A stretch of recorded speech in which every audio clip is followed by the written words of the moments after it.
in their communities as quickly as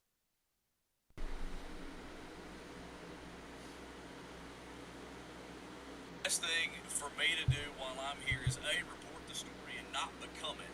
So we've been here for a couple of days. We've been scouting a lot of these areas. We found things in their communities as quickly as they can. We try to bring those images out to the public, let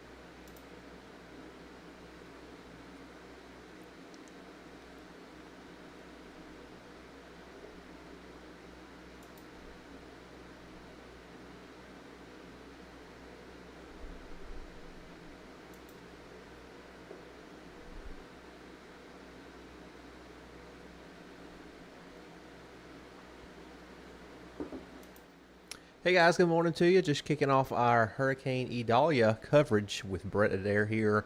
Got him live. He is on Keaton Beach this morning, but as he just said, they won't be there too much longer because that surge will start coming in as the storm continues north. Real quick, just a quick update you if you haven't seen from the National Hurricane Center, they have upgraded this to a Category 4 hurricane as of 5 a.m. Eastern Time. So we have a Category 4 hurricane on our hands once again, and this thing is only about, oh goodness, let's see, 40 miles offshore. So right now we're dealing with a Category 4 hurricane about 40 miles due south of shore, and this is going to be coming right up through the Perry, Florida area as it comes inland. So going back to Brett Adair, he's going to be out all morning, all day. Let's go back to him full screen.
this area might be out of power.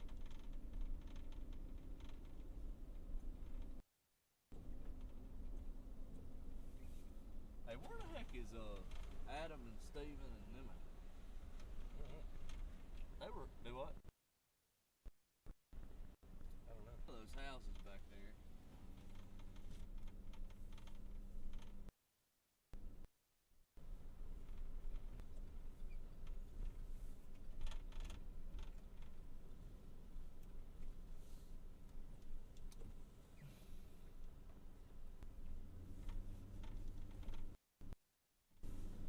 There you go. Well, maybe. There's some good lights right here, isn't there?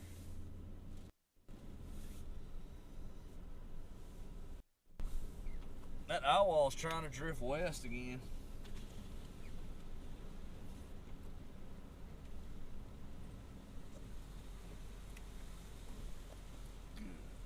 Oh, you getting wet? A little bit.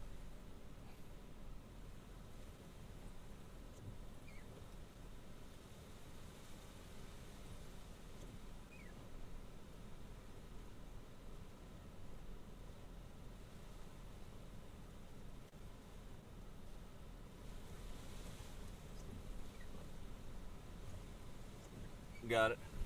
That blue heron out there's like, Oh, is the he's one just I? ducking Oh, down. I He's see in the him. parking lot. You gonna shoot him? Oh man, he's right here underneath this right. You can't see it. No, he's blocked by the fence. He's blocked by the fence. Oh, it's a boat ramp entrance, isn't it? Yep. Oh, this goes all the way down. Yeah.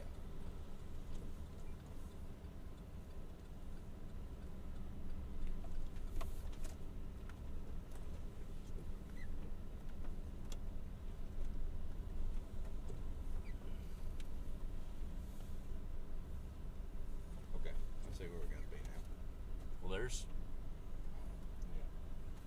There too. We're gonna end up having to get up out of here pretty fast. We may want to shoot like the Keaton Beach. Oh, I see the water. Mm. It's up.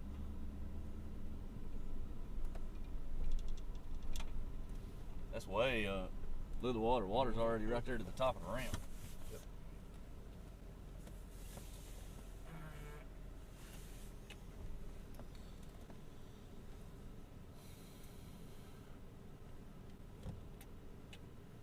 Okay. Yeah, it's disconnected or something. We'll have to figure it out. Okay. Water is coming in then. Yep.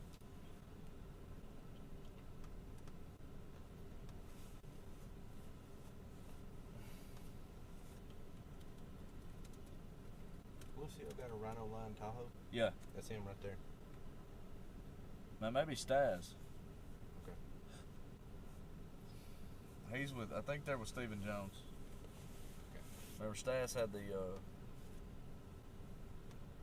four-wheelie thing here. All right. If you want to go out, if we start seeing some interesting stuff, we can. Okay.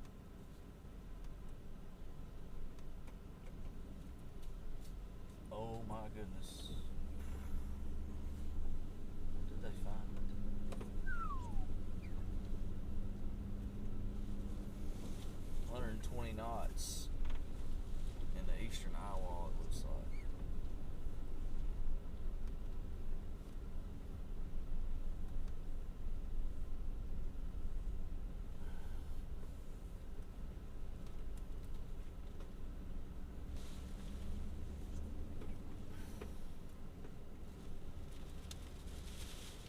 Ooh, There's a shot.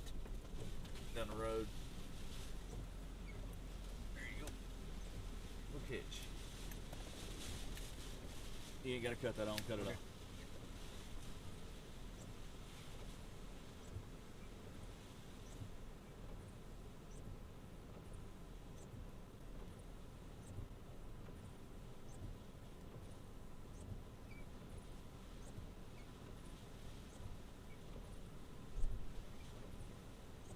This thing will shoot like 8 billion ISO is why, so I don't need the lights with this. That's why I was worried about getting this ready. Yeah. If you see any shots like that though that are starting to whip wind and stuff, yeah. If you see a Keaton Beach sign, that'd probably be good to get. Okay.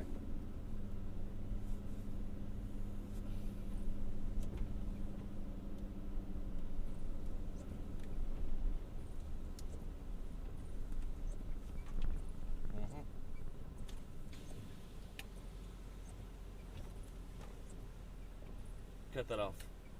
Yep, don't need it. Okay.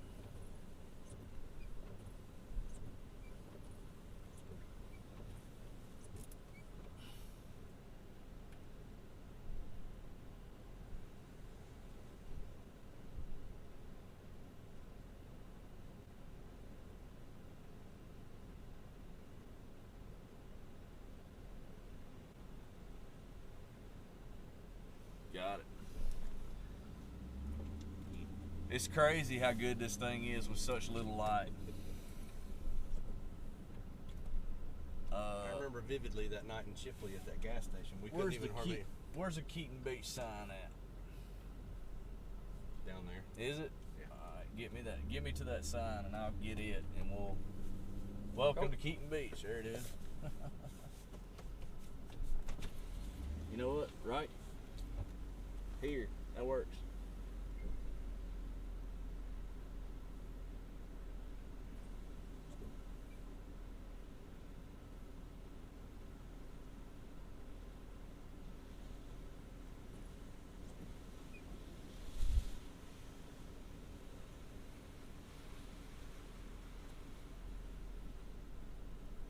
Sweet. Got it. That was easy. Yeah.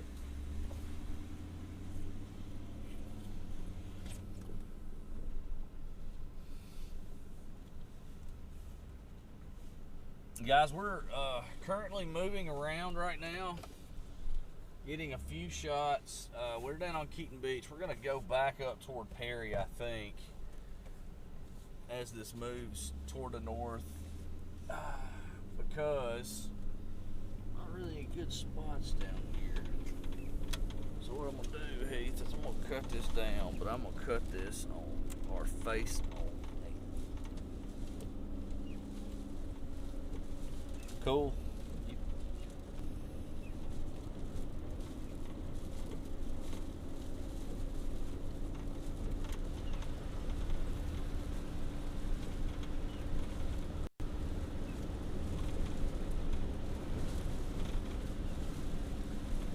Woo!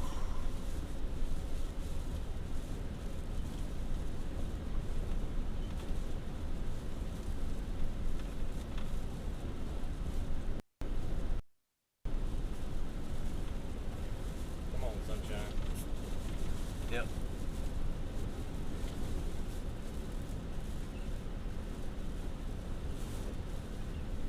I was about to say, you got your front light bar on, don't you? Mm-hmm. Good. Probably the worst looking one, and it works. Yep. Works good too.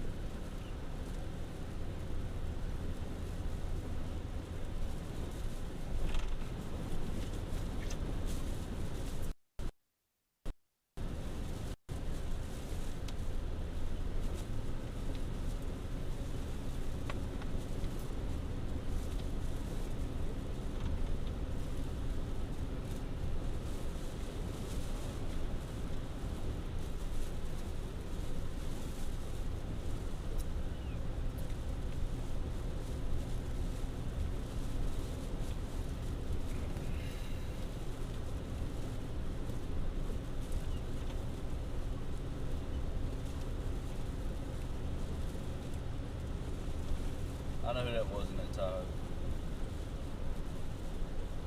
Gotcha.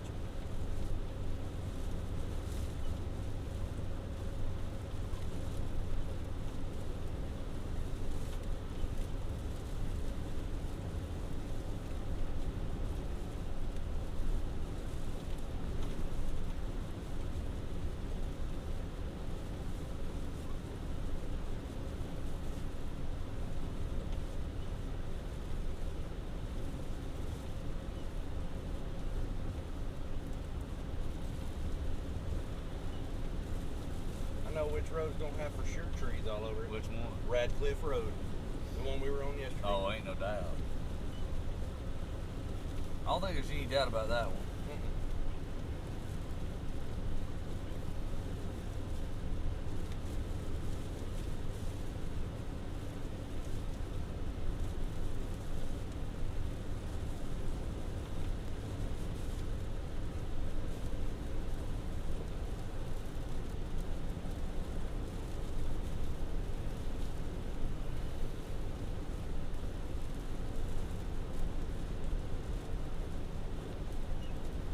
Dryer just tore it up.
Eyes filling in a hurry.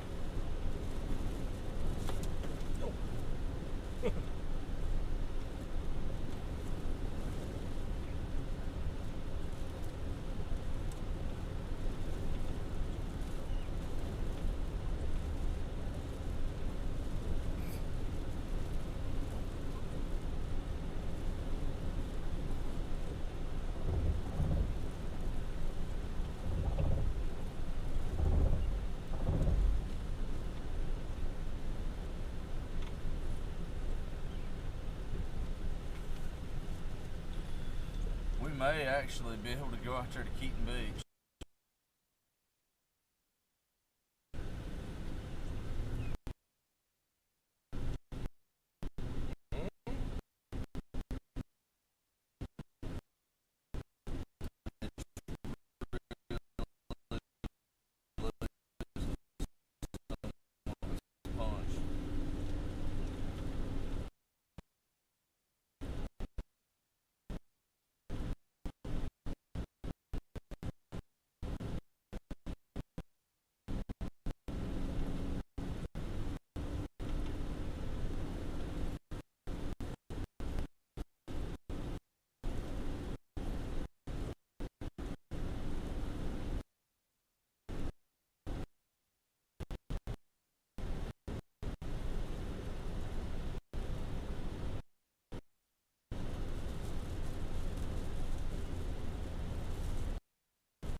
Oh, okay. Hold up.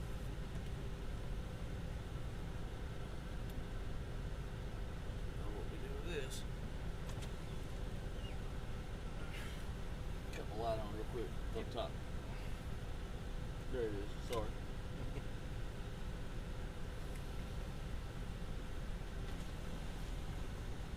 Good looking out.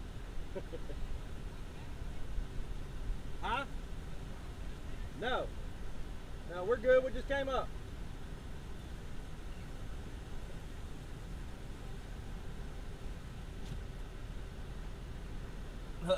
All right.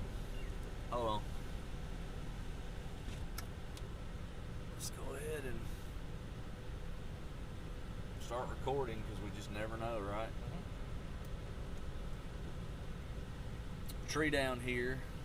It's the road that goes down to Keaton Beach, and we've got trees already down.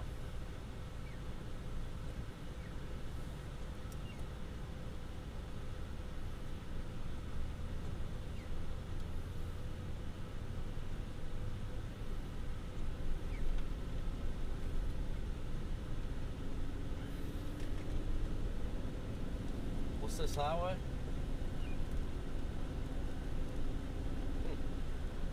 Well, I don't know.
Hey guys, just want to let you know real quick. Let me turn Brett's audio down just a second. Tracking a tornado warning up in Georgia. That is a Charleston County, Georgia tornado warning. Let's look at radar really quick, then we'll go back to Brett. As you see, he's already got damaged trees down well in advance of the storm. We are looking again up northwest of Jacksonville, Florida. There's a little red polygon on screen there near Folkston, Georgia. This is also near U.S. Highway 1 and U.S. Highway 301. There's your tornado warning polygon on your screen. We'll get you the details on that. There's your area of rotation. There you go. Just northwest of Homeland, Georgia and Folkston, Georgia. Again, this is a tornado warning, first of many that we'll see today. Goes until 6 a.m. Eastern Time, about 5 more minutes. We'll see if they have to extend that for Charleston County and southeastern Georgia. A severe thunderstorm capable of producing a tornado located near Homeland, or just northwest of Folkston, moving northwest at 25. Let's go back to Brett.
headed north.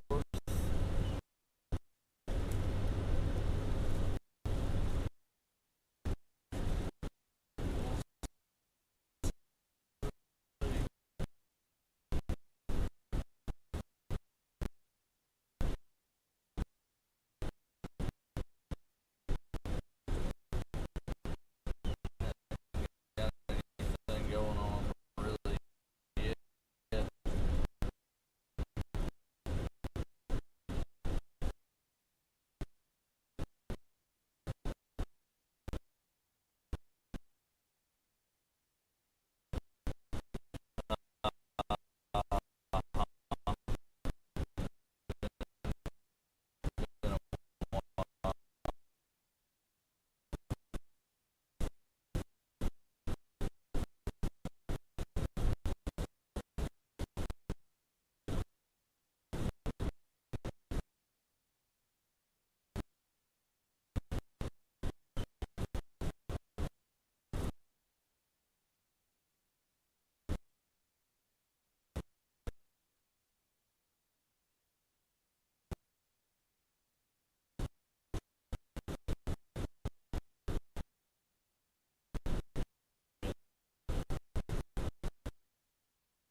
And it's that light pole over there. It was already down when we were sitting at it.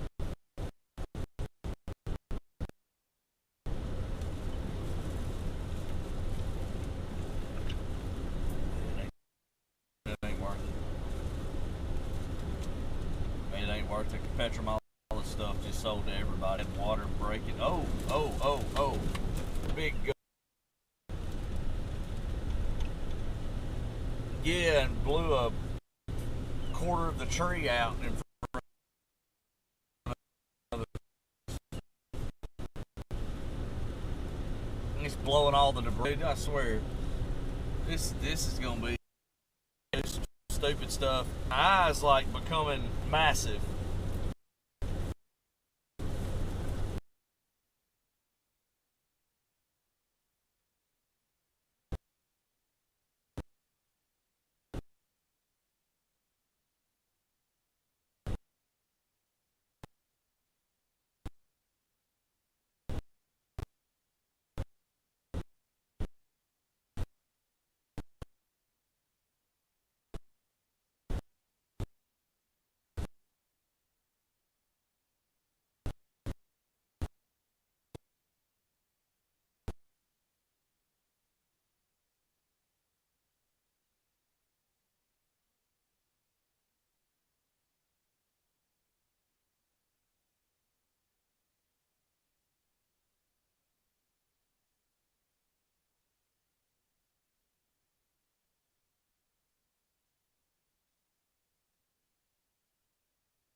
All right, guys. As always, we're fighting with cell It's going reception. to the ERC. There we go. Right before it makes landfall, and it's gonna be jumping.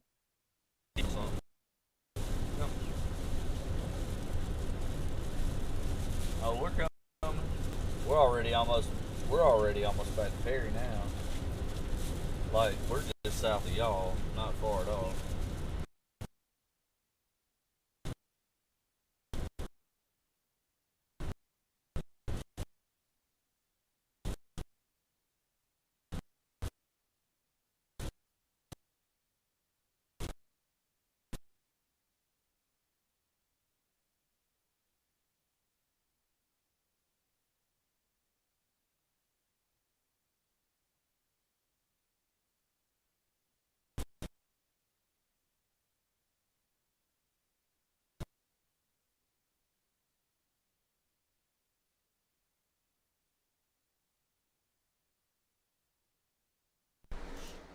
All right, guys. We'll get Brett back in just a minute. You heard him say there, and I talked to him yesterday, last night, Cell phone reception, he said, is not good all around Perry, Florida. That's where he is going. But right in Perry, he said they do have a good cell phone tower.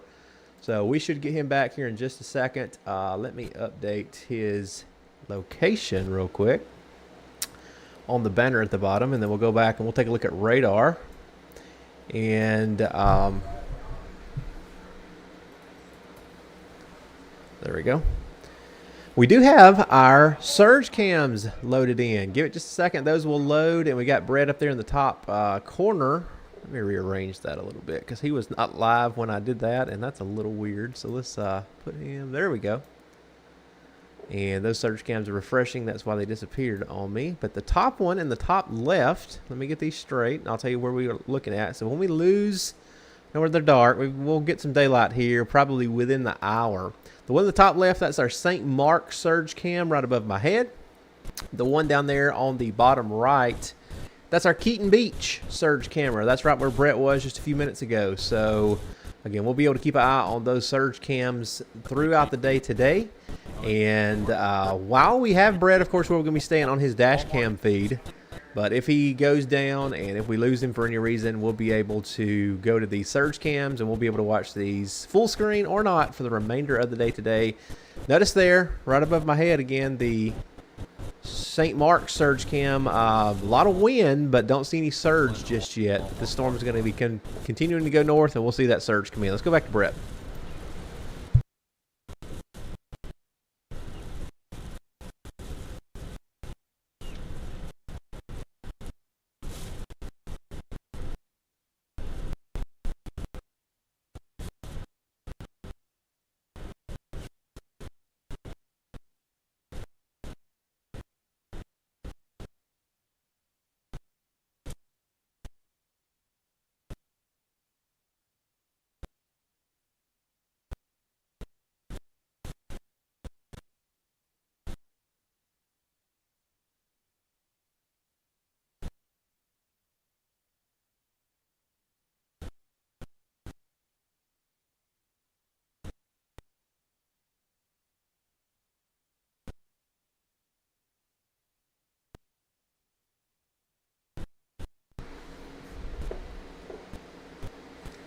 All right, guys, we're going to quickly go and talk about a tornado warning in Florida while Brett is trying to get back in good cell phone area.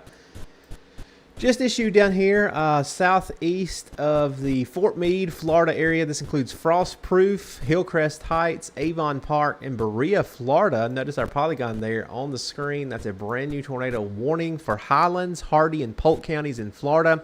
Notice we've got 2 tornado warnings now. We'll get the text off that other one here in just a second.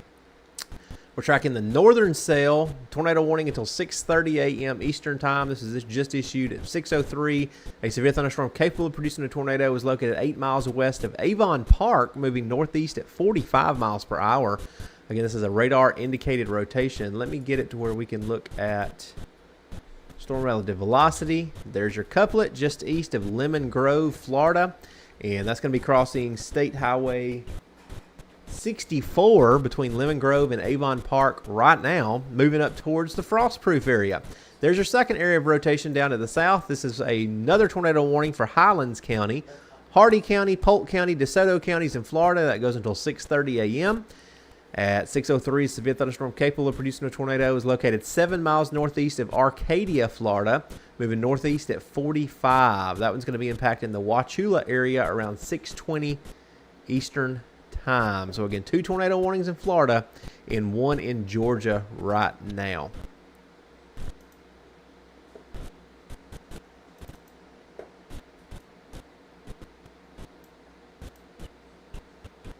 Again, we'll keep an eye on our surge cams there, and we'll go back to Brett full screen. We've still got his video, but it's a little choppy. Let's go back. Looks like he's coming back into Perry right now.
Guys, just wanted to let you know I'm watching a weather station in Horseshoe Beach and just recorded a 79 mile per hour wind gust, sustained winds around 50 right now. So Horseshoe Beach, just east of that eye wall, and there's not a whole lot of precipitation falling in Horseshoe Beach right now. Most of that band is actually moving to the north, so we're probably getting some pretty good surge action in Horseshoe Beach right now.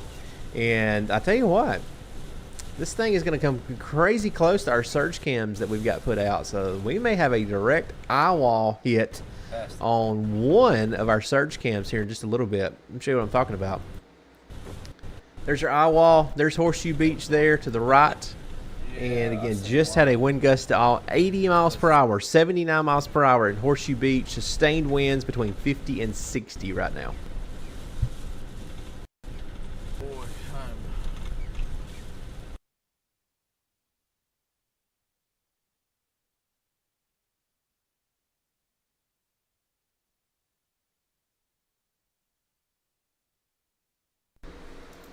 All right, still fighting that rough cell phone reception there in Perry, but he'll probably get to where he's going to go here in a few minutes. Let's go back to what I was showing you on radar there just a second ago. There's Horseshoe Beach to the right, and once again, 79 mile per hour wind gust just recorded in Horseshoe Beach.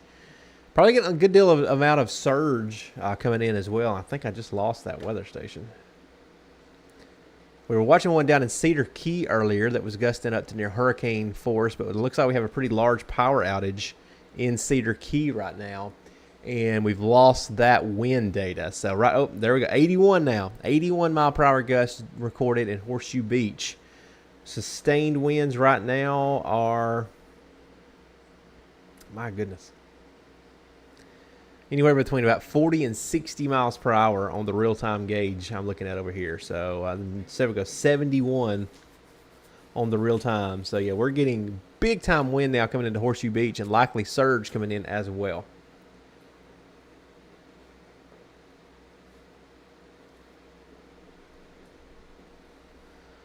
All right, and guys, if you see anything else, feel free to report it in chat. Look, today is going to be kind of crazy. Today's one of those kind of days where we're going to have so much information coming in.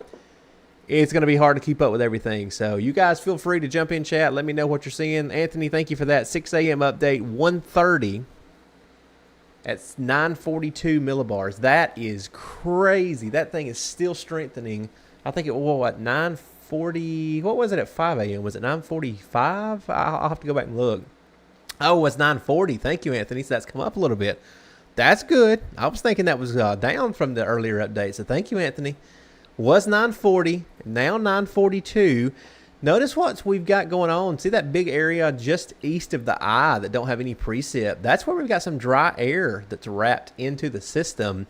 And if this thing wasn't about to make landfall, what would happen is we would have an eye wall replacement cycle, and that dry air wraps around the eye and it kind of erodes the eye, and then a new eye forms. And that's almost like, see the big large area from Horseshoe Beach?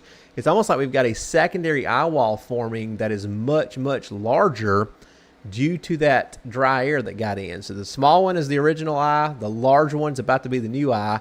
And yeah, we're seeing, again, wind gust over 80 miles per hour right now in Horseshoe Beach. So that is your secondary eye wall on the east side that is forming, and it's going to move up through the Steinhatchee area, Cross City, the Deckle Beach, Salem, and what is that, Penland, Florida, all the way up through the Mayo area here over the next little bit. Let's get you a distance measurement on that northern eye wall. Place marker here. Northern eye wall is only 13 miles offshore. Let's move that down just a little bit. Let's say that northern part's not the eye wall. So at most, we are looking at about 20 miles offshore. So this thing is going to be coming in rather quickly. We thought around 6 a.m. Central Time, 7 a.m. Eastern Time, and it looks like that may be pretty close to when we get this thing moving on shore. Let's look at the motion for the last few scans. Guys, these things wobble. They wobble all the way till they make landfall, and they wobble after they make landfall. But do you guys think that thing is trying to take a pretty hard right eastward wobble? If I'm in Deckle Beach right now, Oh, yeah, that may be that may be our landfall point at this time. Of course, this thing may wobble back to the left and go more north of Deckle Beach, but right there on that last couple frames, I really, really think this thing is trying to wobble back right again. We'll see if it goes back due north, but I think as a final approach, Deckle Beach is probably looking like ground zero for this eye coming in over the next hour or so. So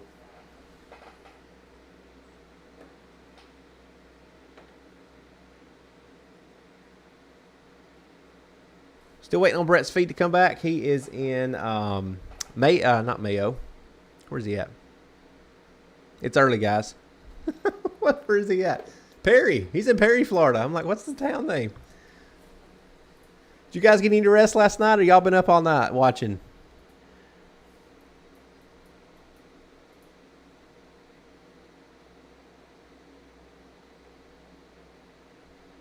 I tried to get some. I tried to go to sleep around midnight or so. Couldn't go to sleep. Got up at 1 o'clock Central Time and was going to get Brett's feed going, but at that time I didn't have his camera. His feed wasn't coming in. So laid back down for about an hour, got back up. Still wasn't coming in. Then sent him a text message, and we got everything going here just a little bit ago. But all right, there you go. Anthony slept, says 6 hours. Anthony Carino, glad to have you with us this morning. Yep, there you go, Anthony. Had to get that 6 hours of rest because of work. I know, I hear that. All right, let me go in and refresh Brett's feed. No, we still don't have it. He's still dead in the water on video.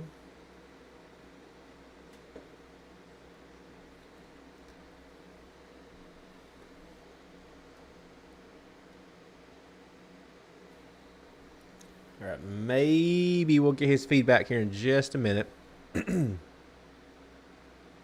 There's a lot of, here's what I hope don't happen, guys. There's a lot of storm chasers in Perry. So I'm hoping we want to get our feed out, right? I know everybody wants to get their stream out, but I'm hoping they don't overload the cell phone network there, because there's only one cell phone tower in Perry, Florida, Brett said. So, yeah, we don't have his video. A couple of our other chasers that we have on the Live Storms Media Network have also dropped. Looks like we've got 3 video feeds down right now. Brett is one of them. Got Brandon Clement I'm watching in Steinhatchee. Brian M. Finger is in Perry. He does have a little bit of video feed coming out. It's a little choppy. We've got all kinds of chasers. I'll tell you a secret. I told you this last stream. If you want to, go to your app store and download the Live Chasing app. And I'm going to show you what you can do. When that thing loads, you've got a list of people there, all with a red dot beside them.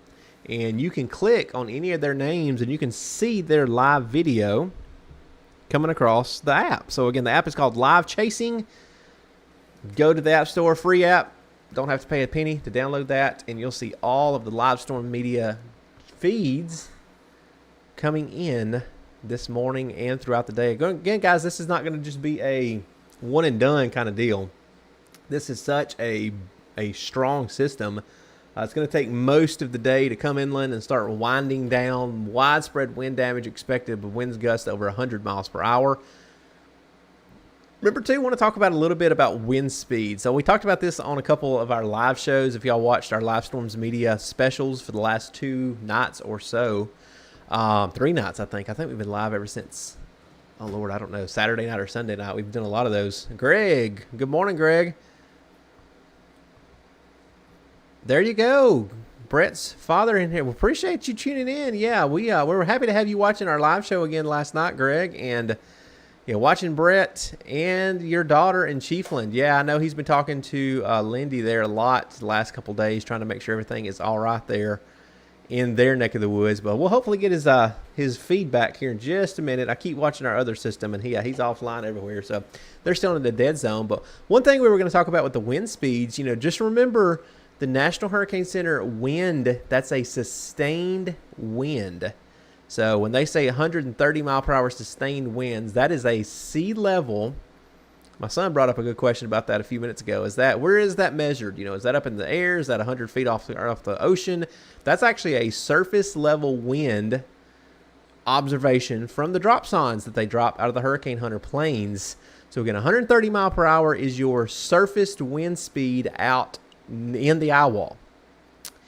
That does not mean we're going to get 130 mile per hour sustained winds over land. I think a lot of people, sometimes I know when Ian come in, it has sustained winds, I think, 145 or 150, and maybe 155. I don't remember what Ian was. It was on up there, and, so a lot of the ground instruments on land didn't measure many wind gusts over 120, 125. But, you got to think about how the ocean, there's nothing out there. It's just water and waves. No trees, no buildings, no hills, no anything. So nothing interrupts that wind speed over the open water. So that is a wide open, full blast, 130 mile per hour sustained winds with gusts probably well over 150. Soon as these bands start coming over land, they hit that friction. And they hit trees, they hit buildings, they hit, not a lot of terrain down there. I mean, this is flat. But as you get on up closer to Perry, and especially Gainesville and Jacksonville and Valdosta, Georgia, you get some elevation, you get some hills, some rolling hills. This thing is going to thankfully wind down quickly, but that's not to say we're not going to still have wind gusts well over 100, well inland. All the way up to Valdosta, Georgia, we're expecting wind gusts possibly over 100 miles per hour throughout the day today as this storm comes in. So again, a very, very large reaching storm. Man, still don't have Brett. We'll get him back in a minute. Let's go to our surge cams for a minute and see what they're doing. As soon as it gets a little bit more daylight, we're going to fire up another feed on our Live Storms media channel of just the surge cams. It's still dark. Can't see a whole lot just yet. Those are refreshing when they flash like that. But as soon as it gets daylight down there, we're going to fire up a new stream. So if you have multiple TVs or multiple iPads, phones, if you're like me, you've run out of screens already. I've got 4 screens, and I've got my phone, and I need about 4 more screens down here in the studio today.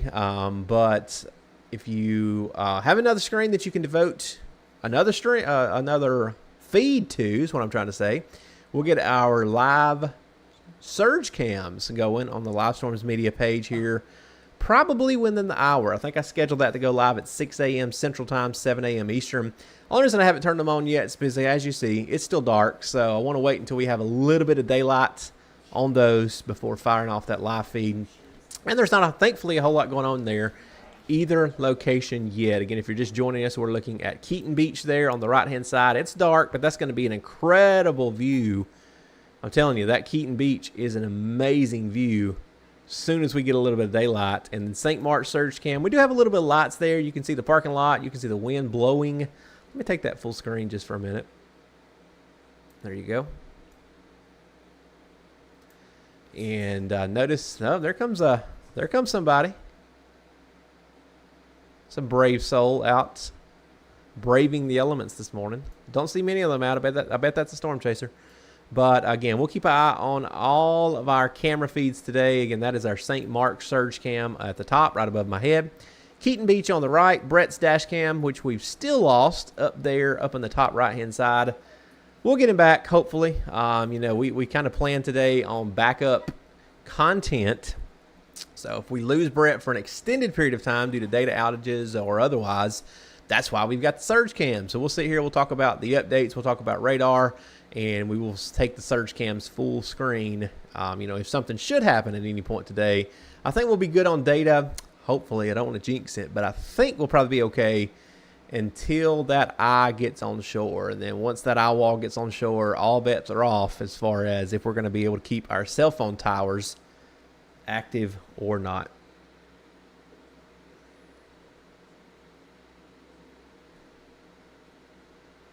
All right, yep. Let me check my phone, make sure he hadn't texted anything.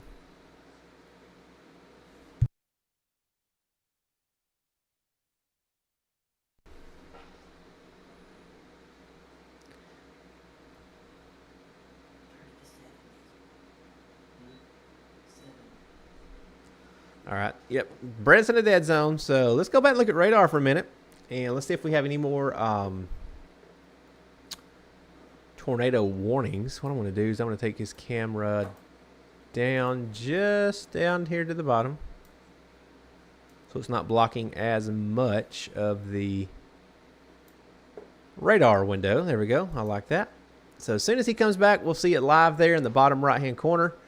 And until then, let's do another radar tour. So there's your eyewall coming right towards the Keaton Beach, Florida area. That's just south of Perry, just west of the Steinhatchee area. Horseshoe Beach, I'm telling you, I bet there's surge aplenty. I hate it for these guys over here. Horseshoe Beach to Cedar Key. This is where the wind is about to come right on shore. I mean, that is a southwest fetch feeding right into the shoreline from Horseshoe Beach up to the Suwannee area and Cedar Key. So this is where the big time surge is going to really start kicking from Crystal River and points north. Steinhatchee, probably still a little bit of an east wind coming right into that eye wall. So maybe not a whole lot of surge yet, but as that eye wall continues to move north, that's where the winds are going to shift around to the southwest there as well, and surge will start piling up quickly there in the Steinhatchee area, all the way down to the Horseshoe Beach yet again. So guys, glad to have you with us. If you're watching, you hadn't jumped in chat, we invite you over to our chat. We've got a lot of people watching this morning, and we'll be here, like I said, probably all day. We don't have an end time set just yet. Once we get this thing inland, once we get it past Brett and all of our chasers, that's when they'll be going out and they'll be doing damage surveys, and they'll be shooting video and streaming live if they can of all the damage and all the surge issues that happened. So like I said, kind of a two-part deal today. First part here, landfall of major Category 4 Hurricane Idalia. And then once we get this thing inland again, it's going to be going behind the system and figuring out what happened in all these areas that are just getting pounded this morning.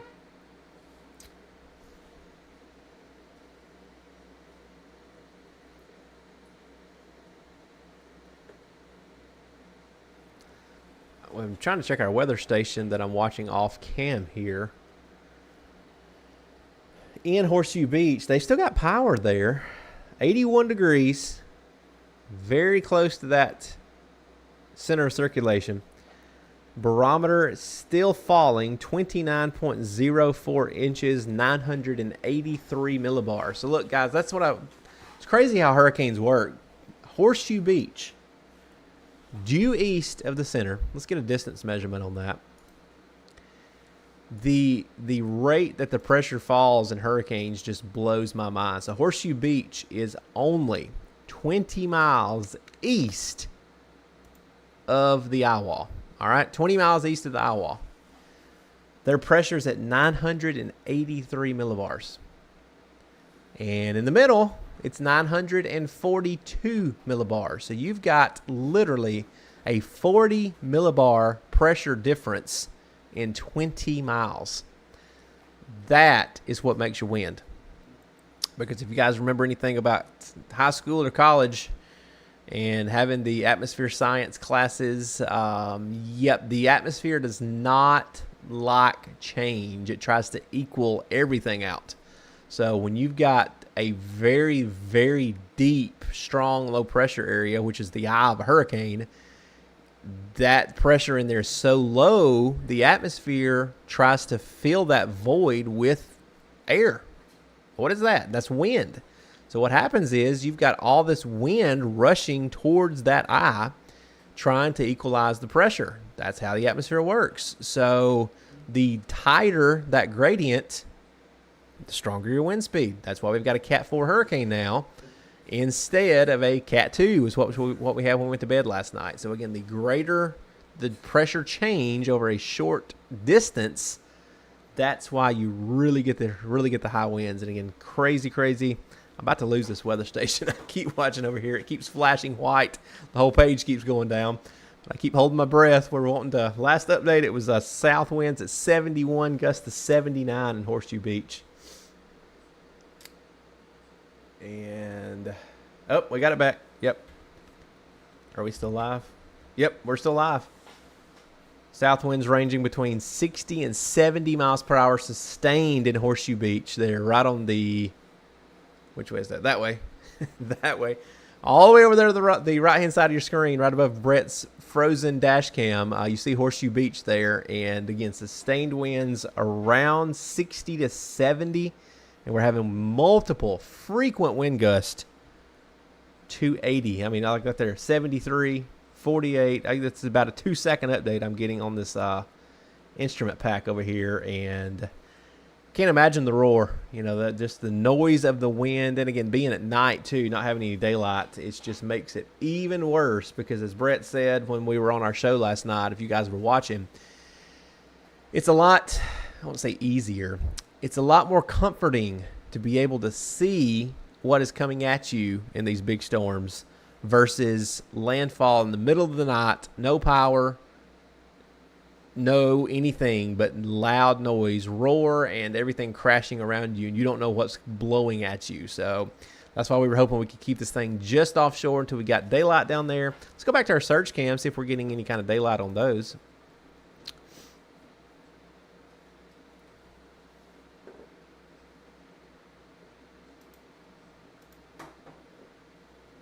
And you guys, too, I haven't said it yet. I know it's early. I know a lot of people still asleep. We'll get a lot more people tuning in throughout the day today. We've already had several hundred views on the stream already. So a lot of people, even though it's early in the morning, or have already tuned in.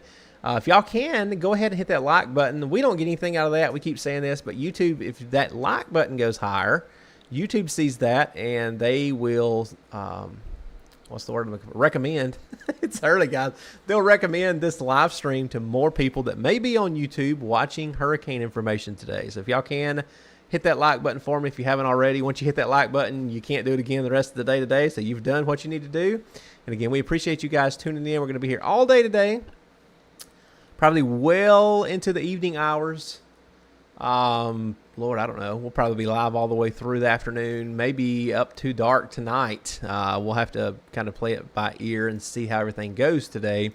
But again, tracking major Category 4 Hurricane Idalia. I'm finally able to say that name. That's a weird name that all week I've just been forgetting how to pronounce that hurricane name. But I think we've said it so many times, I'm finally able to remember it. Still not daylight enough to see much on our surge cams. There again is your St. Mark's surge cam. Rain and wind, but I don't see the ocean. That is good.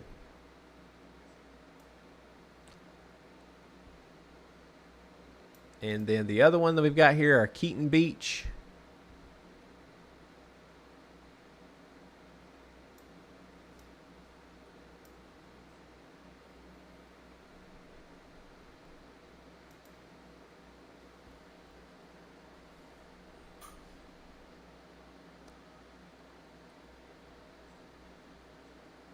I'm squinting, guys, but I don't see, thankfully, the electricity is still on there. That's good news. And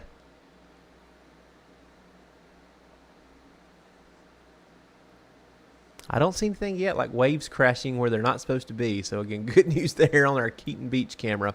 We'll keep an eye on those surge cams, again, throughout the day today. Is Galactic, glad to have you with us. This is Derek, one of our chasers. We've got a ton of chasers all across the country. So if I don't see him live, I don't know Galactic. So let's see if we've got a Derek over here live. Derek Smith? Are you talking about Derek Smith? If so, I do see Derek Smith streaming from Perry.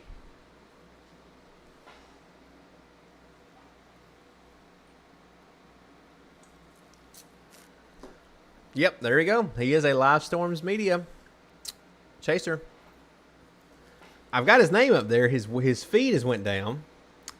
I don't have anybody from Perry. Wait, hold on. Brian M. Finger is in Perry, and he's got a very glitchy feed coming through. It's not great.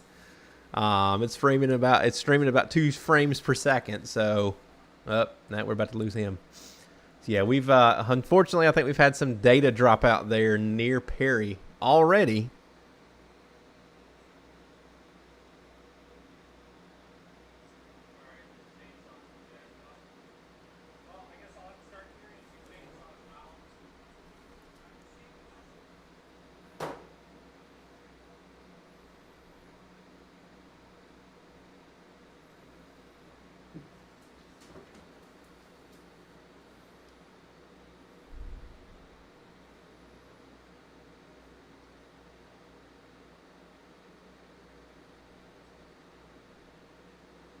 Looks like Brett's at a Walmart. I had his feedback just for a minute, so let me go in and refresh his feed. It's locked up again. He's out in front of a Walmart I see over here. But let me see if I can get that to refresh.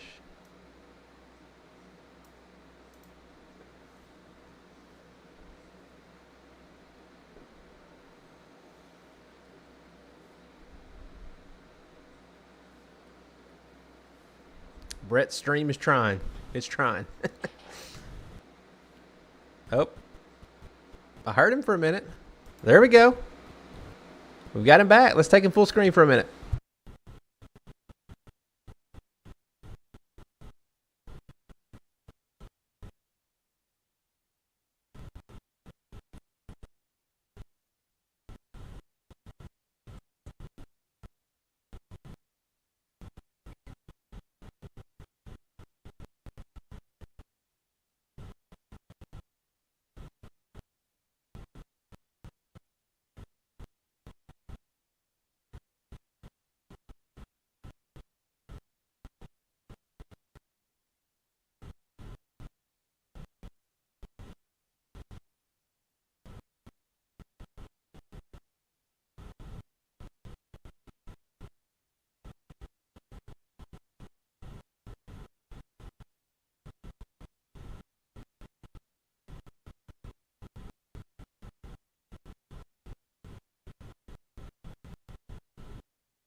Right, guys, we're still here behind the scenes watching and waiting. Again, we got Brett's feedback from Perry. his audio's a little choppy, his video's a little choppy, but we're just happy to have him back. And looks like right now at the airport in Perry, Florida, winds not bad yet. Northeast at 22, gusting to 33. Pressure's at 991 millibars there in Perry. So that will go downhill quickly as this eyewall continues to approach the Keaton Beach area and Steinhatchee. We're going to keep it on Brett's feed full screen as long as we keep it.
All right, guys, just looking at a couple wind reports real quick to pass along to you. So far, this is as of 5:30 a.m.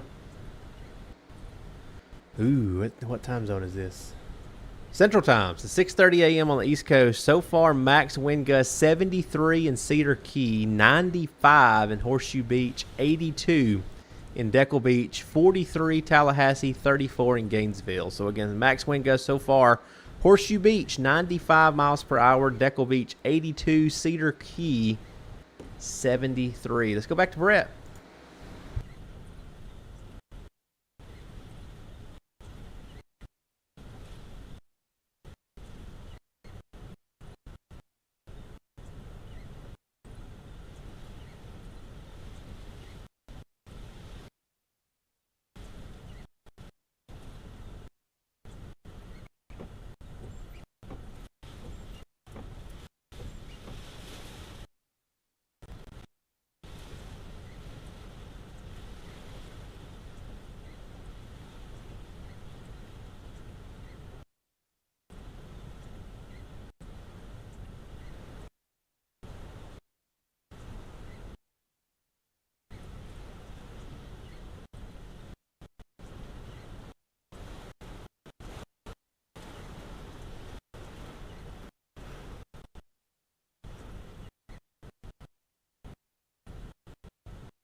Hey guys, glad to have you with us again. We're just monitoring stuff behind the scenes. Brett Adair still live from the looks like Walmart in Perry, Florida. Glad to have his cam feed back. Watching some stuff off stream here, off screen, and yeah, Horseshoe Beach, big time surge coming in. I'm talking about it's still dark, but I've seen some pictures and it is bad in Horseshoe Beach. They were saying between, what was it, 6 to 12 foot? Is that the latest? Hurricane Center. I'll have to look up what the Hurricane Center forecast was, but yeah, it's bad in Horseshoe Beach. It's been bad in Cedar Key in some locations. The Suwannee area, lots of surge coming in there as well. So Steinhatchee's next. That water will continue to rotate around the eye, and what we've had happen. Let me show you what we've had happen since we've talked to you last. Look at that eastern side of that original eye wall. It's completely opened up. So what we just had happen was is a eyewall replacement cycle. We talked about that earlier. Dry air gets wrapped into the storm, and it makes the eye originally fall apart. And what you have happen is a much larger eye then forms to take its place. So we went from having a pretty small pinhole eye to a very, very what's about to be a large eye. Let me see if I can get a distance measurement across. So back to the beginning of the loop, that eye wall was 5 miles across. All right.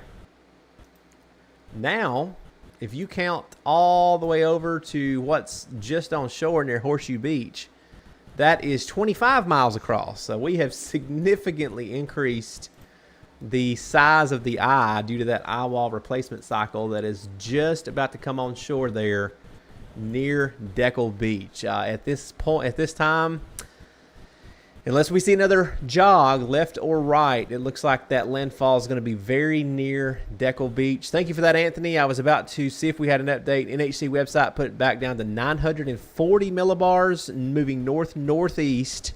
Officially now, it's taken that turn. It was moving due north, moving north-northeast now, back up to 18. I know at 1 o'clock last night or this morning, they had decreased that forward speed a little bit down to, I think, 16 miles per hour. It sped up to 18, and then they next update was 17, then it went back down to 16. Now it's picking up forward speed again, north-northeast at 18, pressure down to 940, and I'm assuming wind's still at 130. Is that right, Anthony?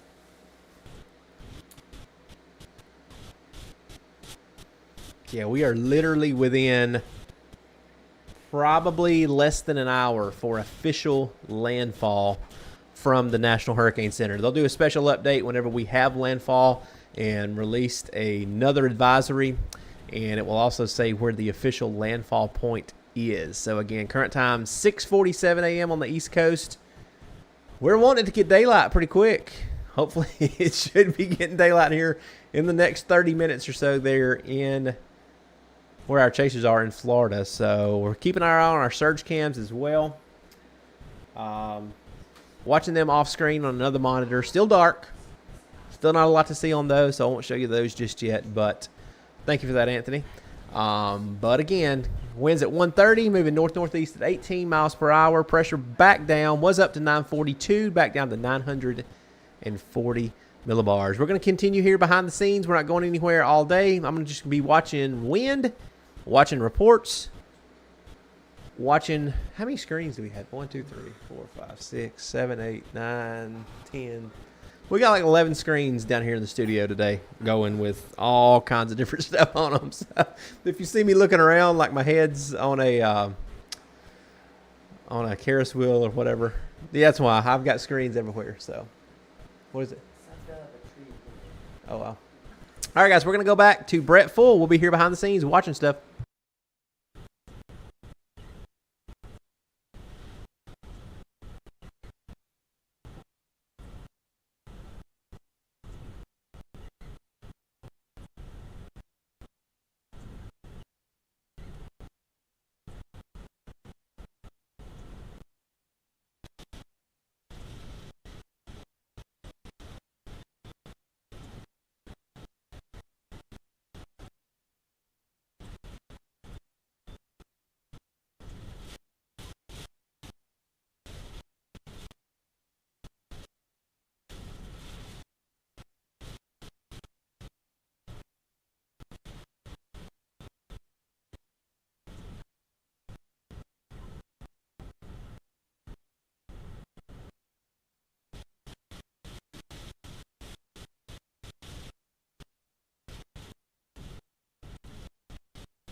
All right, guys, just a quick update. Tornado warning up in Georgia. This is a new one. We lost our ones down in Florida, so you can notice we're northwest of Jacksonville again.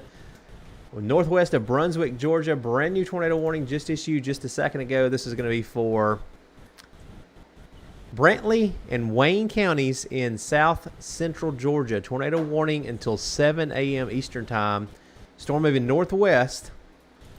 And there you go. There's your velocity couplet there. Not very populated area. That's good news. But again, this is going to be 7 miles northwest of Fallman, Georgia. Moving northwest at 25. This is a radar indicator rotation. Tornado warning continues for Brantley and Wayne counties in Georgia. How you guys doing this morning? If you're just joining us, Drew Richards here in the studio. Brett Adair live in Perry, Florida, as we are watching the landfall literally right now, right before our eyes, just about to make landfall down here near Keaton Beach, Florida. I think probably, I don't know if they'll do it at 7 o'clock or not. It's coming up on 7 a.m. Eastern time. We'll get another update from the National Hurricane Center at 7 o'clock. We'll see if they officially say we've had landfall near Steinhatchee and Keaton Beach, because it looks like this thing is coming on shore right now. And they may go ahead and put in their text update at 7 o'clock that Idalia makes landfall near Steinhatchee, Horseshoe Beach, and Keaton Beach. Major storm surge, guys, coming into the Horseshoe Beach area. I'm telling you, I would be freaking out. Wind don't really bother me. The surge, when we were down in Ian last year, I'm telling you what, I did not want to be anywhere near that surge that come in, and that is just terrifying to me, to see the ocean in your backyard. And that's literally what we have in Horseshoe Beach. Suwannee surge coming in big time, and Cedar Key has now have had hours of storm surge coming in, since they're a little bit further south of where this thing is coming in. But again, this has never happened before. Category 4 hurricane coming into the Big Bend area of Florida. Never happened as far back as we have records into the 1800s. So before that, yeah, we might have. Who knows what happens before the 1800s. But as far back as we know of, a couple hundred years, nobody has any record of a direct landfalling hurricane here in the Big Bend area of Florida. So again, major storm surge, Horseshoe Beach. We're still watching our surge cams as well off camera. The good news is it's getting daylight. The bad news is you don't see a whole lot just yet. So I guess that's double good news, right? I meant as in we don't have a whole lot to look at yet. It's not daylight enough. So there's your surge cams. You can see the sky on one of them. The Keaton Beach camera. There we go. Well, they're refreshing, so let's get a fresh update on that. You can just barely on the Keaton Beach camera see the sky lighting up. Just barely. So, oh, there was a power flash. Did you see that? We've got power flashes on our Keaton Beach camera. Holy cow. We took that at the perfect time. Did y'all see that?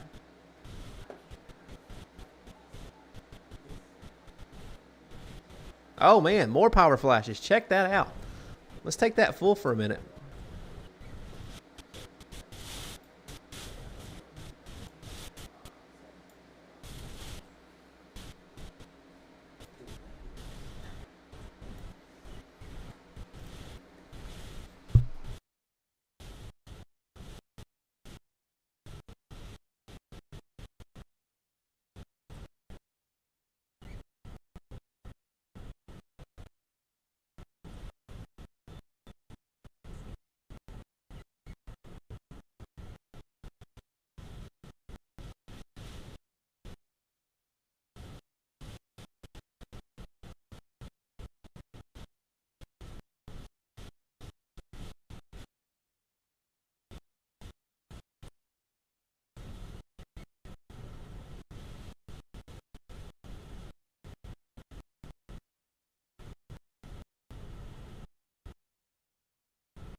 All right, guys, again, we were watching the power flashes there on that Keaton Beach camera just a second ago. I haven't seen any more over the last several minutes. So, tell you what we're going to do.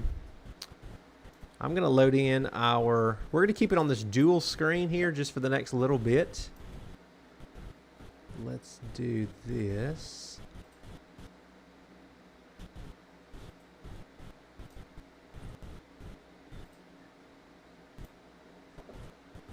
Just a second while I rearrange some stuff on screen.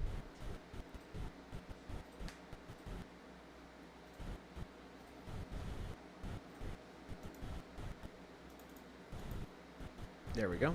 And I'm going to add our radar source to this screen on top of where my camera is. So we're going to keep it on this 3 camera view here just for a little bit. And we'll be able to see Brett. That's still his audio you hear coming in the background. They're not talking or anything. They're just hanging out, waiting and watching. And when this thing moves a little bit further, closer to them, I'm sure he'll jump back on and do another live update with audio. Where's my radar? No, that's not what I want. Capture.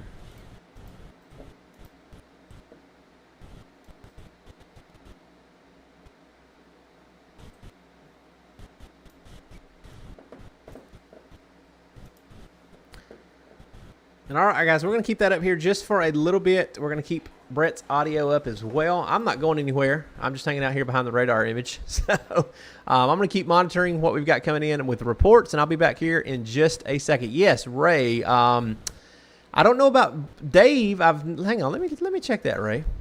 Let me see. So I think Jarvis and Dave are still getting everything prepared in our LSM studio. But what I'm about to do, since it's 6 o'clock, I'm going to fire off our storm surge cameras that we're looking at here over on the LSM page. So I will keep those. I've got radar looping. I've got both surge cams as well, kind of like what you see here. Don't have Brett's stream there. You got to come here to Brett's YouTube page to find his dash cam. But I'm going to go ahead and fire that off on our LSM page, get that live going since it's getting daylight down there now. And I'll be back here in just a second with more live updates from the studio.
Hey guys watching this stream, I'm going to be talking to Jarvis behind the scenes, so it's going to sound like I'm talking to myself for a minute, but I'm not.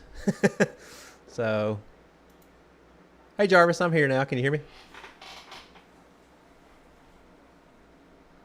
Hey, just got Brett's feed going, and I can't figure out how to separate my audio where it don't go out over there, so I just let everybody know I'm going to be talking to you for a minute, and it sounds like I'm talking to myself, but trying to figure out how I can talk to you in Ninja but not go out over the streams. If you have any ideas on that, let me know. Because what you see here, you know, that's my output on Brett's YouTube channel up there, and I know how I could do it. I could connect to Ninja on my phone. So yeah, let me try that. All right, guys, again, watching on the YouTube channel. I'm not talking to myself. I'm talking to Jarvis. He's in my ear, but you can't hear him. So Brett Jarvis says, nope, I'm talking to myself. So again, guys, appreciate you watching this morning. I am behind the scenes here. We are looking at Brett's live cam up there on the top right. We've got our surge cams that are just finally getting daylight. And you can also see radar there on the bottom left-hand side of your screen. Going to go back on mute here for a second, see if I can rearrange my microphone to another device so I can talk to Jarvis and you guys don't have to hear me. So I'll be right back.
All right, Anthony, is that the 6 a.m.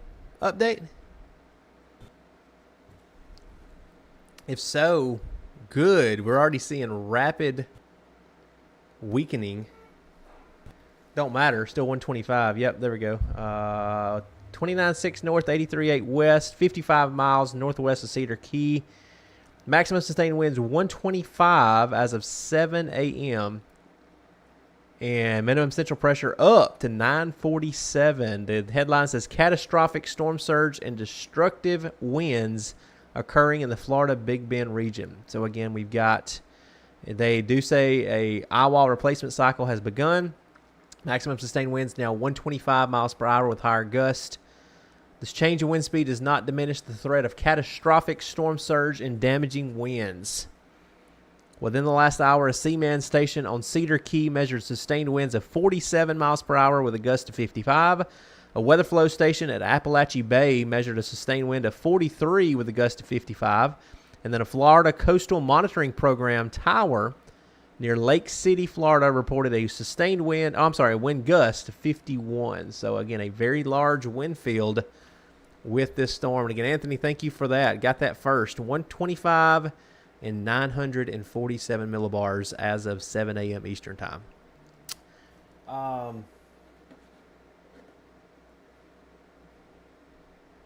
I think we've lost Brett's feed again, but again, we've got our surge cams getting daylight now. So we'll be able to go back to them full screen here in just a few minutes. Yep, Brett has dropped off again, so he's good. He's in Perry. Been talking to him via text, and man, winds are really coming up in Perry right now.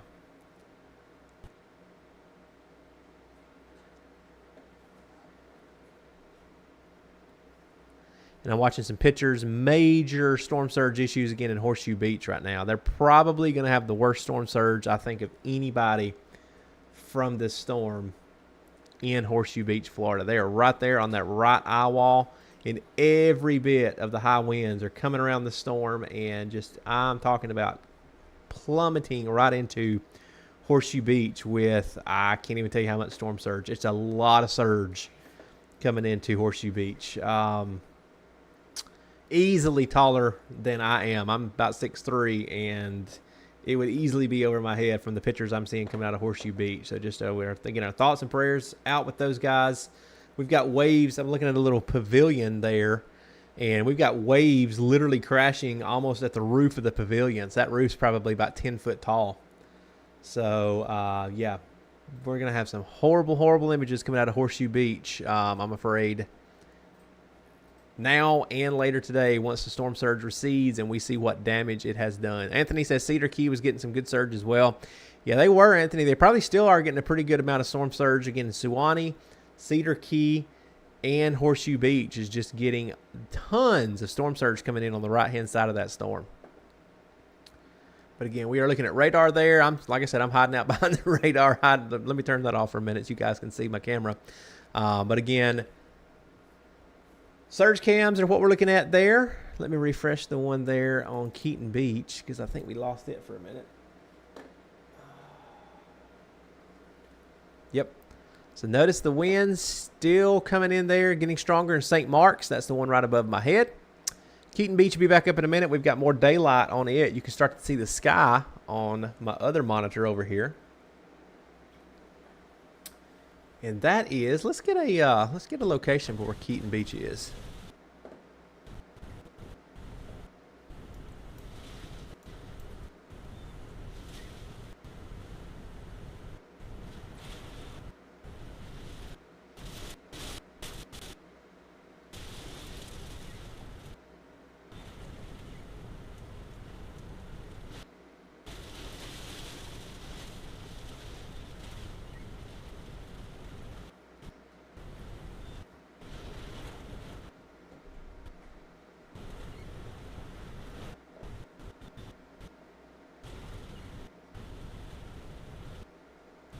All right, while I'm working on the search cam here, get it back up. Let me go back to, we're going to go back to Brett full screen. We've got his audio back. So I'll be right back in just a second, guys.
All right, guys, I think we've lost a cell phone tower in the Keaton Beach area. So just a heads up, we've lost our Keaton Beach search cam. That thing had plenty battery power to last probably the rest of the week, but we've lost the live feed. How's that, Brandon? Sorry, guys. Talking to Jarvis and Mayor again. Because, see, I'm using my virtual camera in OBS to get into Ninja. Hold up. Hold up. I know what I can do, Jarvis. Stand by just a second. I just had a light bulb moment. Hang on, guys. Watching in YouTube. Let me switch something around, and I'll be right back.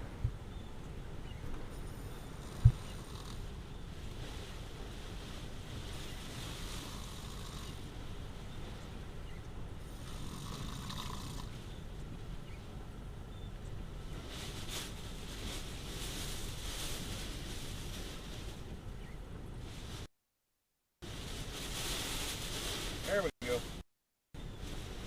Power flashes happening everywhere back here.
All right. We're taking a crosswind right here. Nice that way. Probably not.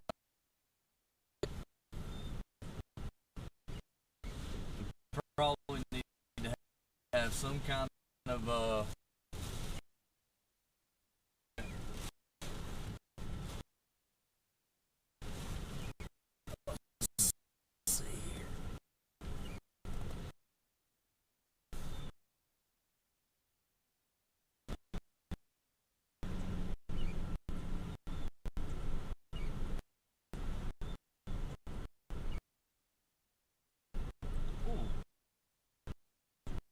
where'd that one come from?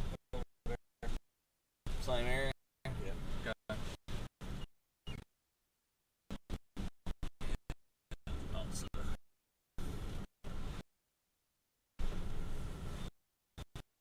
Get right here and point down the road that way. No, we need to point.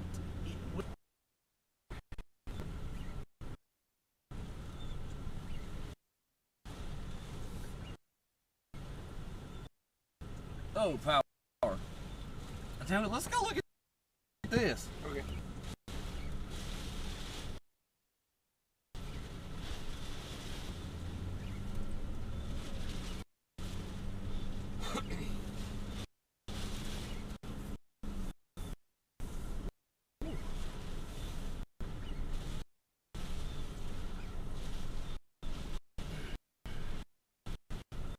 It's out this time.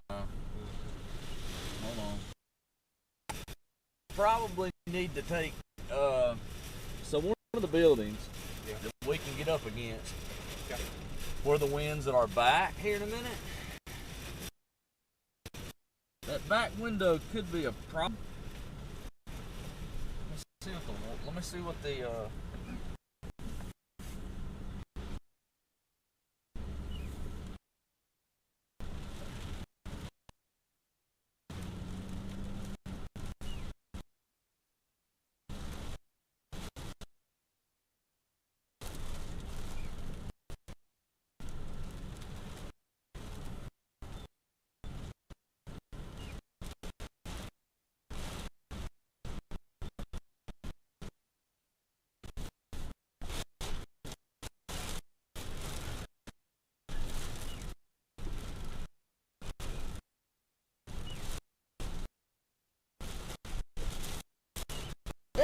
eyewall's getting serious.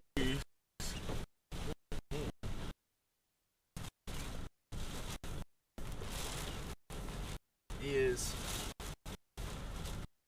winds coming from that way. We may have to go back on.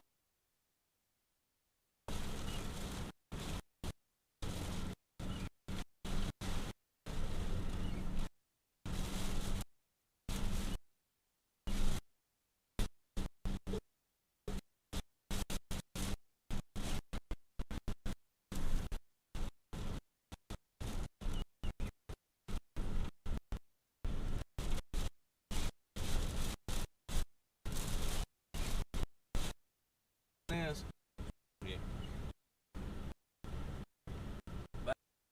Back it up. Like right here. For a second.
All right, guys, still monitoring Brett's feed here.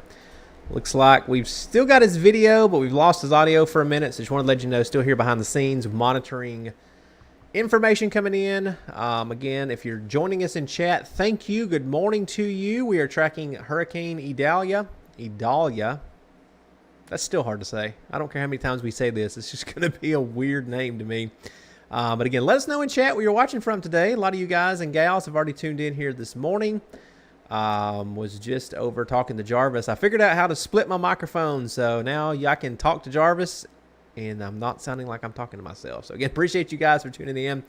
Anthony let me know it's still 7:30. If you see any more updates from the National Hurricane Center about landfall, because I'm telling you, this thing is literally about to come on shore, the center of the eye near Keaton Beach. I think that is going to be the official landfall point.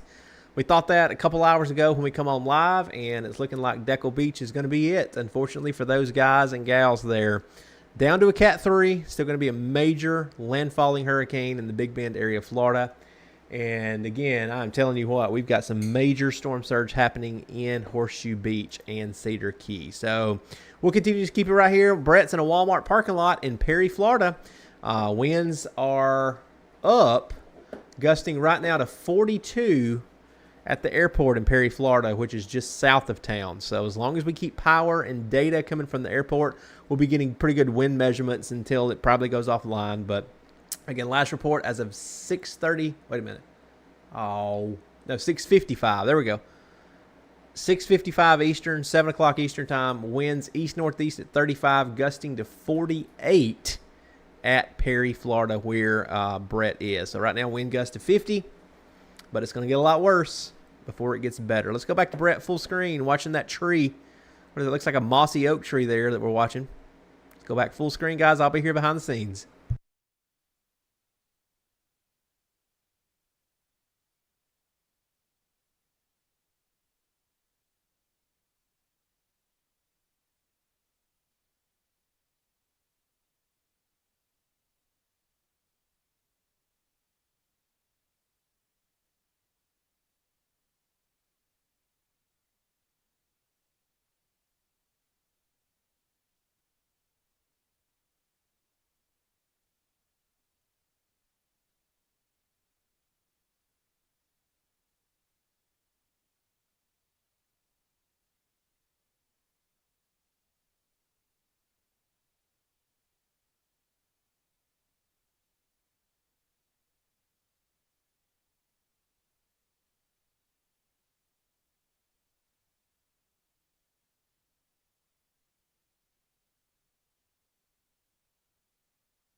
All right, guys, still monitoring behind the scenes. Hadn't went anywhere. We've got a tornado warning up in Georgia, and I'm not going to take our camera off. That's Brett Adair still live in Perry, Florida. Perry is about to get blasted.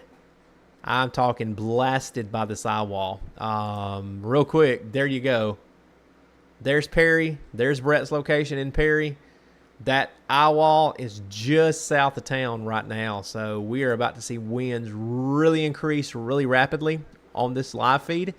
It's going to be wild. We've got winds around 50 to 60 right now. We may easily go over 100 probably in the next 30 minutes or so. So still watching our surge cams. We've lost the one in...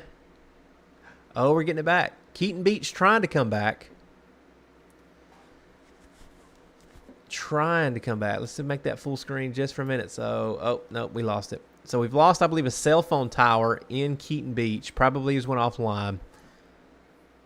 Multiple chasers, multiple camera feeds. There you go. You see what it's doing. It's just flashing there. So it's trying to connect, but it's not having a very good time with very bad cell phone reception in Keaton Beach. So we'll keep an eye on that camera again. We'll keep an eye on all our surge cams and Brett as we continue to monitor Hurricane Idalia,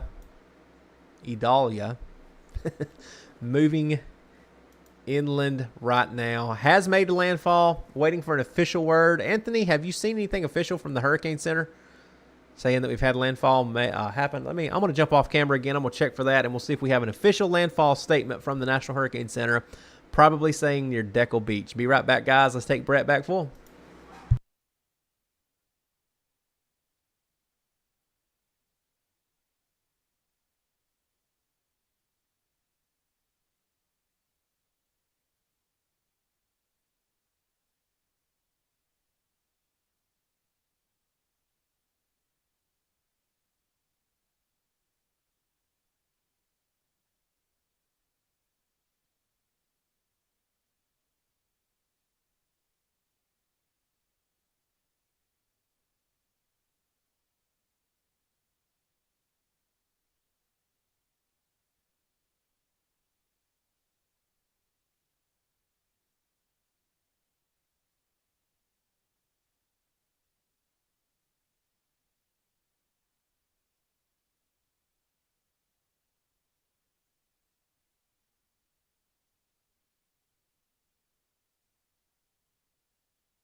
All right, guys, just got an update from the NHC about 5 minutes ago. As of 7:45 a.m. Eastern Time, extremely dangerous Category 3 Hurricane Idalia makes landfall in the Florida Big Bend. 7:45 a.m. update that the eye of Idalia made landfall along the coast of the Florida Big Bend near Keaton Beach around 7:45 a.m. Eastern Time. Data from an Air Force Reserve Hurricane Hunter aircraft indicates that the maximum sustained winds were near 125 miles per hour. Latest minimum central pressure estimated to be 949 millibars. Within the last hour, a seaman stationed at Keaton Beach sustained winds at 61, gusting to 77.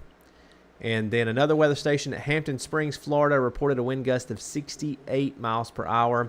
A NOAA tide gauge at Cedar Key reported a water level 6 foot above mean high water, which is approximate inundation in that area. It's a 6-foot storm surge officially in Cedar Key, and I'm telling you, it's way more than that in Horseshoe Beach. Way more than that. And we'll get an official word later on how high the surge is in Horseshoe Beach, but I believe they are getting the highest surge I have seen at this time. Looking at radar there, southern part of Perry, near Penland, that is the eye. Salem, Florida, that is the eye. So it's not a clear eye. I don't think they'll be able to get in that and see blue sky above. There is some rain and there's some little eddies in there, as they always say. But Brett is in the northern part of that eye wall. So let's go back to Brett full screen.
Guys, check out, like I said, the wind is going up there on Brett's camera.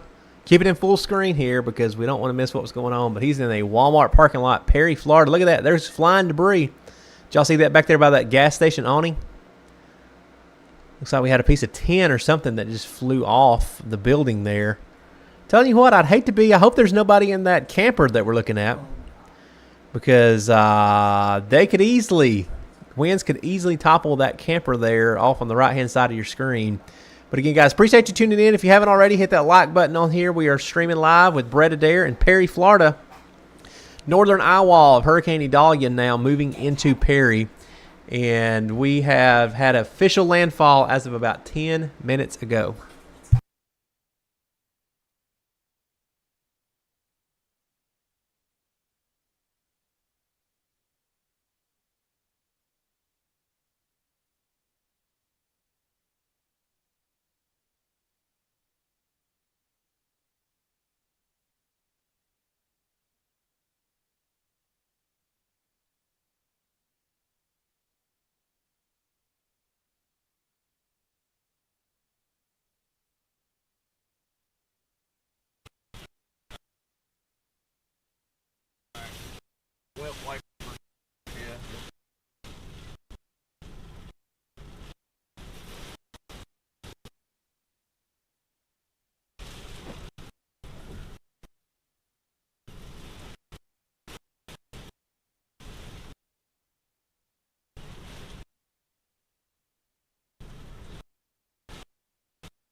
right.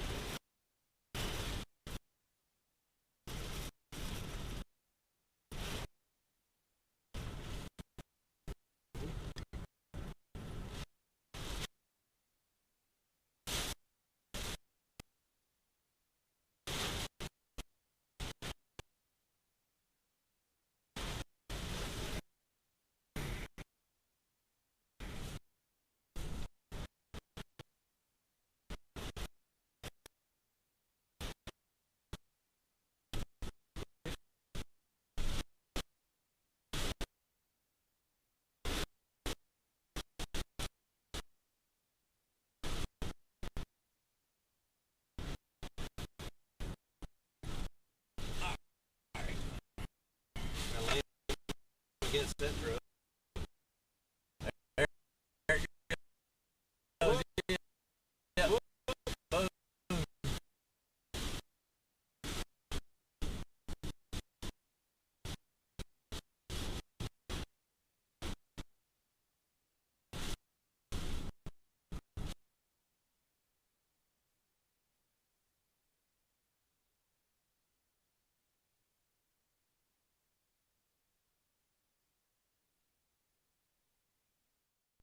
All right, guys, trying to get Brett's feedback again. We are in the eyewall, the northern eyewall in Perry, Florida. Let's go to radar for a minute while we try to get his camera. Oh, got his camera back. There we go. So notice we are really now getting the strongest of the winds coming through Perry. Was that a power flash? Did y'all see that? Let's go back to Brett full and take his audio. Wow.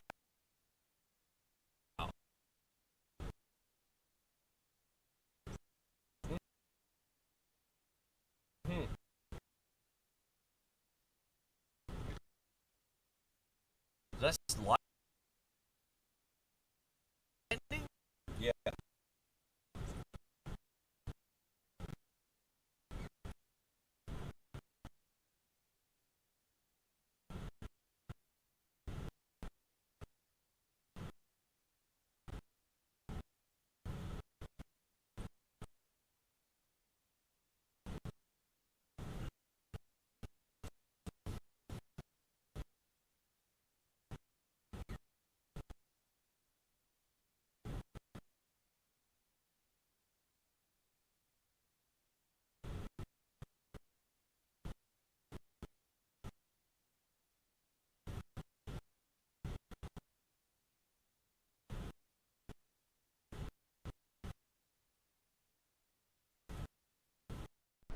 Guys, we're still struggling there, trying to get our internet out as much as we can with Brett's dash cam, but man, he said that was lightning. I thought that was power flashes just a minute ago where the camera was lagging, but you saw that bright flash, and he said that was lightning. So you've got lightning still, which tells me this thing was intensifying. Even though technically it weakened, it looks like it was trying to re-intensify right at landfall.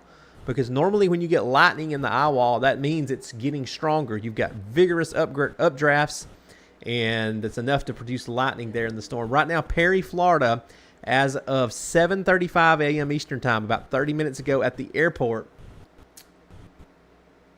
Sorry, I got distracted by our Keaton Beach camera over here flashing off screen. It's trying to come back.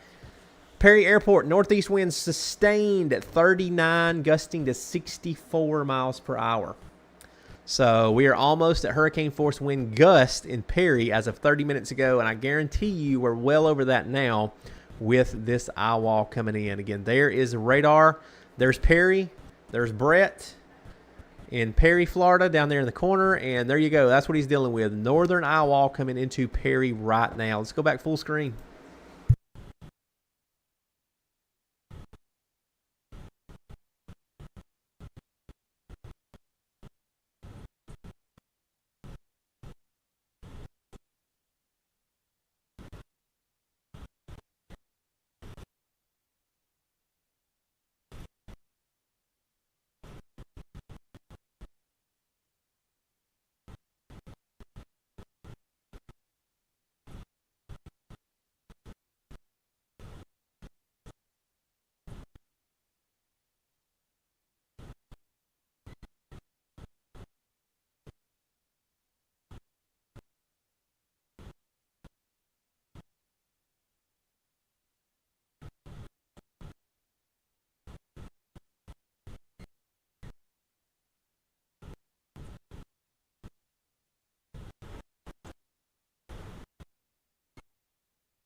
All right, guys, we're still with Brett in Perry, Florida. Again, if you're just jumping in, we appreciate you tuning in today. We have been multitasking here behind the scenes, and we've got official landfall again from the National Hurricane Center as of 7:45 a.m. Eastern Time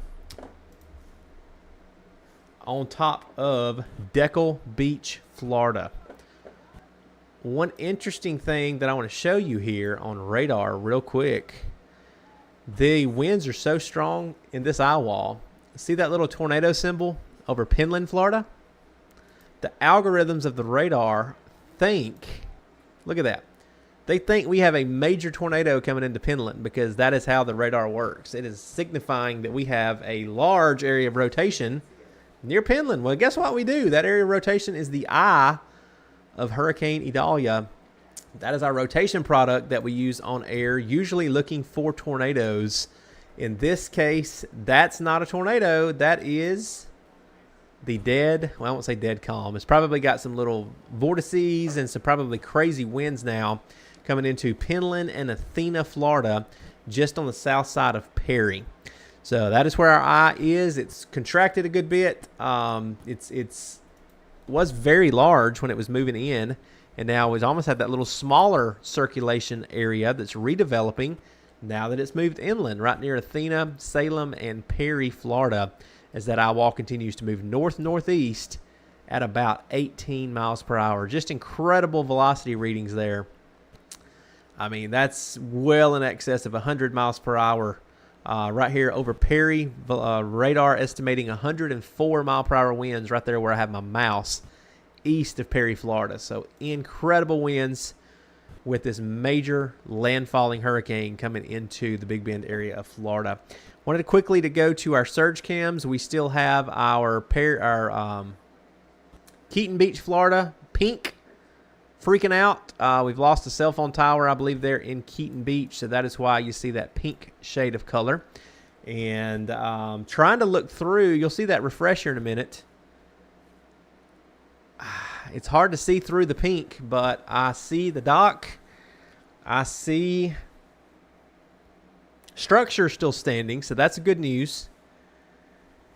And, of course, the other camera, St. Mark's, they're on the west side of the eye wall. So they're having offshore wind. So, thankfully, I don't think we'll have a major surge issue there in St. Mark's because they're getting a northerly fetch and all the water is being pulled offshore instead of onshore. But we've had devastating storm surge so far in Horseshoe Beach. Cedar Key, officially, about 6 foot of storm surge there from the National Hurricane Center. And again, we're riding along with Brett Adair there in Perry, Florida, hanging out on the north side of the eye wall. Let's go back to him full screen.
All right, guys, we're still here behind the scenes, trying to get information in. Brett's camera has went down, unfortunately, but we do have our Keaton Beach camera back.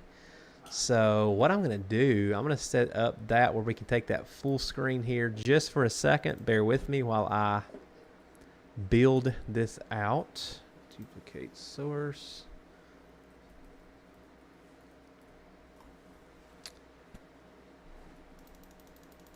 We're building some stuff on the fly here this morning. Dual screen. There we go. All right, give me just a second to get this set up, and we'll go to that Keaton Beach camera full because it's got the most action right now than anything.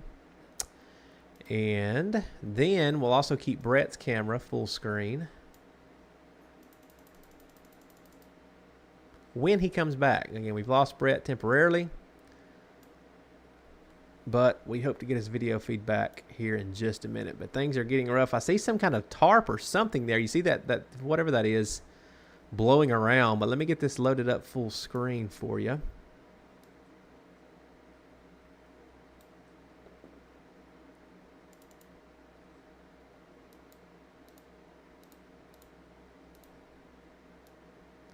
We're going to keep Brett down in the corner, pretty small, but he's still going to be there. That way, if we get his feedback, we'll be able to go back to him full screen.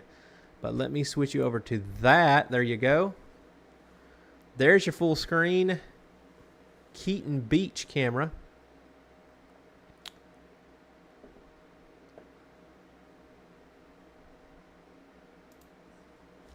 Let me add some text over that so you'll know what we're looking at for people that may not have audio turned on. There went some debris. See that debris flying? My goodness.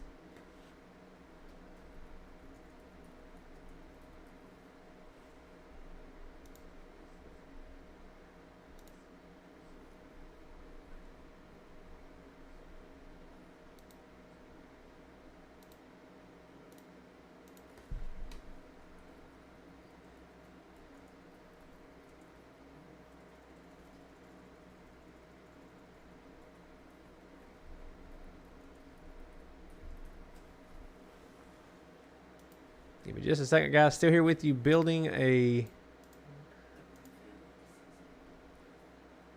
graphic here.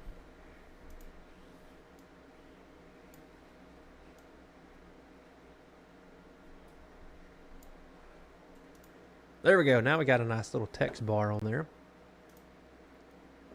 But again, we've got Brett Adair's camera down there in the corner. You can see that.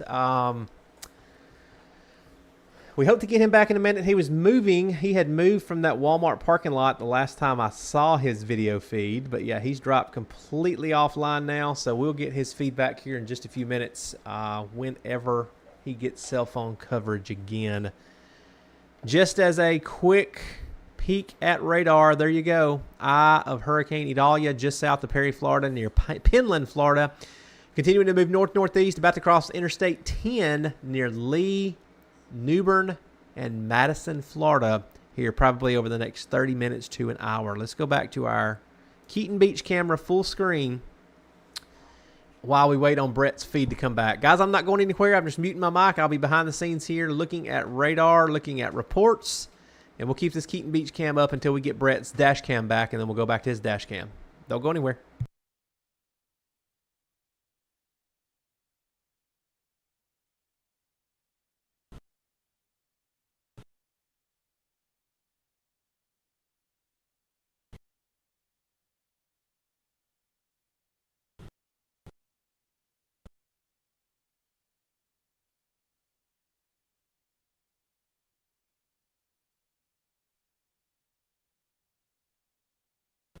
Anthony asking if we have any updates. None since the 7:45 a.m. update from the National Hurricane Center saying we had landfall.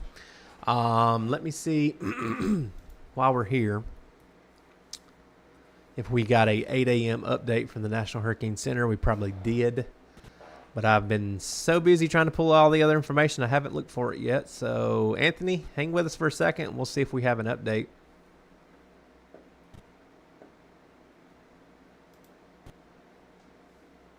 Trying to get Brett's cam back, but it is just not wanting to load. Update, 8 a.m. Eastern time. Eye of Idalia moving just inland from the Florida Big Bend coast.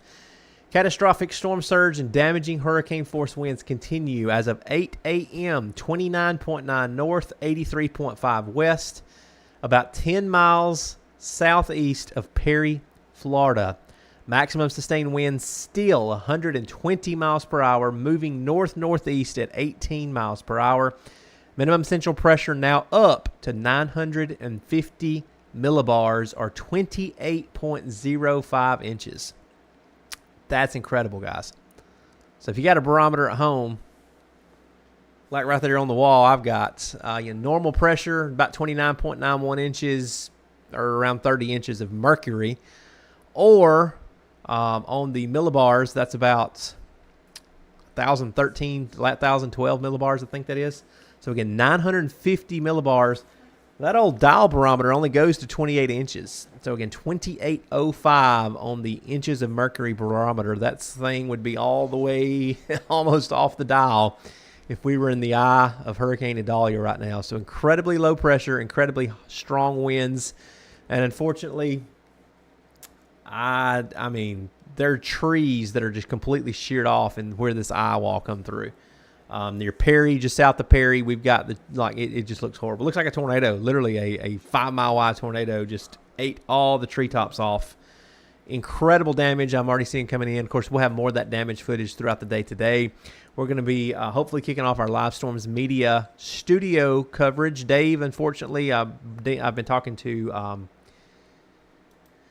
Jarvis. Sorry, I couldn't remember his name. Been talking to Jarvis in my ear on the other side of the studio. And unfortunately, Dave's been up sick most of the night. So I think Jarvis is going to be firing up some live coverage over there in just a little bit. I'll be probably helping him on the LSM page. But we're not going to go anywhere. We're keeping this live feed up here on Brett's page all day long. So while we still don't have Brett's dash cam working, we're going to go back full screen to that surge cam. And I'm going to go back on mute, and we'll be back here in just a few minutes. Don't go anywhere. If y'all have any more questions, let me know in chat. Anthony, hope I answered your question there on if we have any updates. So make sure, guys, if you haven't already, hit that like button on this video. And make sure you share the page as well. We're trying to get all the people that used to watch Brett's live feed on the LSM channel to over here to this channel. Because on the LSM side, we're going to be doing the studio coverage. We're going to be doing the live shows like we've done every night this week. And more continued coverage from the whole team over there. But if you want Brett Adair only, that's where you're going to find him, right here on his channel. So let's go back full screen to Surge Cam, Keaton Beach. Anthony, where is that camera? Are you talking about Keaton Beach, Anthony? Are you talking about this camera? So let me get you an exact location on radar.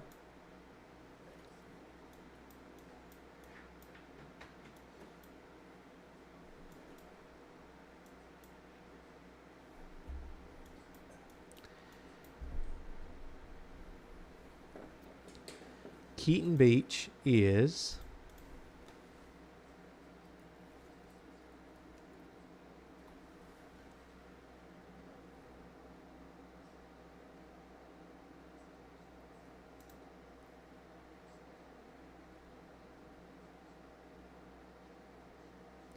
Taylor County, Florida is where Keaton Beach is located. I'm getting you an exact location here,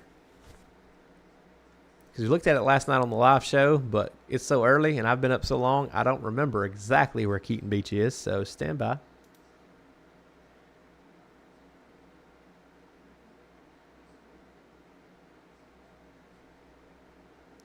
So Keaton Beach is due south of Perry, near Deckle Beach.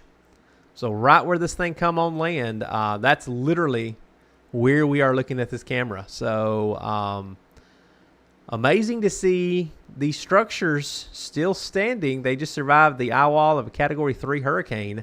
But yeah, due south of Perry, just east of Deckle Beach. There you go. So that's where our camera is located. Perry, Florida, up there at the top. Oh, we just got an update from the airport in Perry. Stand by, guys. Perry, Florida, as of 8:15 a.m., 10 minutes ago, 76 degrees. North winds at 62 miles per hour, gusting to 5. So we just had an 85 mile per hour wind gust in Perry, Florida, on the south side of town at the airport, reporting a heavy thunderstorm, visibility down to 1 mile, pressure at 956 millibars on the west side of the eye. So that is 28.28 inches in Perry, Florida right now. Incredible measurement from the airport. A lot of times we don't get these measurements because the airport weather sensors will go offline before the eye gets there. But again, incredible measurements from Perry Airport, gusting to 85 now in Perry. Let's go back to Keaton Beach full screen.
Some idiot.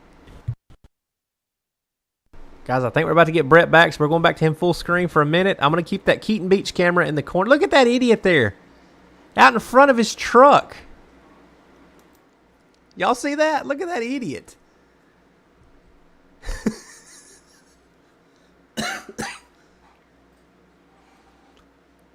Look at that.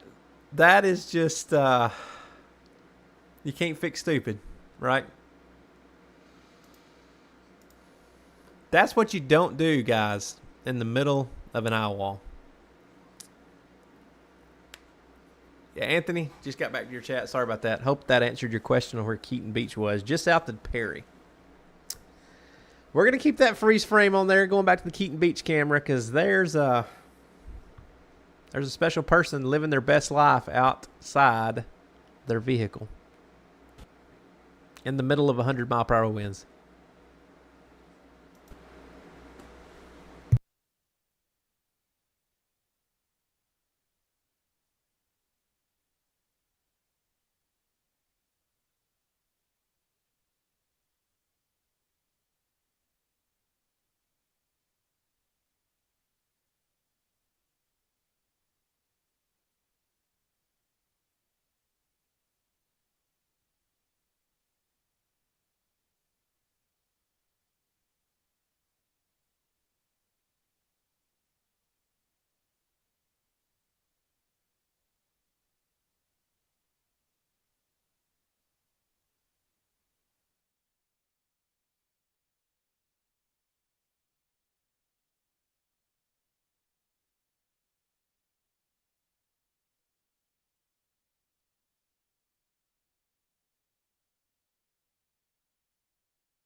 Brad's car.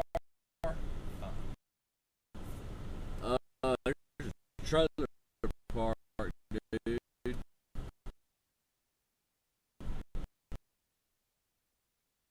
Or,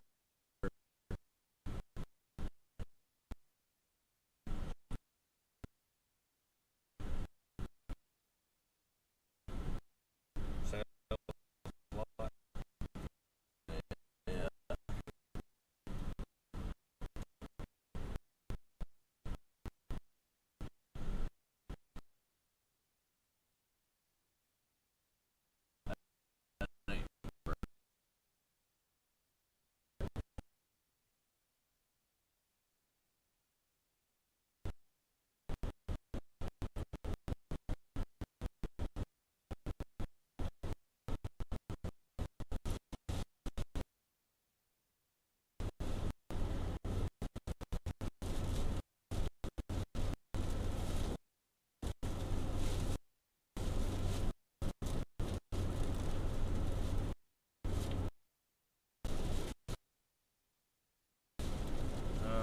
No.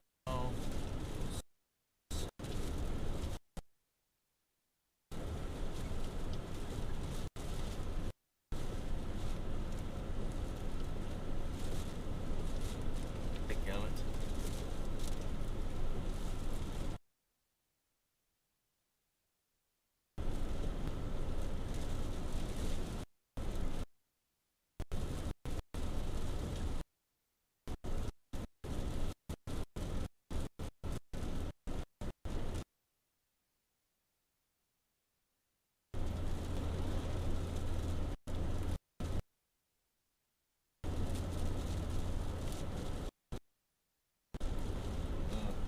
Trees down on power line right there. Yeah. As you can tell, it's not as much, not as bad down here though.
rain bands going in, rushing. Yeah. Oh, snap.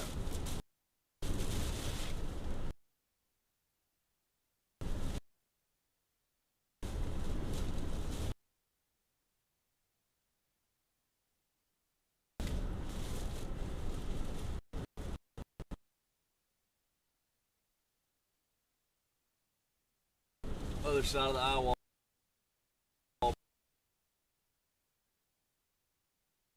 buddy.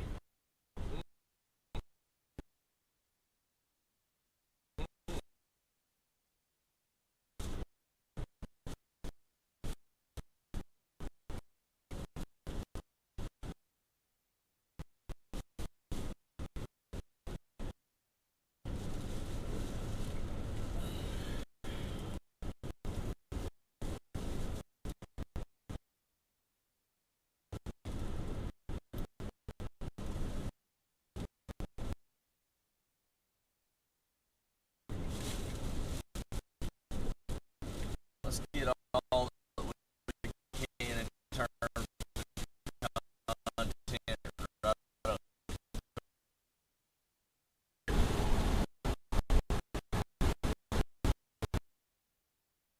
Holy crap. It's about to get serious.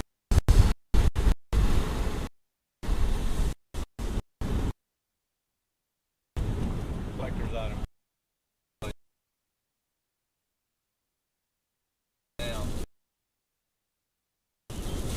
Oh yeah.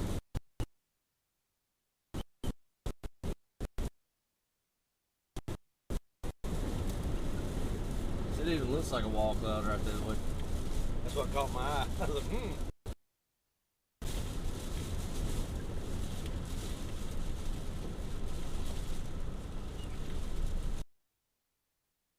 Be careful and as we move it.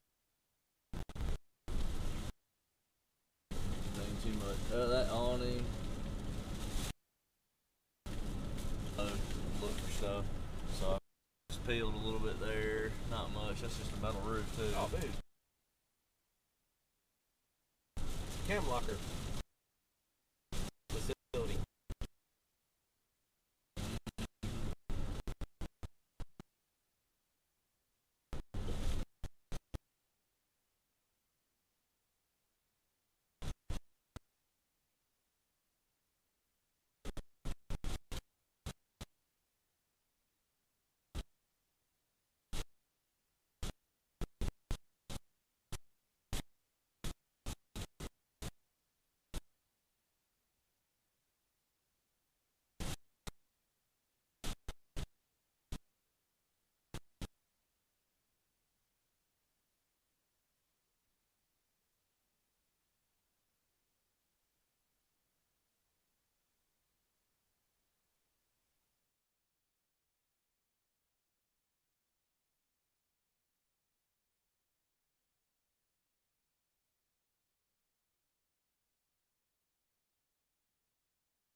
Guys, we're still live here in the studio tracking Hurricane Idalia, and did officially make landfall earlier as a Cat 3 storm. It made Category 4 status just before landfall.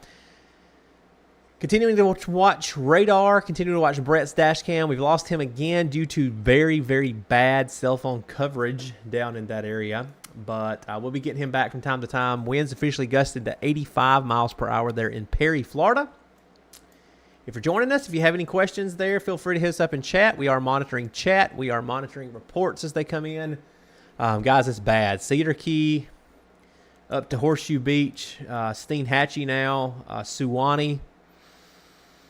What we feared has happened. We have had major storm surge from Cedar Key up through Horseshoe Beach, Steenhatchee now.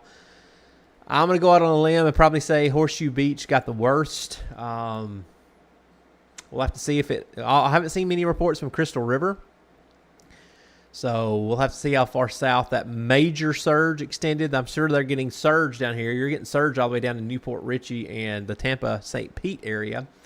But the more surge is up here near Horseshoe Beach and the Suwannee area, just on the right side of that eyewall. That's where the worst place you can be is in these tropical systems. And unfortunately, winds over 100, storm surge over 10 feet there in Horseshoe Beach. So again, horrible situation. Our thoughts and prayers go out to all those folks there in the Big Bend area of Florida. Right now, the center still moves inland, just east of Perry, Florida now.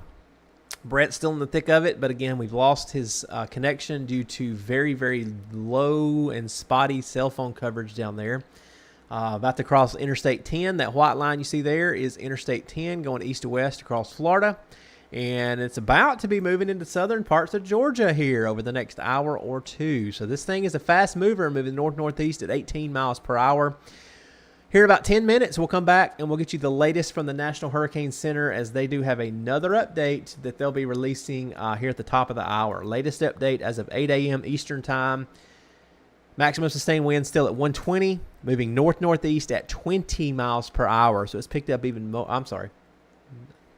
I've been up all night. It's early. I apologize. It's moving north-northeast or 20 degrees on the compass. That's where I saw a 20.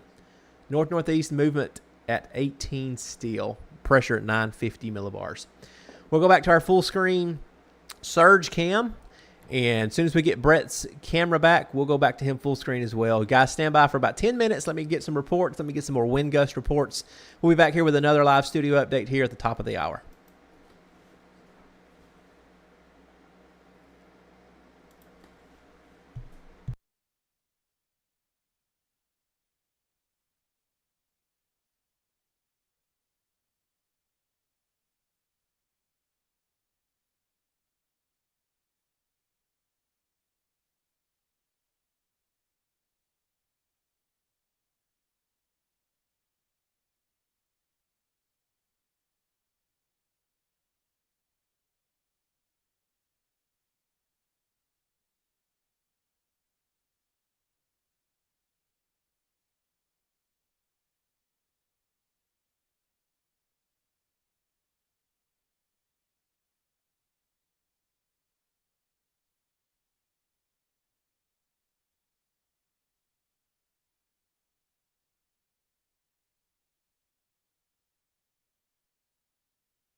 All right, guys, just got the update from the National Hurricane Center as of the 9 a.m. Eastern Time update, and we now have a Category 2 hurricane. Category 2 hurricane winds now at 110 miles per hour. The estimated minimum central pressure based on surface observations is 957 millibars. Remember, this thing's over land, so they can't get hurricane hunters in there anymore. Hurricane hunter missions have ended now as long as this is over land. They use surface observations, airport, other weather stations to get the observations with wind and pressure. And the reason we have hurricane hunters is because we don't have weather stations out in the middle of the oceans. They have to go out and collect that data for us. If this does go offshore, the East Coast later tonight into tomorrow, I will be interested to see if they start up recon missions again. It'll be much weaker, just a tropical storm. But again, we now have a Cat 2, 110 mile per hour winds, 957 on the pressure. A automated weather station at Perry Airport recently reported a sustained wind of 62 miles per hour with a gust to 85. We talked about that in the last 30 minutes or so. And then also a Florida Coastal Monitoring Program tower located near Perry also recently reported a wind gust to 81 miles per hour. So far, the highest wind gust we've had anywhere along the coast is about 80 and 85 there in Perry, Florida now. So again, as a summary, 20 miles south-southwest of Madison, Florida is the location. 45 miles southwest of Valdosta, Georgia. So if you're in Valdosta or anywhere in southern Georgia, conditions are really going to start to go downhill there quickly as this hurricane moves in with possible 100 mile per hour wind gusts still likely into southern Georgia. Again, Cat 2 winds down to 110. Pressure at 957. We'll go back to... We've lost Brett's camera again. He's in a dead spot. So we'll go back to our Keaton Beach surge cam, and we'll keep that up full screen until we do another update here. That's our St. Mark's camera. I think Keaton's loading in. Give it just a second.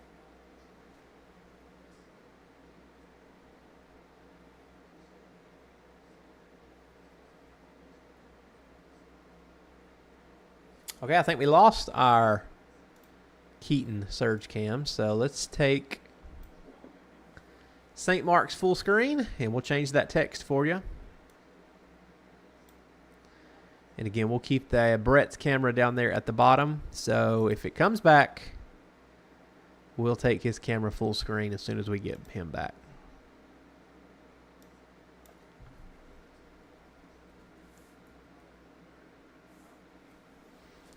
All right, guys, we're going to go back on mute, and we'll be back here with more studio updates here in just a few minutes.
Hey guys, I have another tornado warning we need to talk about real quick while we are here on air with you. This is going to be northeast of Tampa. There's your radar. There's your polygon right there in the middle. Let's go ahead and zoom in and get you the details on this warning. It's going to be for southeastern Pasco County in west central Florida. Tornado warning until 9:30 Eastern time. At 9:06, a severe thunderstorm capable of producing a tornado was located over Zephyrillus. Probably didn't say that right because it's early.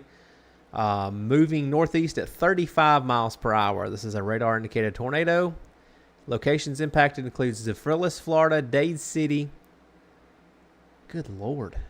Zephyrillus West, Zephyrillus South, Zephyrillus North. It literally says that in the warning. So everywhere around Zephyrillus, Florida, which is there. Zephyr Hills. That's Zephyr Hills. I think that's Zephyr Hills. Y'all let me know in chat. It's early, and until I zoomed in, I couldn't really see what I was trying to read there on the text. So, again, tornado warning for for Pasco County in Florida, and it goes until 9:30 a.m. Take shelter. This is a pretty strong rotation. You're not going to see these tropical tornadoes. They don't look like supercell tornadoes, guys. That is a pretty strong rotation for a tropical tornado. And there's your rotation product just north of Zephyr Hills, moving towards the Lumberton area. So again, tornado warning continues until 9:30 Eastern time, northeast of Tampa.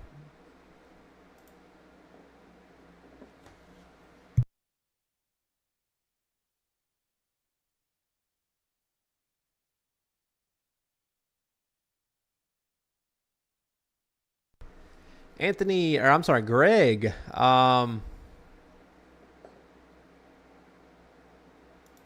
Greg, I have not. I have been looking for reports on the Chiefland area.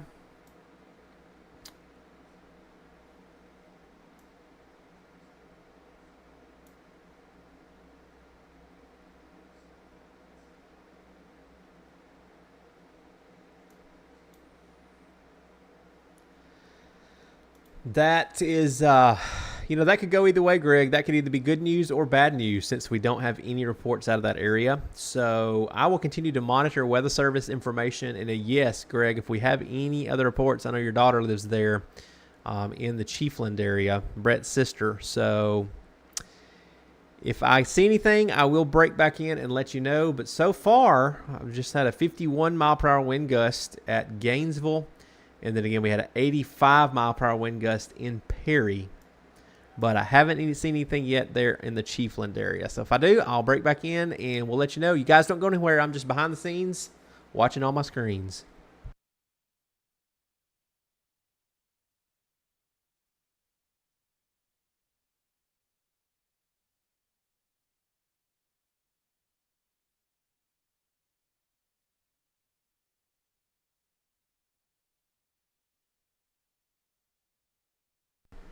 Greg, one more thing real quick. That eyewall, the worst of it, missed the Chiefland area. Now, did they get wind?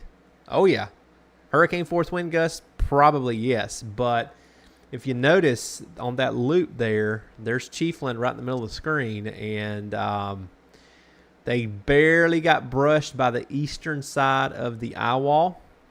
Lake City is getting about the same thing that they had in Chiefland, and right now they've got winds gusting to 45 in Lake City. So tropical storm force conditions, yeah, probably some hurricane force wind gusts there, but again, the worst of that eyewall did miss the Chiefland area and go just northwest. I hope we can get more information for you, and we'll be back on that.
I thought that was a bird. For a He is minute. a little limb. That's a little guy.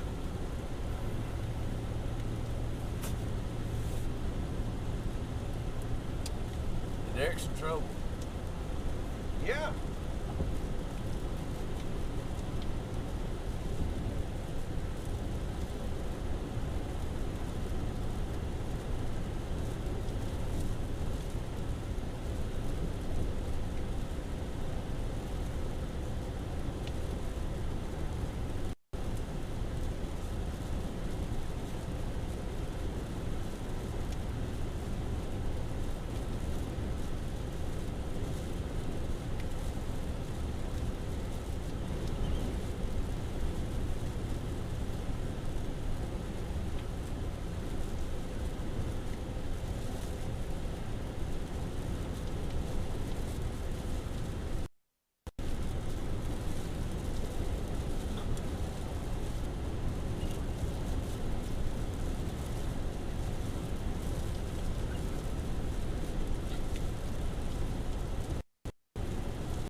Hey guys, still riding along with Brett Adair in Salem, Florida now. Mike, if you're still with us, just wanted to let you know I've been texting Brett. He is actually heading. I'm not Mike. Greg, I'm sorry. I got like 2 hours of sleep last night, and for some reason I just called you Mike. Greg, if you're still with us, he's actually heading over to the Chiefland area right now. So you can see where he's at in Salem. Not a whole lot of damage, thankfully, there to the trees compared to back in Perry. So let's go back to Brett full screen. Well, I'll have another update here in about 5 minutes at the top of the hour. We'll see if the National Hurricane Center gives us another update here at 10 a.m. Eastern Time. Should get a full update from them then.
something just changed mid-route.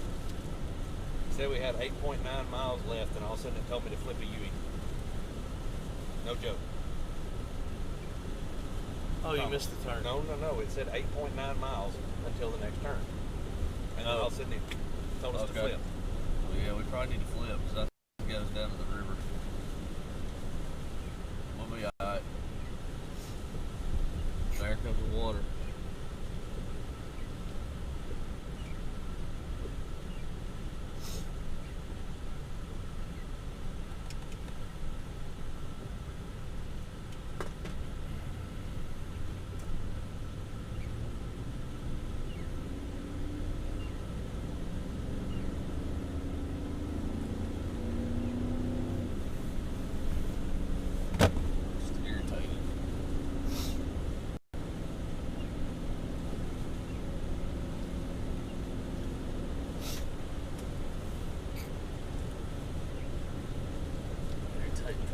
See, we were already way past the turn.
There's trees all the way down this line.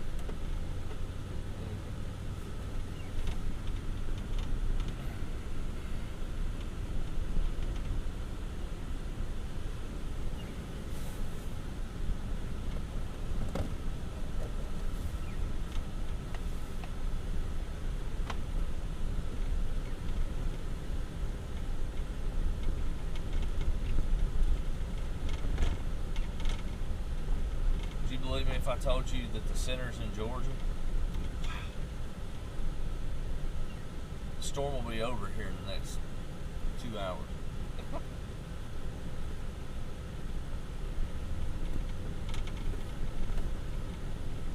It ain't quite in Georgia, but it's getting it that way.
All right, guys, we're still riding along with Brett Adair in the chase vehicle there in Steinhatchee, Florida. He's making his way over to the Chiefland area if he can, dodging down trees. Here comes another one we got to go around.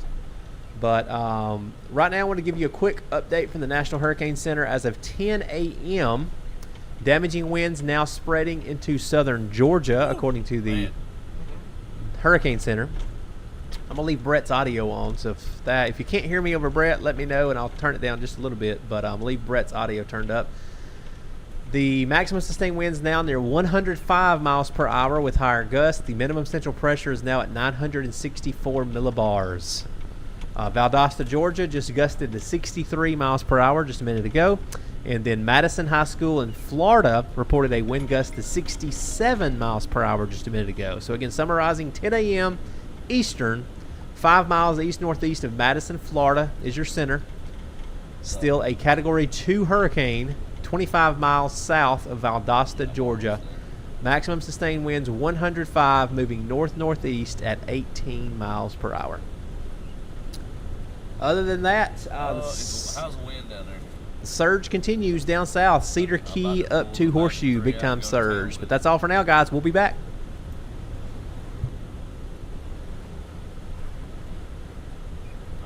I don't care if the rain lets up or not.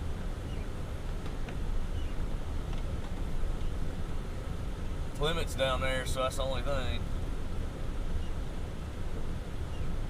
Yeah, he says that. Well, yeah, I'm gonna get it. I'm not. Is it and I think it's a good area to fly too, so I'm going after it.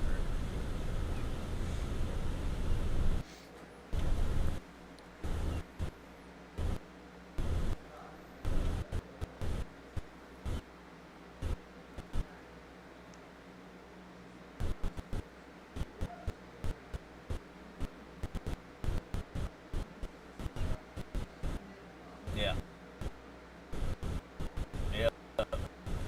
It's happening.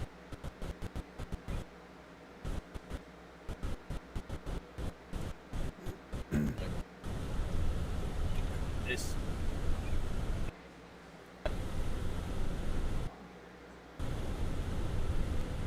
all right, sounds good.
About to go get this, but temp up.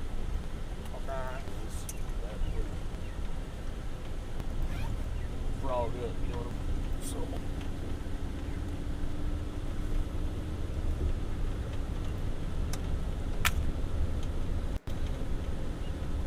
I'm not flying, you know.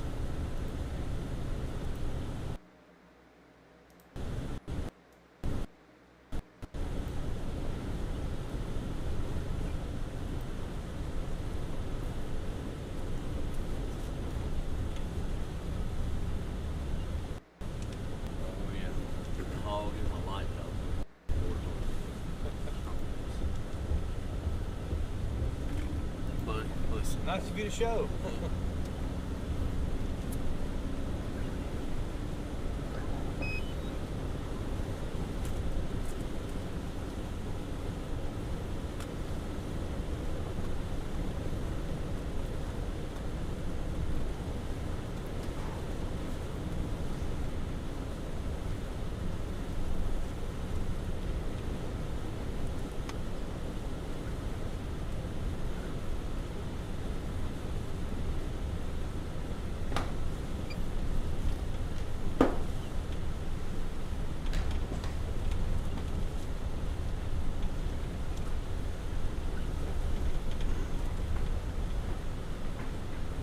Don't even care about the water. How far away from Brad them is the question.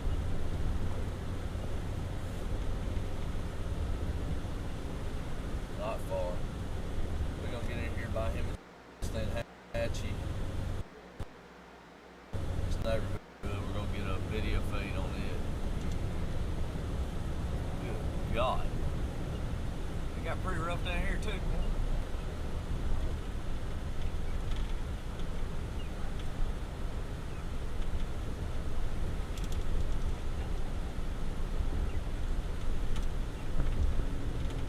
Probably some wind damage up toward my sister's,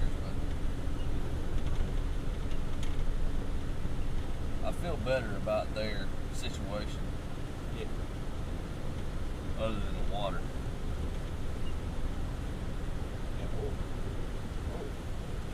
Oh. We got houses in the water. Is that off the river? Yeah. Here you go. Hold on.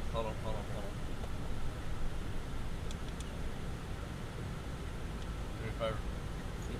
Know how to do it? Go fly. Yes. Hold on. Yeah, let it connect to it first. Hold on. Nobody's behind you, right?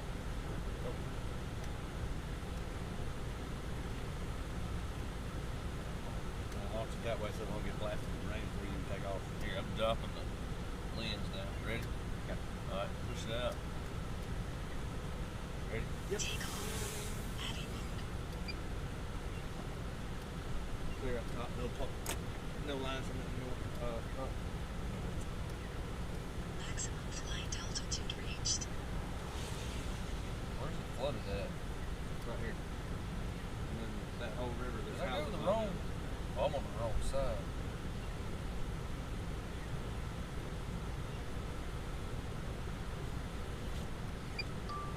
The home point has been updated. Please check it on the map. Oh, yeah. And the roof's gone off of a couple of them.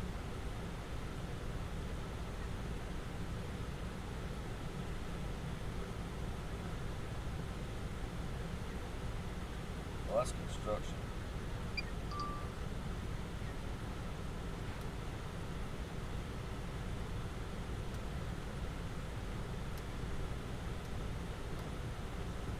So that's up. This is up the river. Yep, up here.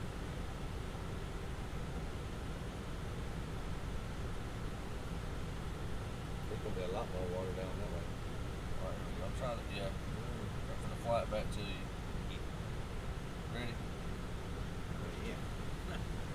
See it? Yeah.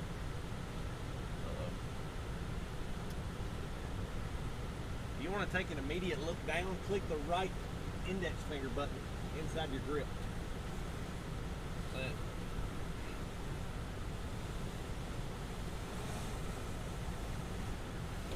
If there's anything coming, I just landed the road, dude. Landing. Alright. Just grab it. Here it comes. Thank you. I'll wipe it with the glove.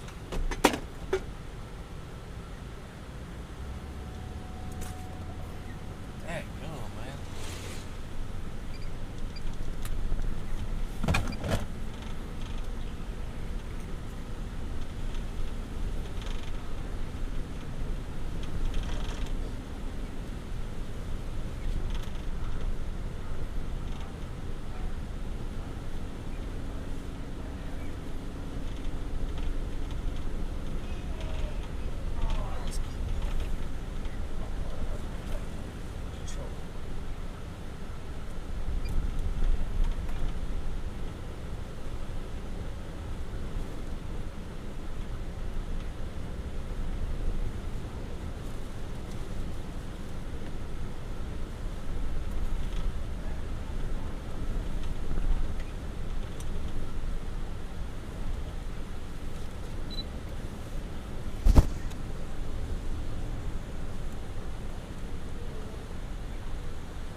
around this Yep, bend. this is up here where they're at.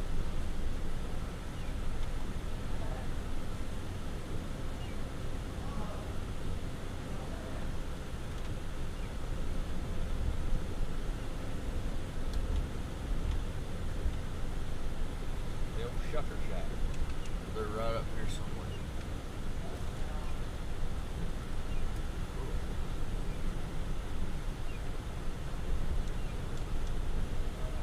Hey, Lolo.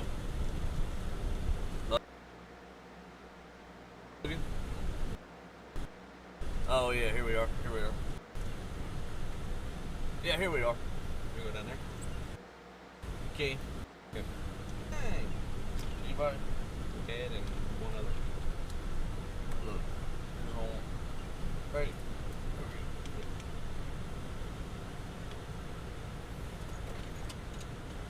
we go. Hit the wipers. Yep. Let me drop it.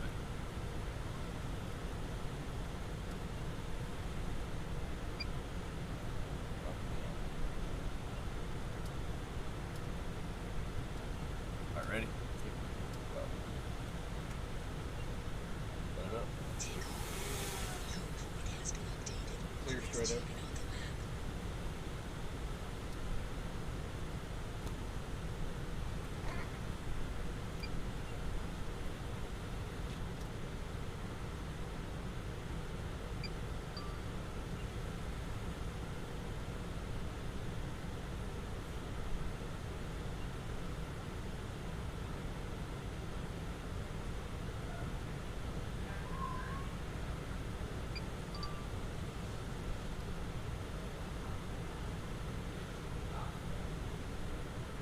Yeah.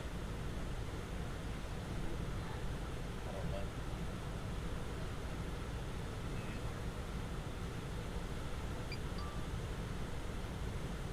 Well, I'll tell you in just a minute. I got a little play thing here. So it's just,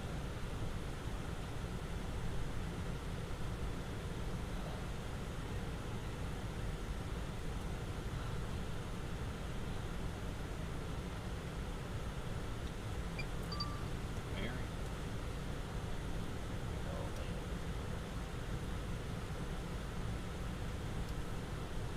Yeah, you ain't getting through that one.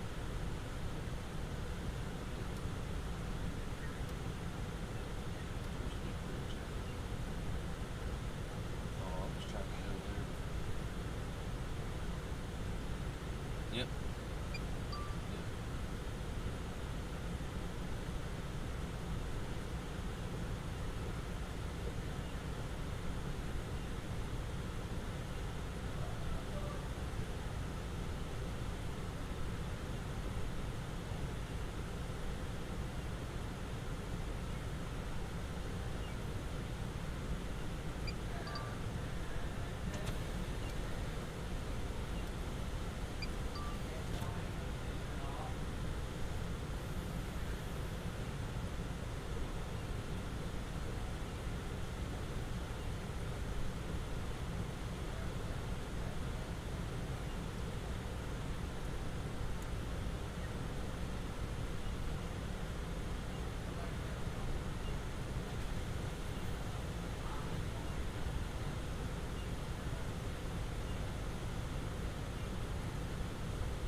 Got a boat or something that's crashed in the river.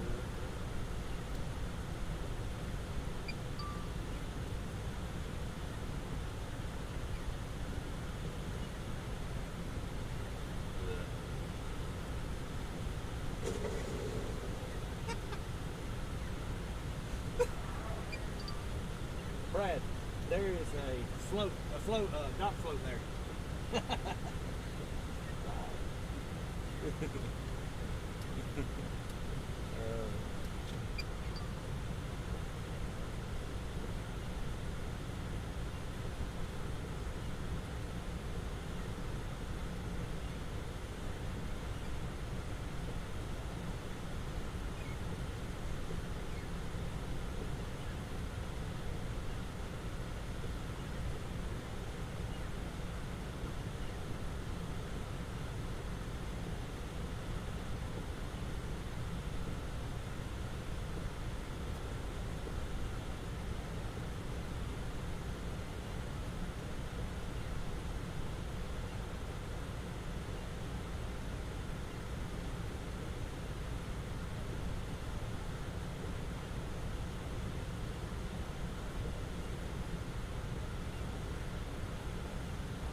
Who's that? Is that Brad? Yeah.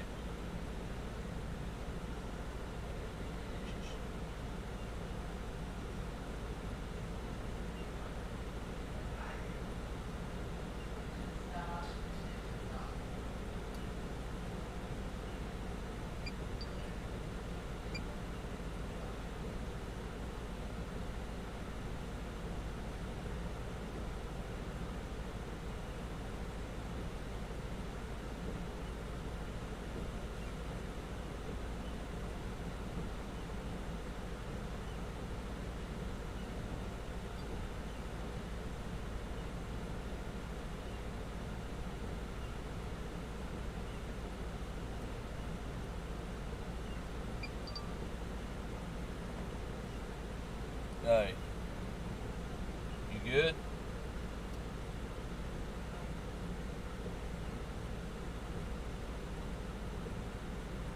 What do you think?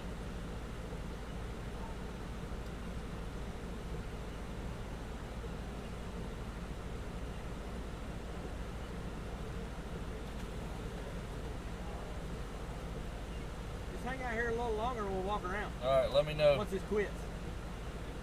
Yeah.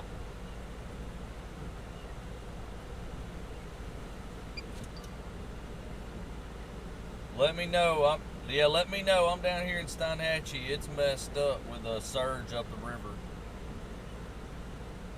Perry got messed up with wind damage. We were there when it came through. It tore it up. They're everywhere.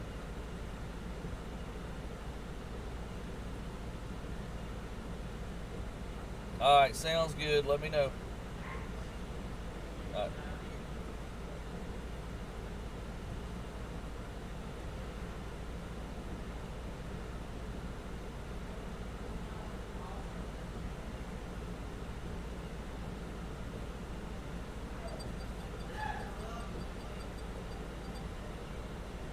Hello?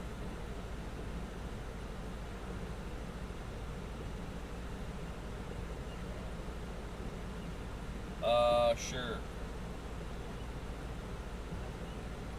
Steinhatchee. Here, pull up here. We'll have a shot of that right there. That house that's got submersible water. I got you some good stuff coming. Like right here. Yeah, there we go. This works.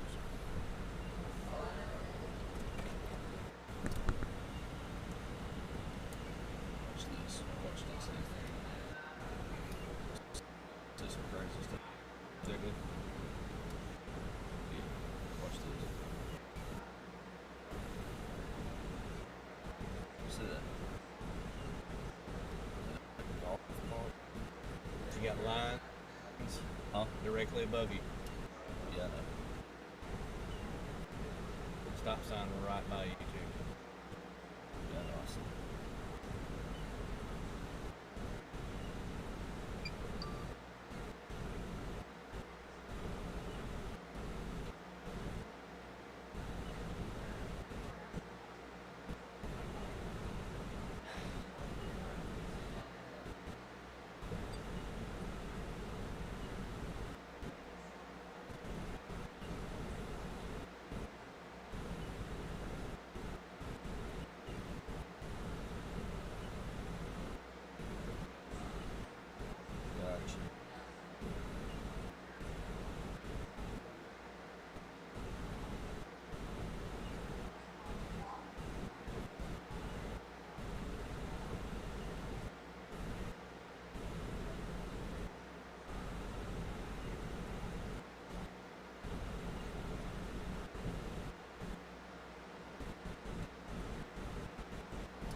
Well, Keaton Beach didn't get as big of a surge as we kind of expected. The storm took front road access that goes down to the public beach area and Keaton.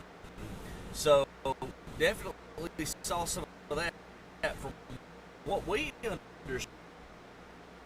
Swanee River here is Hatchie, and then Horseshoe Beach really got hit very hard as the onshore flow was just line there because they were on the right side of the eye the entire time.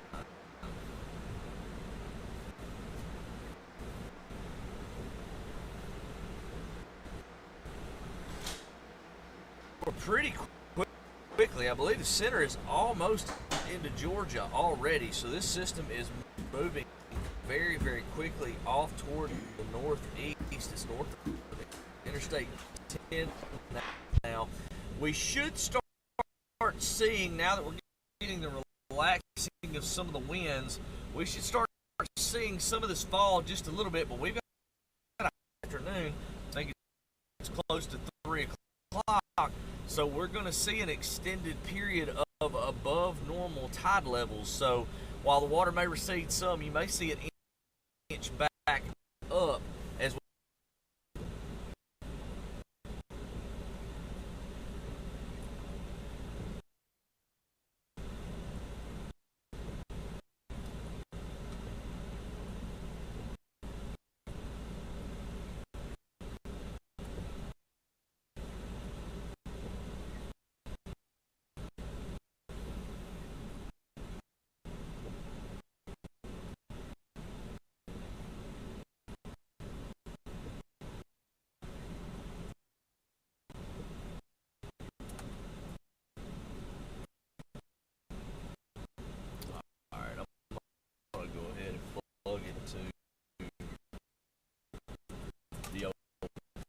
pad here. See if we can't bring it in.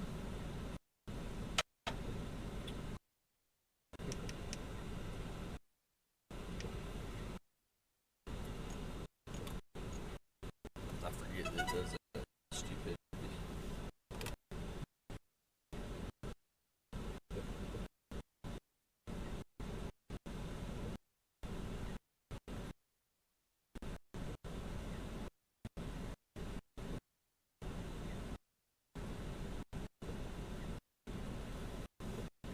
Apparently, Crystal River got hit pretty hard down to the south too.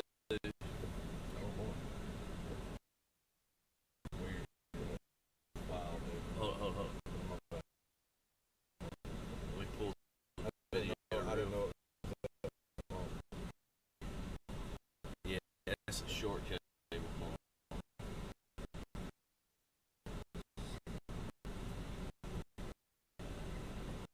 SSD.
Cool, man.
What the heck was that?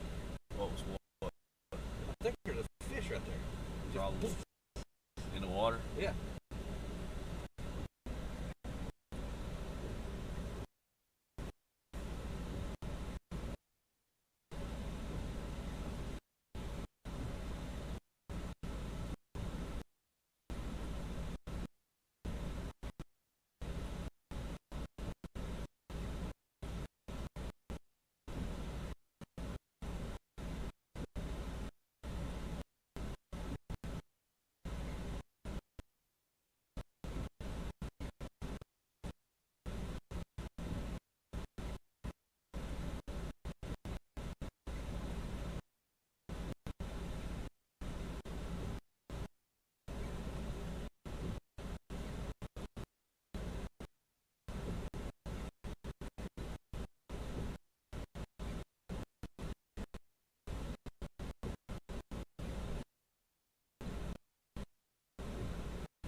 Hello.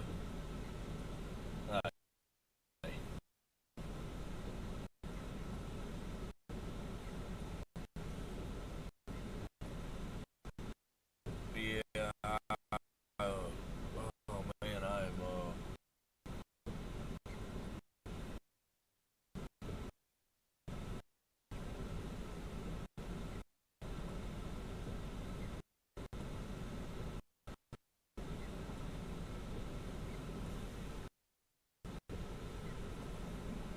yeah, yeah, yeah.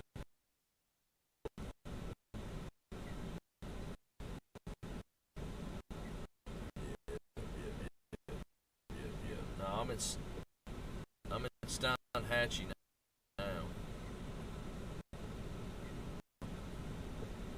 Yeah. Yeah. Roof damage.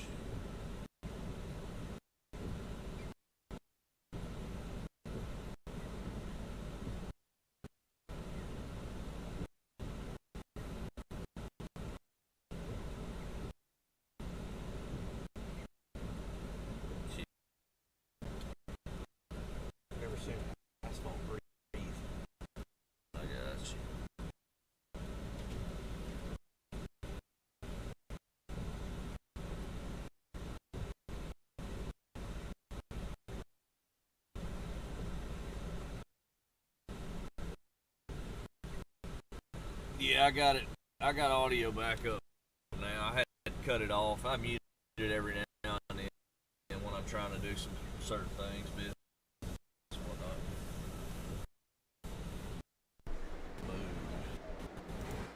Hey guys, let me know how Brett's audio is there. If it's, I've had to crank his audio way up because the feed I'm getting in is very, very quiet. So if I'm a whole lot louder than he is, All right, sounds good. and I'm blowing you out every time, let me know. Us later on, because I'll be back after this thing. I'll be watching All chat right. for a minute. Sounds good. I've got him increased 700% to where he is now. Right. So, The asphalt's breathing. Is it? Yeah. It's got bubbles coming up like everywhere. Josh, thank you for that. Says radar indicates rainfall amounts up to 8 inches near the Florida-Georgia line. Yep. I'm gonna move around a little bit. Let's take radar for a minute while I'm letting y'all know about our audio on Brett. There it is. Now crossed over into Georgia. Oh, right here. Madison, Florida, up to Valdosta, Georgia. Yeah. Yeah, audio is choppy. Good deal, Anthony. So his audio is loud enough for you to hear it? Good deal. Thank you for that. Yeah, it's going and coming. Bad cell phone reception down there, so it is definitely choppy at times and laggy. But glad y'all let me know the audio level is good. Appreciate that. We're waiting another top of the hour update from the National Hurricane Center. We've got a considerable flash flood warning now for Valdosta, Georgia. So this is going to be a flash flood warning for southeastern Brooks and Lowndes counties in Georgia. And again, this is for life-threatening flash flooding Just right in the here area. on the river. That's it. Huh? Oh yeah. Oh, it's rendered. Oh. Let's go find somewhere we can get out of the rain for a minute.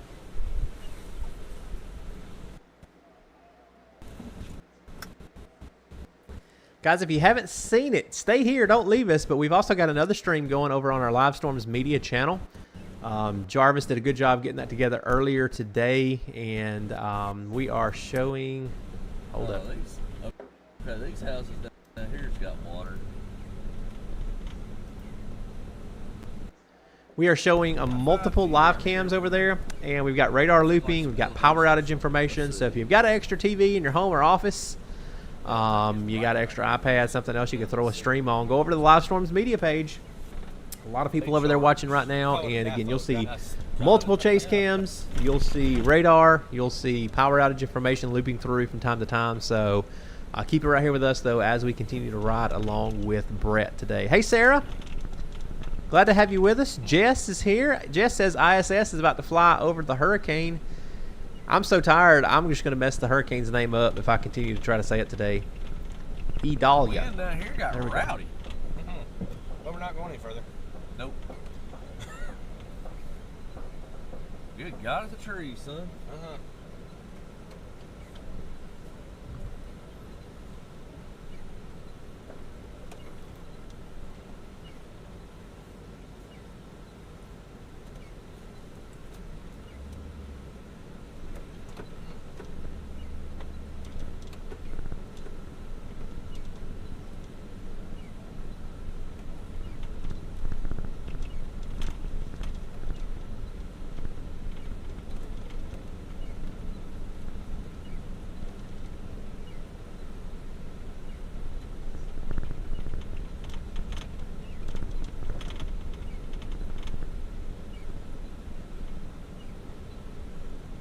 Surge is still high, guys. Way high in Steenhatchee. That's where Brett is right now. Man, damage is bad. We're going to have rest of the day today. We're going to have multiple damage videos coming in. So we're going to continue to show you the live streams as we have them. Then we're going to quickly be transitioning from live feeds, live coverage, over to damage assessment and damage videos. So make sure, of course, you stay on the channel here today as we get this afternoon. I've got a breakaway here probably early this afternoon for maybe about an hour or so, around 1 p.m. Central Time. And then I'll be back after that working on damage content, damage videos, reports, storm reports. I'm very anxious and curious to see from the National Hurricane Center how high that surge got in Horseshoe Beach, because it was bad. It was incredibly bad. I mean, it looked like Fort Myers during Ian. It looks that bad in Horseshoe Beach. I don't think we'll have as much, and this is where we're going to come in and try to change this. Since Horseshoe Beach isn't as populated as Fort Myers, I doubt we see the national news coverage like we did during Ian. So, you know, maybe with all our chasers that we've got out getting video, maybe we'll change that. Let's go back to Brett. They got smoked. Let me see if I can find a way if we.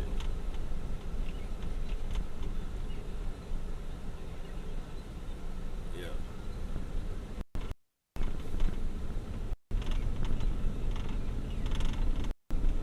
I already got it all basically. Go down through my sister's town to go to Horseshoe Beach, so I'm gonna go down here to Cross City and go down to Horseshoe Beach. You gonna head down that way? Well, just cut it up and let me know. All right, works for me. Bye bye.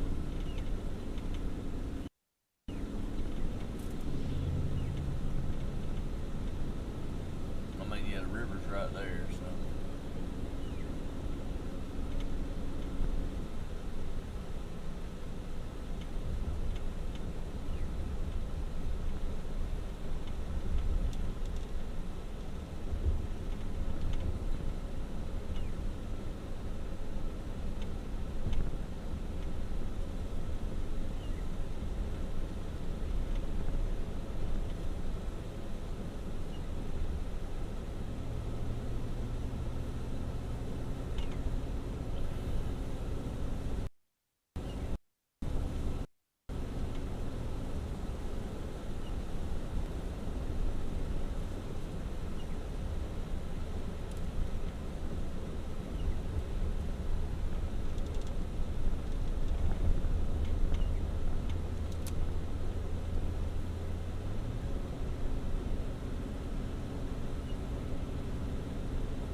Well, let me go ahead and turn the cam a little and get this out of the way. Sit it right here. Things are going pretty good so far.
that who? Oh, I just saw that.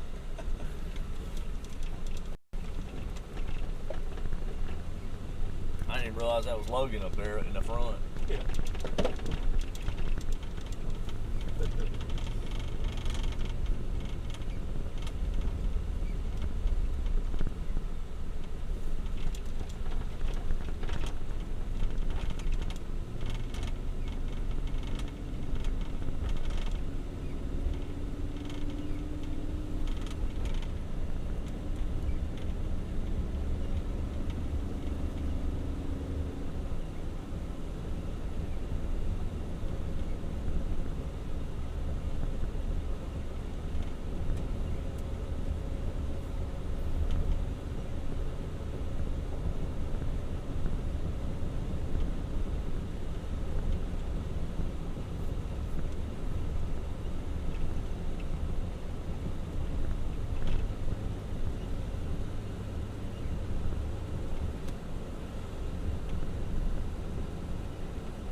What are they waiting on?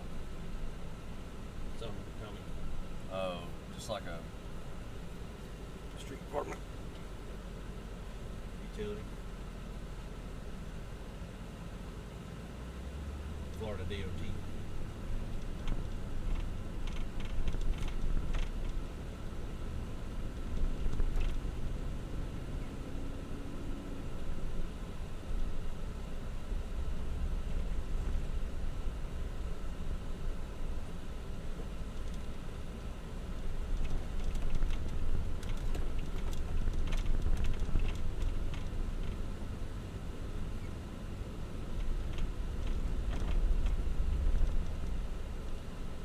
Well, I don't think you're taking that classic down there, sir.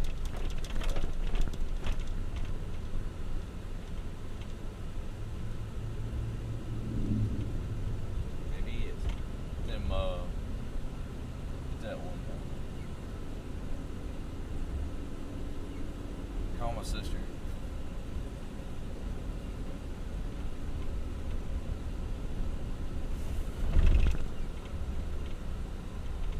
She's on FirstNet. She ought to be able to have service.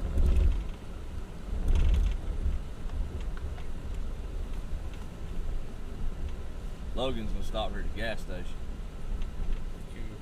Yeah, hold on. I need to put 5 in here. Do we? Yeah. You probably ain't got power to do it. Yeah, that's what I meant. I got to put 5 in it. Oh, seriously? Yeah, like out of the tanks. Hello. Hey, did y'all make it? That doesn't sound too great.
Hey guys, we are still here.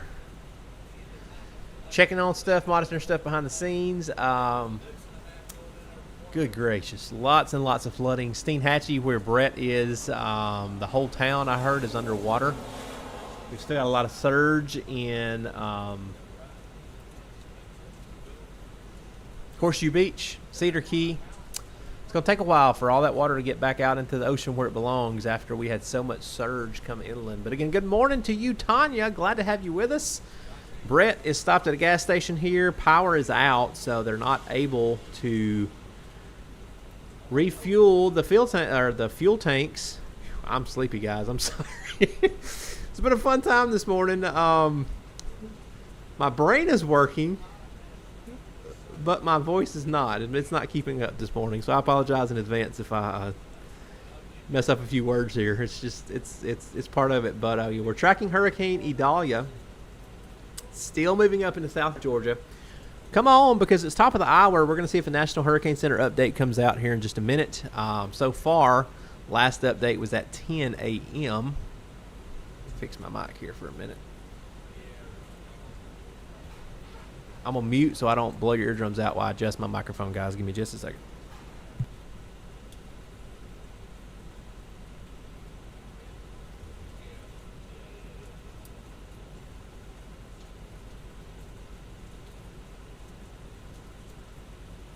All right, there we go. That's a little bit better.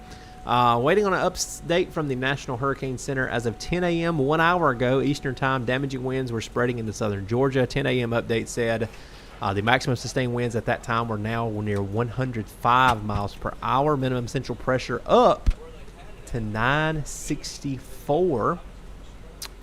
Since this is now below, I don't remember the criteria on how me and Jarvis were talking earlier.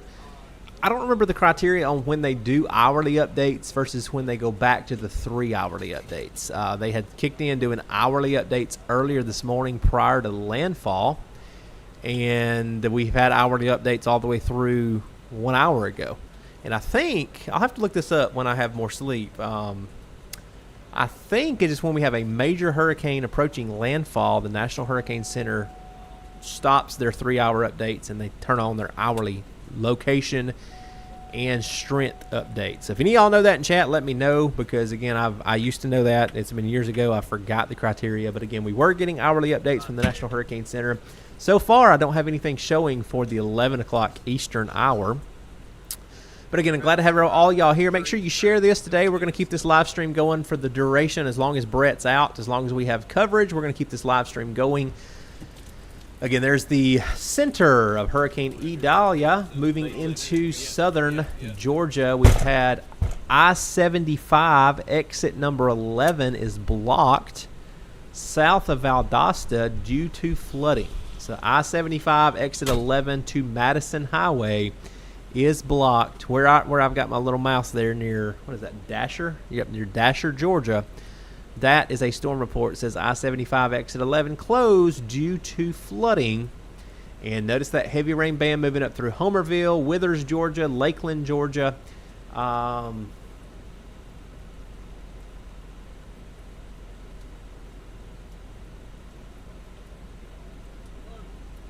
just noticed I lost my airport weather conditions. So let me switch to Valdosta radar, because we were getting our airport weather observations feeding in about every 5 or 10 minutes, and now those have disappeared from my screen. So let's refresh our radar and see if we get our wind observations. I'm very curious to see what Valdosta, Georgia is getting on wind right now. But again, had landfall earlier this morning south of Perry, Florida. Official landfall at Keaton Beach, Florida at 7:45 a.m. Eastern Time, 6:45 here in the central time zone where I am. Anthony, you're right. I mean, look at this. We went from landfall at 7:45 to current time now 11:05 Eastern, and this thing has moved about 55 miles into southern Georgia. So this thing is moving. That is one piece of good news that we've got, because if this thing was crawling and going slow, hours and hours and hours of hurricane force winds and surge. We've already had hours and hours of surge in Cedar Key, Horseshoe Beach, up to Steinhatchee.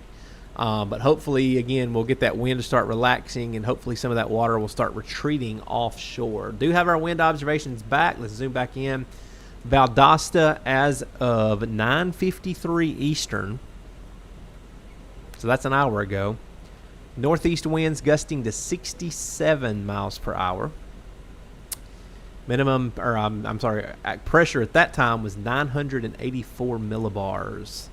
Just north of Valdosta, Moody Air Force Base was reporting northeast winds gusting to 53 as of 10 minutes ago. So Moody Air Force Base, north of Valdosta, northeast winds gusting to 53. Pressure is at 983 millibars. So this thing has quickly moved inland. Let me go back to our National Hurricane Center page. See if we have... Nope. They took the update link off. So I'm assuming we are done with our hourly updates with Major Hurricane Idalia down to a Category 2, no longer a major hurricane. 105 mile per hour sustained winds as of about an hour ago. So again, we're providing live coverage here on Brett Adair's channel. They're at a gas station. They've got their gas cans off the back of the vehicle, and they are having to put 5 gallons in the tank because that gas station you see there has no power, so they're not able to fill up at the pumps. So again, we're monitoring reports, lots and lots, like I said, of flooding, storm surge flooding, and otherwise all along the impact zone. Tallahassee, I did see earlier winds, I believe it were 50 to 55 in Tallahassee, so very much tropical storm force conditions, but I think they stayed just below hurricane force wind gust in Tallahassee. Likely still some trees down, power outages over there as well. Up to near the Monticello area, in Greenville, down to Perry, Madison, Florida, Panetta, Florida, all the way up to Valdosta now. That has been the track of the center of the storm. So again, Steinhatchee up through the Keaton Beach area, it's bad. A lot of wind damage, a lot of tree damage. I mean, tons of pine trees that have come down. Lots of power outages, and again, a lot of surge still ongoing. Let's check our surge cam real quick while we've got Brett at a gas station. We still do not have our Keaton Beach camera. So let me refresh over here on another computer I have. Something must have happened with the cell phone tower down there in Keaton Beach, because we had that, we lost it, and then we had it again. That just looks like a fire rescue truck there. Yep, looks like a rescue truck there on the St. Mark's surge cam.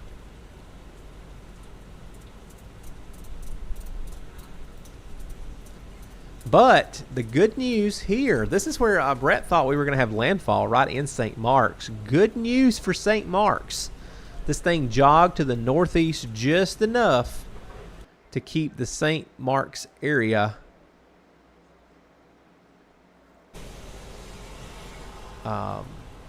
my headphones got quiet for a minute. It was Brett's audio cutting out, and it freaked me out. That's why I stopped talking. But yeah, the Keaton cam was awesome. Like I said, that was incredible, seeing some of the damage down there on that camera. But we have lost that again. I'm assuming there's power outages in the area. I'm assuming there are surge issues in the area as well. So hopefully we'll get that camera back at some point today to see what we can see. But again, here, this surge camera was on the offshore flow, the western side of the eyewall. So thankfully, we did not have 10 foot of storm surge coming right up into this camera location. So good news there again for the St. Mark's area west of the eyewall.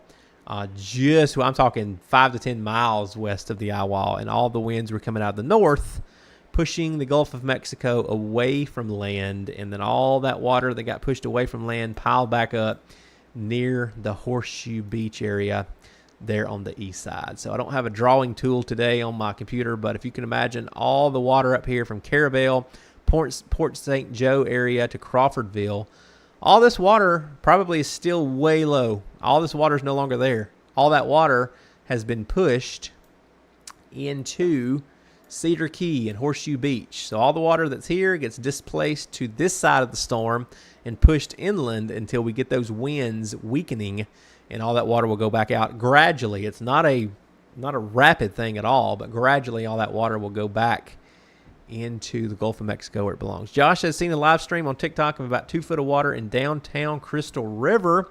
Thank you for that, Josh. I was curious on how far south that surge went. So there's Crystal River as the topo, or I'm not the topo, the satellite image loads, and notice we've got the water right there in Crystal River. And Josh says had a live stream on TikTok, 2 foot of water in downtown Crystal River. And guys, they're not right on the shore. I mean, they're inland. It's marshland. So technically you could say, yes, they're right there, but you see how far out they go until you actually get into the ocean here. That's about 5-ish miles from Crystal River here on the map to where my mouse is here on the edge of what looks like the marshland. So again, 5 miles from the actual coast, the ocean. You see there's no beach there. It's just wetlands, but 2 foot of water downtown Crystal River, Florida. Josh, thank you for that report. And zooming back out, thankfully right now, no current tornado warnings in effect. We've had a few tornado warnings this morning so far, but with this coming in during the early morning hours, I think that's really capped our tornado potential because we're not warm, we're not unstable. We have had some dry air wrap around, of course, into the storm, and that tends to enhance the tornado potential because we get clearing, we get sunshine, you heat the ground, and you get more unstable. But with this coming in the early morning, typically your most stable time of the day is in the morning hours. Coolest, as you know. So I think being an early morning event so far, that has limited the tornado. What am I trying to say? The actual tornadoes that have touched down. I haven't seen any tornado reports is what I'm trying to say so far. Again, I'm sorry, guys. We're running a couple hours of sleep here. But as we get later in the afternoon, I am very concerned about the area northeast of where the center is now, up into South Carolina and North Carolina.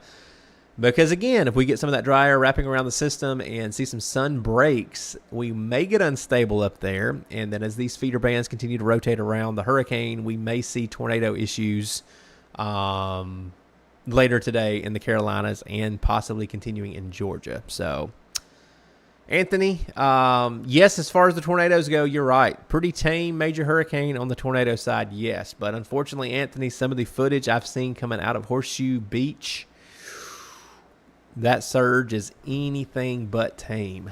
That surge is, it's bad. It's going to take some time for us to be able to get people into Horseshoe Beach and get footage, but I'm talking complete devastation in areas of Horseshoe Beach due to probably, I'm going to say at least, I feel very comfortable saying storm surge of at least 10 feet in Horseshoe Beach.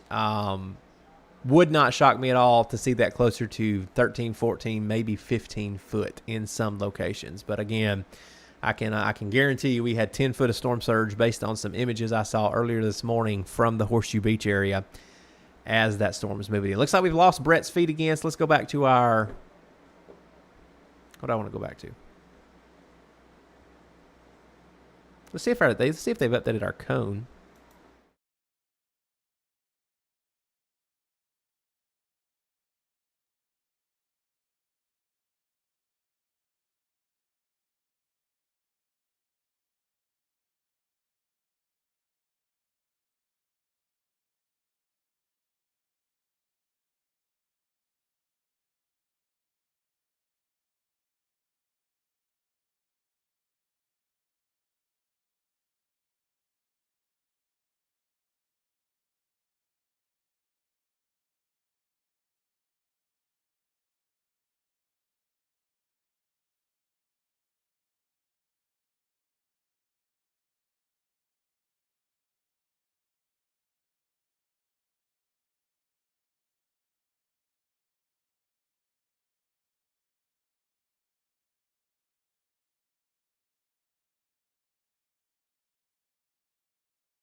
during landfalling tropical storms. Had a question in chat. I've got a one-track mind today, though, so let me see what that question was. Something about Cedar Key, I think.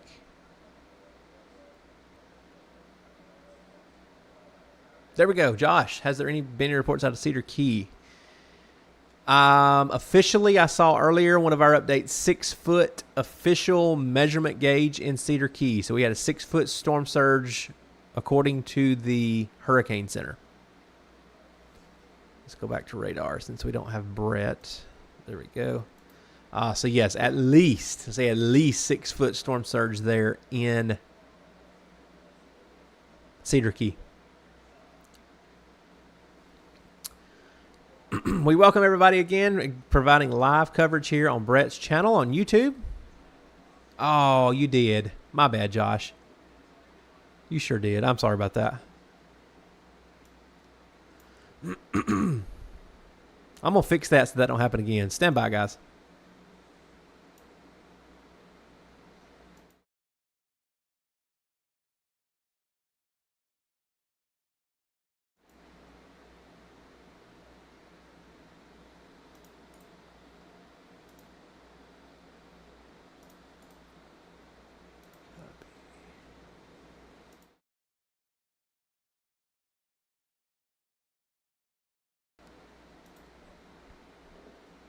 All right, and we're back. Sorry about that again. Yeah, we lost audio on the maps earlier. That was a sleepy mistake. But yeah, there's our 11 a.m. advisory from the National Hurricane Center. I was telling you, we got winds down to 90. We had winds at 105.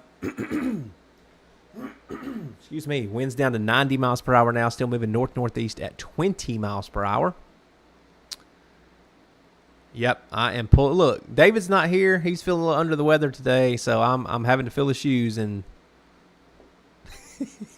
pull a David over here. You're right. Susan, thank you for that. Yep.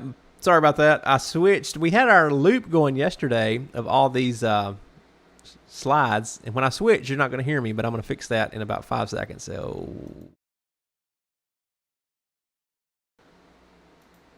see, I'm back. There we go. So yeah, we were showing you the storm surge maps from the National Hurricane Center. You couldn't hear what I was saying a minute ago. I was just rambling about them, but we were talking. I was talking to myself about how we need to look at the East Coast now. Flagler, Volusia County line up to the mouth of the St. Mary's River, 1 to 3 foot. Storm surge expected, 2 to 4 feet. North of there, up to the St. Catherine Sound. North of the St. Catherine Sound, all the way up to the South Santee River in South Carolina, 3 to 5 foot storm surge. And I see we've got a tornado warning we need to talk about. Let's go back to radar. That's not radar. There we go. Brand new tornado warning just issued in South Carolina.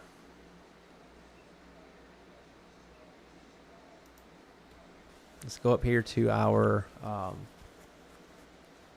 radar just north of Savannah, Georgia. Man, I tell you what, I hope Savannah fares okay in this storm. They've got all those. They've had hurricanes before. They'll have hurricanes again, but took a trip back in April down to Savannah, Georgia, and my, oh my, never been before in my life until then, and holy cow, guys. If you've never been to Savannah, Georgia, yeah, you're missing a beautiful area down there. I was just blown away. So there's your new tornado warning. I'm getting distracted because I'm sleepy. We're talking about the Charleston, South Carolina National Weather Service office. I wonder if that's close to Jarvis. Hang on a minute.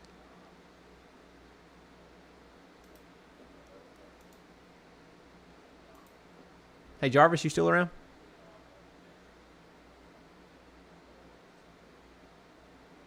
Ah, he's away from keyboard.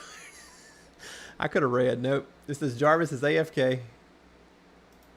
My bad, Jarvis, if you heard that. All right. He's in South Carolina, so I was going to ask Jarvis where his where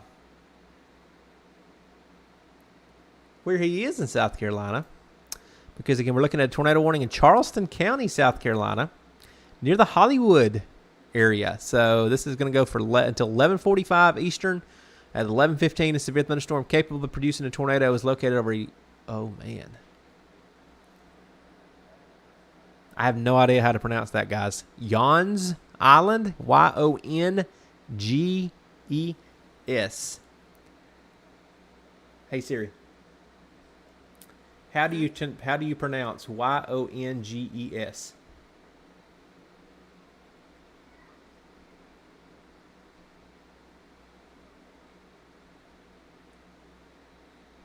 She sent me a link. She didn't talk to me. Yonges Island. Yonges. Yonges Island. Okay. Yonges Island is how you say that. So we've got a possible tornado near Yonges Island in South Carolina, moving north at 25 miles per hour. This is going to be including the Johns Island, Hollywood, Ravenel, Yonges Island, and Wadmalaw Island. I think that's how you say that. I've heard that before. Wadmalaw Island area in South Carolina. Again, we're talking about a tornado warning for a possible tropical tornado dropping out of a storm near Hollywood, South Carolina. Let's go and look at velocity on that. We do not have Brett's feedback. Y'all see that pop up there in the corner whenever we get that back. So as long as we don't have his feed, we'll look at radar here for a few minutes. Susan, I have not. We'll look at Lake Mary here in just a minute, but I have not heard anything specifically over the Lake Mary area. But I will go down there in just a second on radar, and I think they're probably okay because I've been tracking the storm pretty close and trying to monitor the major reports that I've seen. Perry took a beating right in that eyewall. Yeah, Josh agrees. They should be good in Lake Mary. Got some wind, got some rain, maybe a little bit of damage. You know, tropical storm conditions in Lake Mary, if I had to guess. But they were far enough away from the center of that storm. I do think they'll probably be okay. Yep, Chris Jackson up there in South Carolina is going to have a busy day. You're right about that. So, again, there's your rotational couplet there and what we're looking at in South Carolina. There's your possible tornado. Guys, that's a strong rotation to be a tropical tornado. You usually don't see that red color on that's our rotation product that we use.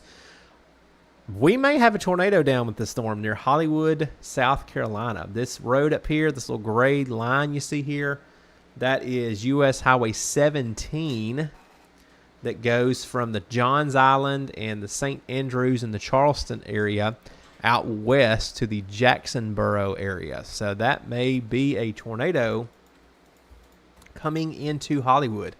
So go back a couple scans. Notice how there's your population. It don't look like a lot of people in Hollywood, South Carolina. Definitely not like Hollywood, California.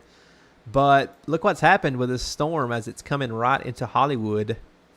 There's your green. That's strong rotation for a tropical system. And then I go forward one more, bright green, and then I go forward one more, and yeah, we may have a tornado doing damage there very near Meggett and very near Hollywood, South Carolina.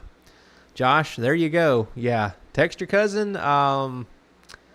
Let me know in relation, Josh, and we'll try to, there we go. There's your latest scan. Just come in again. So we've lost the red. That's good, but we've still got that bright green color. That's still, if this was a supercell on a non-hurricane day, I would say we've still got rotation there, but probably not enough to produce a tornado. That's a normal supercell day. This is not. This is a landfalling tropical hurricane environment today, and it does not take a lot to get sometimes big tornadoes in some of the weaker rotations that we see on radar. So again, there's your velocity couplet. I don't like that as much. That's your normal green and reds that we always look at. But what we can do with this rotation product, see how much cleaner that looks? I love this product on this radar. This is Gibson Ridge Analyst that we're using here. And that's the NROT value that you can click. And basically it blanks out everything but rotation. We're not looking at how hard it's raining. We're not looking at what direction the winds are blowing. We're not looking at any of that. We are simply looking at where the spin is in the storm. And the hotter the color, the stronger the spin. So you can see barely over there on the left-hand side. My camera's hiding a lot of it. But there's the legend going all the way up to the top. So anytime you get in that red shade of color, that's about midway on the chart. Anytime you get up there in the yellow, and especially the oranges, that is some big-time rotation. I hear that, Josh. Yeah, I got it. I think I bought Analyst years ago when we got like a tax refund one year. The one thing I like about Analyst, guys, you pay for it once and it's yours forever. So yeah, when you're broke like all us here in chats, yeah, I hear you there, Josh. Can't afford all the nice weather tools sometimes.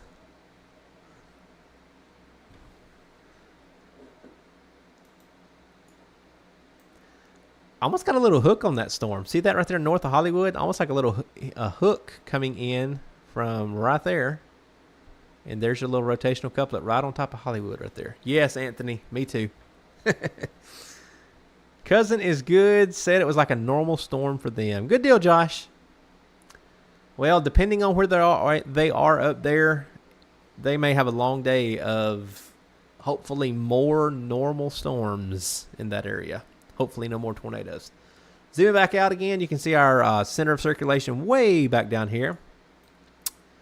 Now, coming out of Valdosta, coming back into Homerville, Georgia, and the Cogdale, Georgia area. Valdosta is still gusting to 67 miles per hour on the last report. Waycross, Georgia, looks like the next in line. Right now, east winds 30. And then Homerville's got an airport right there. So as of 9:55 Eastern, that's a pretty old observation.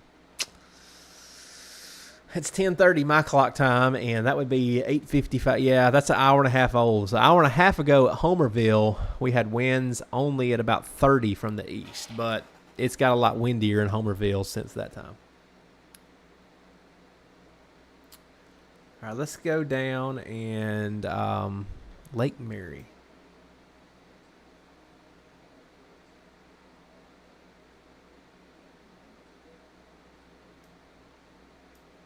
I know where Lake Mary is, but my brain's not working today. I thought it was northwest of Orlando. Susan, help me out if you can, if you're still here. In relation to Orlando, where is Lake Mary? Because I should know right where to go, but being the tired mental state I'm in, I am drawing a blank. It is northwest of. Okay, I thought it was up in here somewhere.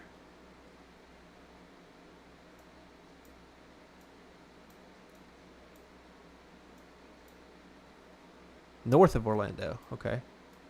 Oh, there we go. I was looking northwest. There's Lake Mary. Oh, yeah.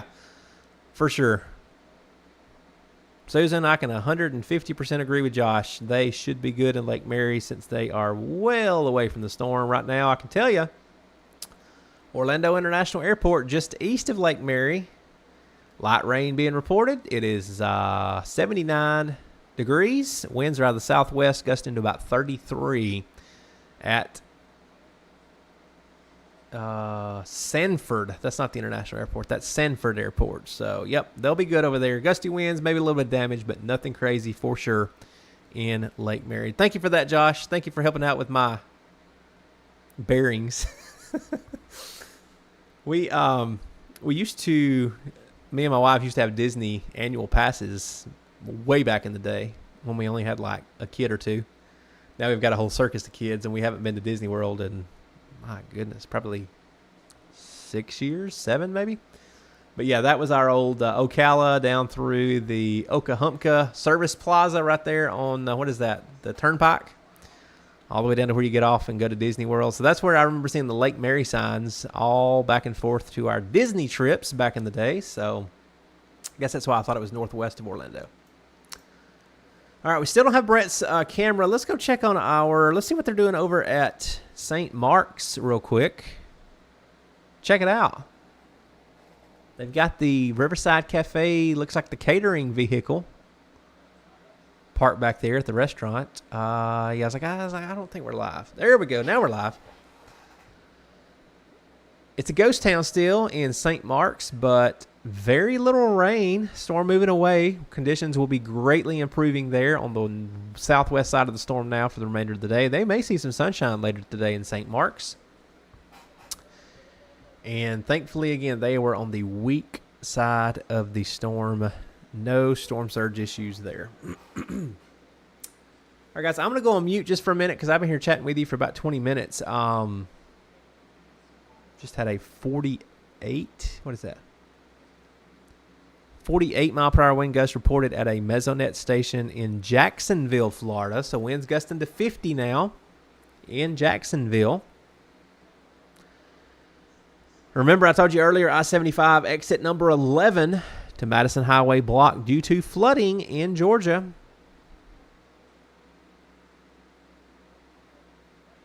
I think that's where they ate the other day, wasn't it, Susan?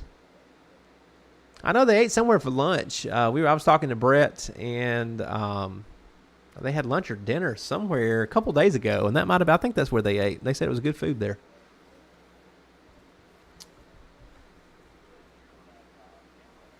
Awesome. That's what I thought, Susan. I don't have a good memory, but I can remember a couple days back if we get lucky. All right, let me go to I'm going to throw radar up here. That's not there. That's not going to work. Let's throw it on this side since we don't have Brett. There we go. Make it a little bit smaller.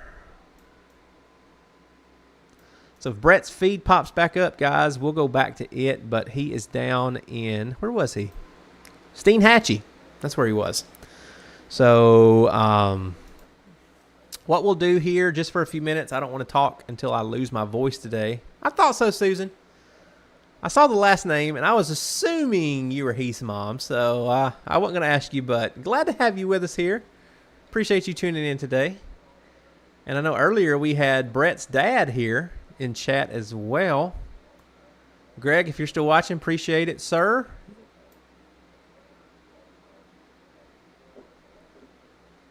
I'll tell you what, good guys, good guys. I've known Brett for over 20 years. And I feel like I'm getting to live a dream to be able to sit here and do live coverage with Brett and Heath. Known Heath for, I don't know, Susan, you'll probably help. How long's Heath been working with Brett? I've met Heath several years ago. But I don't remember how long ago that was since I don't have a memory. Yeah, I'm tell you what, Heath is best of the best. Both those guys have been to my house here. I live in Northwest Alabama, and we had a pretty big tornado up here a couple years ago, 2018, 2019, somewhere in that time frame. It was before all the COVID mess, and Brett and Heath come up to get footage of that, and they stopped by the house and dropped some equipment off before they went up to record the tornado damage, and it's good. That's the first time I ever met Heath, though. Like I said, that's probably 2018 or 2019, and all right, there you go. Josh and Susan says, met a long time, maybe 10 years, but only driving for 3 to 4. Awesome. Tell you what, I would pick those two over anybody in the land to be about the best team you can ever have doing what they do. They know how to get in a good position, but they also know how to be safe. Like, that's the biggest thing that I'm seeing that worries me. Yeah, I'm just sitting here rambling, guys. We're waiting on Brett's cam to come back, so I apologize if I'm boring you, but I mean, I've watched enough footage with all these new storm chasers coming up, and the younger crowd, and even some of the older crowd that still make some decisions and reckless. That's something that I know Brett and Heath take pride in, and being safe, also being where they need to be to get the footage, and just doing the best job that they can do. So yeah, it's an honor and a privilege to be here working with those guys and everybody.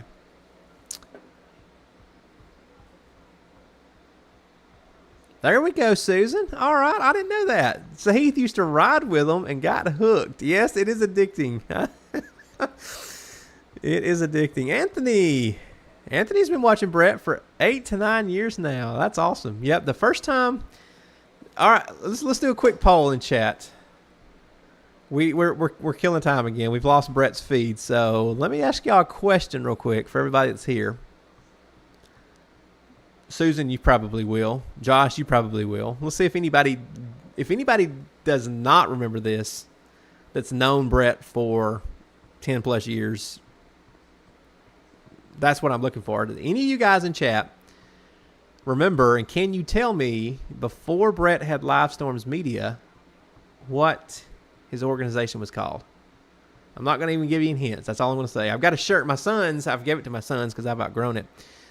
But I've got a shirt that if I knew where it was, I'd go get it. But it's got a logo on the back, and it was Brett's original organization name before he had Live Storms Media. Who can tell me that? It wasn't a national thing. It was a statewide thing. Oh, there's a hint. I shouldn't have said that. Josh, thank you. Let me get my phone.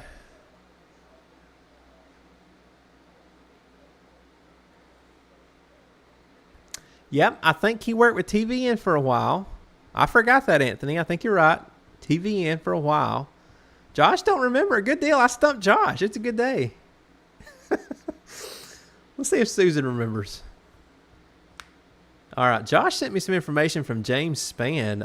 Bayshore Boulevard across from Tampa General Hospital is underwater. So we've still got storm surge going on in Tampa with a hurricane that's in Georgia. How about that, guys? That just shows you the power of this storm and the water. All right, so I met Brett when he started Alabama Storm Trackers. Did any of you guys remember that name? So he had a group of chasers and spotters all across the state of Alabama. Of course, that's where he lives. And he had Alabama Storm Trackers was his, I don't know if that was the first, but that was his first real big operation, I guess is what I'm trying to say. And then from that, it kind of expanded nationally. And then he, I think, briefly was Live Storms Now before it was Live Storms Media, which I like a lot better. But yeah, I remember that, Josh. Brett used to work with Spann. I do remember that too. Back before the internet was big, we couldn't watch James Spann up here in northwest Alabama because we get all the Huntsville stations. But when the internet went big, I did. I saw your message. Hang on, guys.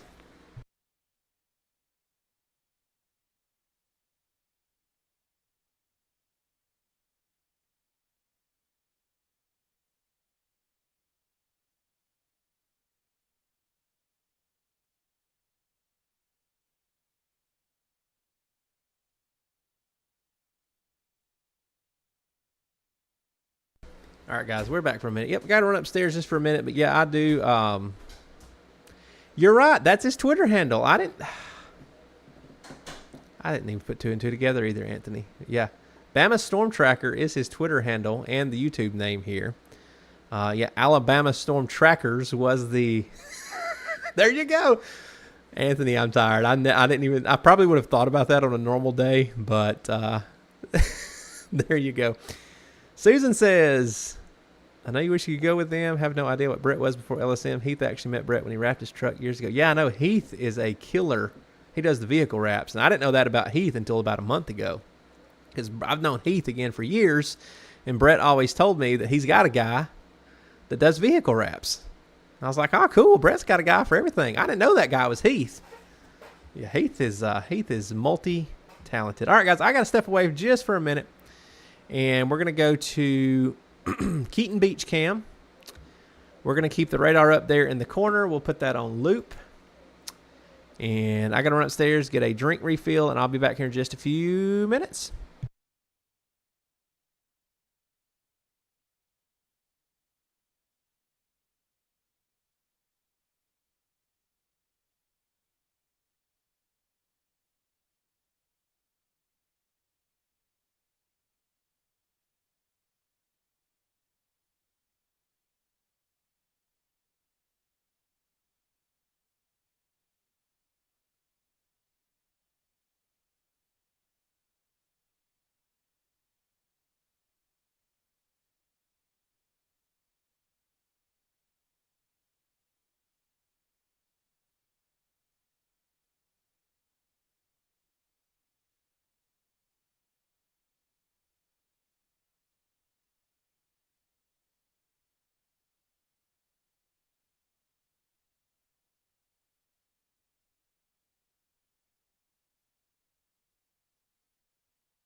Hey guys, still here. Been behind the scenes looking at radar, looking at reports. We had another tornado warning up in South Carolina a few minutes ago, and that has since been dropped. So that was our same cell we were tracking there west of the Charleston area.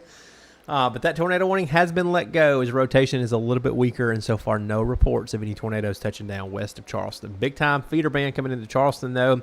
Probably going to start getting some storm surge flooding there in Charleston and right along the coastline from Hilton Head Island back down through the Brunswick area.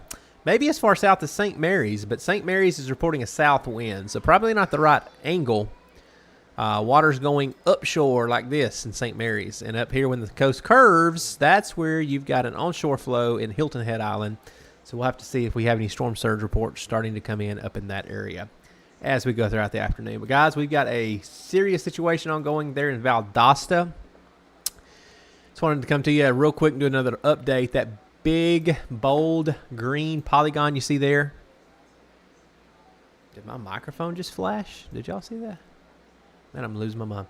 That big green thick polygon is a flash flood emergency now for central and eastern Lowndes County in Georgia, including the Valdosta area. Flash flood emergency for Valdosta, Georgia.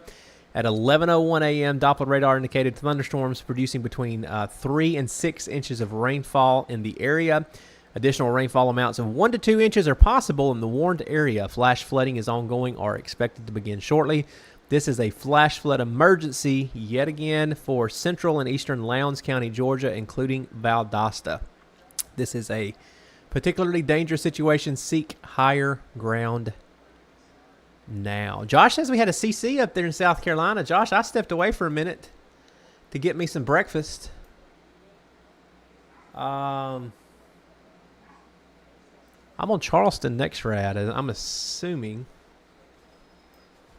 that's the next rad we need to be on. Let me pause this loop and go to our 4-panel. Nope, that's 2. That's 2. There we go. That's 4-panel. Let me... I don't want to hide Brett's camera. There we go. I'll slide it up a little bit so we can keep Brett's cam down there and see our debris. Let me go forward. There's Hollywood. We were tracking it in Hollywood.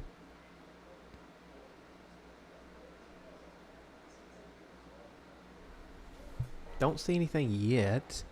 I've got a new product, Josh, that I'm using here. That is a potential TDS product from the Gibson Ridge Analyst Program. Probably won't do great in a tropical environment. But what it's supposed to do is see all the noise and all that normal, red shade of color in CC. It's supposed to, like the rotation product, blank all that out and just show you where debris is. So let's look at CC first, because I bet it won't be strong enough to work in a I see it. Is that what you're talking about, Josh? Right there?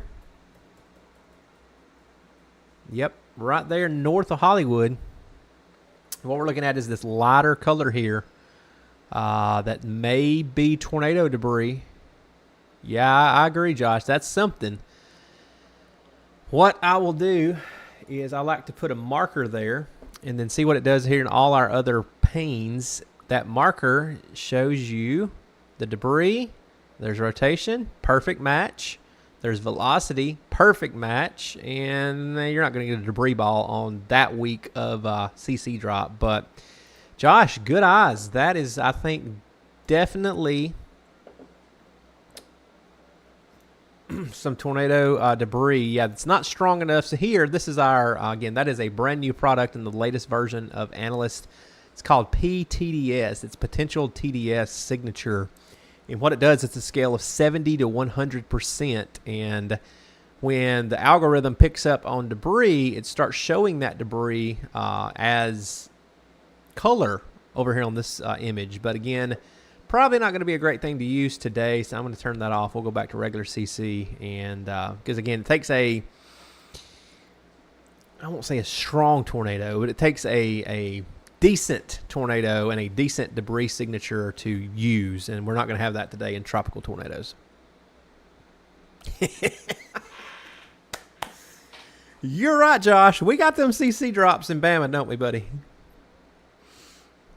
I'm telling you, Josh, I've used Analyst for years. I hadn't used it for the last couple of years a whole lot, but now that I'm using it again, it's like I need to show you. Let me think how I can do this right fast. This is probably gonna be dangerous. So we're waiting on Brett. He's still in a bad service area. I got a cinnamon roll I'm about to eat over here whenever I take my next break. Favorite food, guys. I'm telling you, if I was stranded on a deserted island somewhere, give me cinnamon rolls and I would be set. Let me see. I want to show you something. I want to show you that Weberville tornado. There it is. It's in home. Where am I at? Recent. Where is this? I've got you look. You ever got the file on your computer that you see it, but you don't know what folder it's in? That's what I'm doing. I'm trying to. There it is, and download. So let me see if I can show you. This is not live, guys, but I'm gonna try to throw an image in here for good old Josh as he's on it. Did you say you're on your lunch break? Somebody was on their lunch break. Anthony's getting some lunch. Got the stream playing in the truck. Anthony, we appreciate you. What's for lunch, good buddy?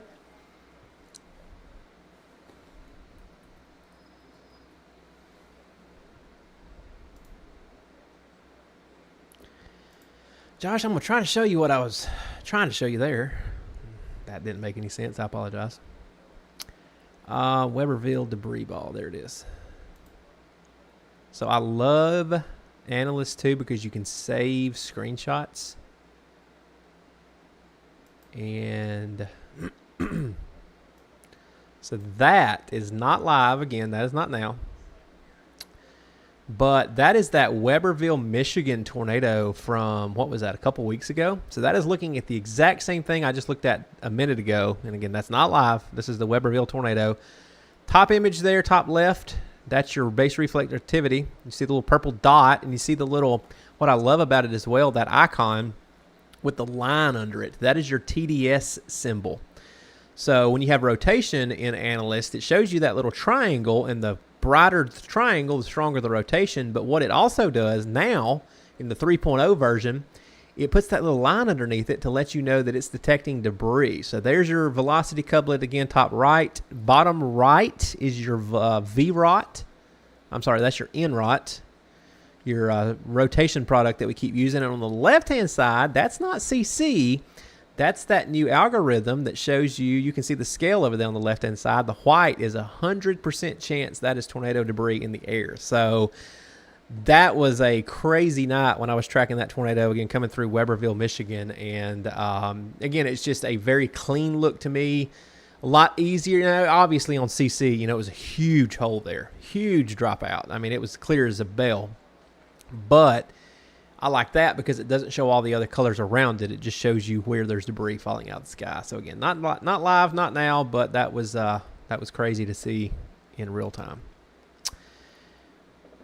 Calzone and tater wedges. Oh my gosh, Anthony. Oh, I almost could taste tater wedges and a calzone right now. I didn't think I was that hungry, but man, I'm telling you that's making me hungry. Anthony's about 40 minutes from that tornado. Well, let's go to real time. We're looking in historic times there, prehistoric era. Look, I get dangerous when I get sleepy, guys. So 11:05 my time, 12:05 Eastern. Here's what I think we're gonna do. We're not going anywhere. We've lost Brett's feed again. That's gonna be normal. What I need to do is text Brett that if they stop and they go back to the hotel for a little bit, let me know, so I will know to kill it here. But he's not told me anything. He's in a dead zone. I don't expect to hear from Brett for a while because they're busy getting drone footage, getting damage footage. I'm not gonna bother him because they busy. Him and Heath are hard at work. So I've got to run. I got 2 sick kiddos today. And I got a 1 p.m. doctor's appointment, again, Central Time. That's 2 p.m. Eastern. So what we're going to do here, probably within the next hour, thinking out loud here, guys, bear with me. Probably as we get closer to 11:30, I'm going to break away, start getting them ready. Get myself ready to go to the doctor's appointment here in about an hour and 2 hours. And then we'll do another update top of the hour at 12 o'clock here on the channel. I was pulling up NHC and I got distracted. And like I said, we'll do an update here. We'll do an NHC update as of, we just got one at 11 o'clock, so we'll go over that here in just a second. We'll do another update at noon. Then I'll have to break away about 12:30 to leave and take the 2 sick kiddos to the doctor. That'll probably take an hour or less, and then be back here before 2 p.m. Central Time, and we'll see where we're at there with the stream. We'll see if Brett's still out. We'll see. And guys, what's cool too, I can actually fully control the stream from my phone. So we've been doing this here, not on Brett's channel here. I've been doing the stream thing for many, many years, so I got a whole lot of tricks up my sleeve as far as being able to control and stream, and we'll do this another day. I can even have it to where I can control the stream from my iPad, and I can use my phone as a face cam on the other side of the world. So there you go. There is our current control panel. Little behind the scenes action. I've got my dual monitors, so there's our OBS set up on one monitor. There's the NHC. There's the radar. So there you go. I've got the whole control panel on my phone for when I do have to break away. So I'll continue to monitor the stream here in a couple hours. If Brett's feed comes back, we'll take it full screen at that time. If it don't, we'll keep our surge cam up and radar up. But again, we got it going on here in the studio today to bring you the best weather coverage from Hurricane Idalia. So what we need to do, we need to look at the NHC update for the top of the hour, 11 o'clock Central, noon Eastern. Damaging winds continue over southern Georgia. This is the noon update from the National Hurricane Center. NOAA radar data indicate that the maximum sustained winds are now near 85 miles per hour with higher gusts. The estimated minimum central pressure based on a surface observation from Good Hope Circle near the Naylor, Georgia area is... I'm trying to let you look at the storm while I talk about the storm, but that's not working. Hang on. That one. Minimum central pressure is now up to 975 millibars or 28.79 inches. A sustained wind of 43 with a gust of 56 was reported at Moody Air Force Base in Georgia recently. So we've had a wind gust of 56 in the last hour. But again, according to radar data, they're saying sustained winds are staying near 85 miles per hour as this storm is now east of Valdosta, Georgia. There you go. Look at that. That's just beautiful. Josh says, I can't run a stream. Josh, I bet you can. Well, unless you don't have the... What are you talking about, equipment, Josh, or capabilities? It used to be a whole lot harder than it is now to run a stream. Technology has come a long way in the last, 19, 20, 20, 5 years. We started streaming on a local weather page here in Northwest Alabama 2018. And it took us, I think we had 8 or 9 computers at that time, all doing different things to run a severe weather coverage stream. And now I'm running on 2. So I got a laptop that's my primary computer. It's a gaming laptop. And then I've got another decent desktop machine. And yeah, you can do now with 2 computers what used to take you about 10 to do 5 years ago. So OBS doesn't agree with me. There you go, Josh. Oh, hey, look, I've learned a lot of cool things about OBS this week, working with Dave and working with Jarvis. They've taught me a lot of cool tricks. I learned one. Look, this is the coolest thing since cinnamon rolls to me. And if you guys have never used OBS, you could be like, what is this guy talking about? So look, this radar program, right? So if I want, or let's use Brett. Let's use Brett's still image as a guinea pig. So in OBS, if you want to move something around, you just kind of take it, you drag it, and you move it, wherever. I've always had an issue, with the 16:9, the rectangle image like you see there. If you're trying to do multiple windows, kind of like that, I've always had a real hard time getting things to line up right. Now, that one don't line up. I was doing that on purpose this morning, so you can see right there in the middle it's not perfect. But I've always wondered, I'm like, man, there's got to be an easier way to line things up and get them to stretch out the way you want to stretch them. Because if you do it normally, you drag that corner and see how it keeps the size the same. So see, now my problem is, well, I want to put it there, but it don't fill up enough to go to the middle. Good old Dave Neal taught me a trick the other night, Josh. You can hold down that shift button on your keyboard and you can grab one side of that thing right there. Look at that, buddy. You can stretch that out and make it weird shaped and don't have to keep your aspect ratio. That blew my mind. I'm sitting there and we've got it set up where we can remote in on each other's computer, and I was working on Dave's computer and he saw me doing all this crazy stuff and he was like, dude, why don't you just do this?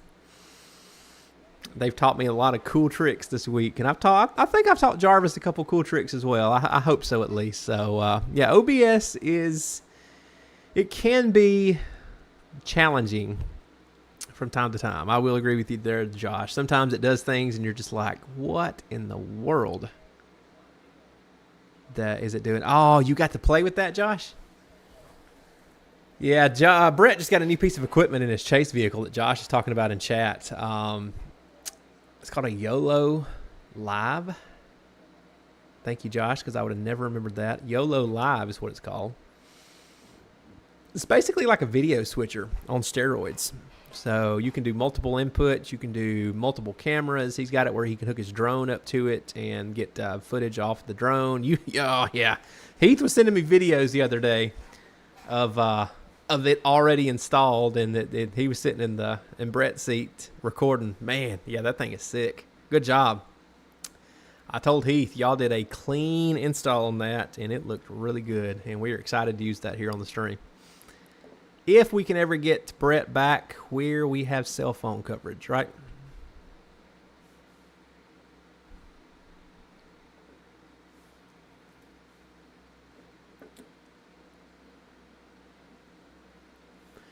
All right, guys, 11:13. We talked about the top of the hour update from the NHC. 4. Oh, wow, I didn't know I had 4 HDMI ports. That's awesome. Anthony's probably about to have to get back to work after his lunch break with calzone and tater wedges. Susan's still hanging out with us here in chat. Appreciate you, Susan. Yep, she said earlier. I just saw that earlier, Susan. Riverside Cafe dodged the brunt of the storm. Sure did.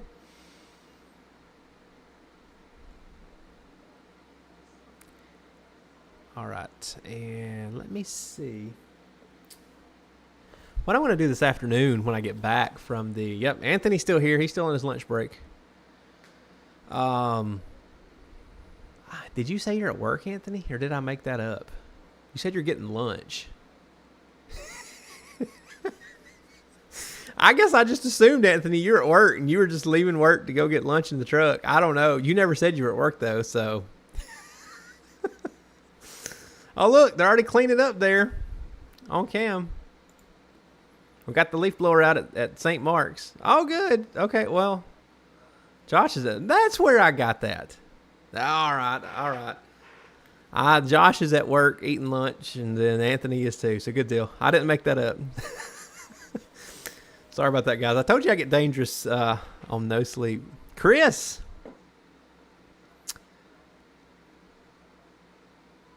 Chris Lyons in chat. Glad to have you with us.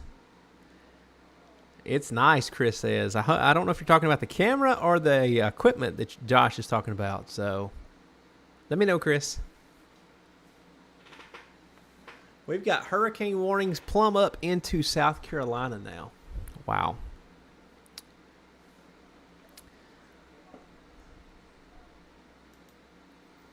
But again, we are continuing to track. Why did that move over? Oh, I guess because I stretched it out. I was doing show and tell, right? That's not lined up. Let me fix that. I have OCD, guys, so if you see stuff moving around randomly on stream, that's my OCD. I apologize. There goes the hurricane, though. Like I said, we just got an update. Top of the hour, 85 mile per hour winds. down to a Cat 1 storm. So we maxed out at Cat 4 this morning, just before landfall, and then thankfully it did weaken on approach, final approach, down to a Cat 3. Maxed out at 140 mile per hour winds just before landfall today. At landfall, officially 125, near, I'm going to remember it, I don't remember it. Deckle Beach, Florida, official landfall point, 7:45 a.m. Eastern was landfall this morning. Perry, Florida, gusted to 85 miles per hour. Steinhatchee, Horseshoe Beach, Suwannee, and Cedar Key, major storm surge, at least 6 foot when all those locations. Horseshoe Beach went over 10. Excuse me. Wouldn't shock me at all if Horseshoe Beach didn't go well over 10. But again, 6 foot storm surge. Cedar Key North had a couple foot storm surge down there in, what'd you tell me, Josh? Crystal River, Florida. Crystal River. 2 foot storm surge downtown Crystal River. North of there, it got much, much worse.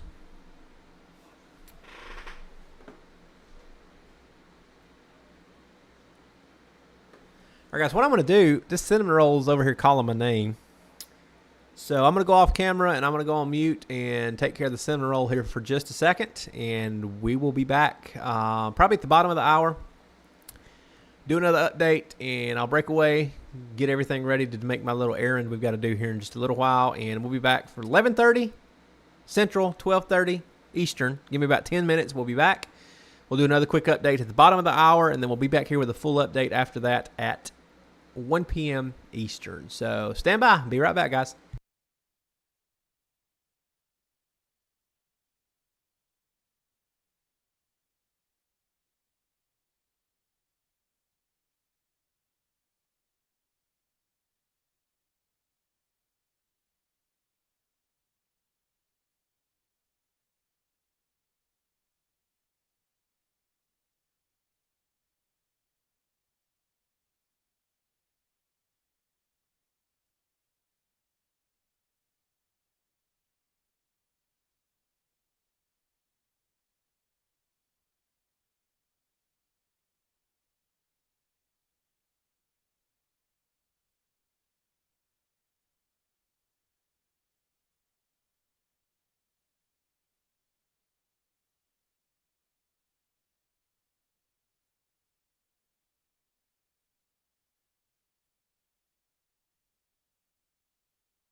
Hey guys, y'all notice something? 11:30 a.m. Central, 12:30 Eastern. I'm sitting here eating my cinnamon roll, and a minute ago, and we've got water on our surge cam above my head. And I'm not sure what's going on because that was dry the whole storm, right? So that surge cam is southwest of Perry. That is in St. Marks, Florida. St. Marks, Florida, south of Tallahassee. And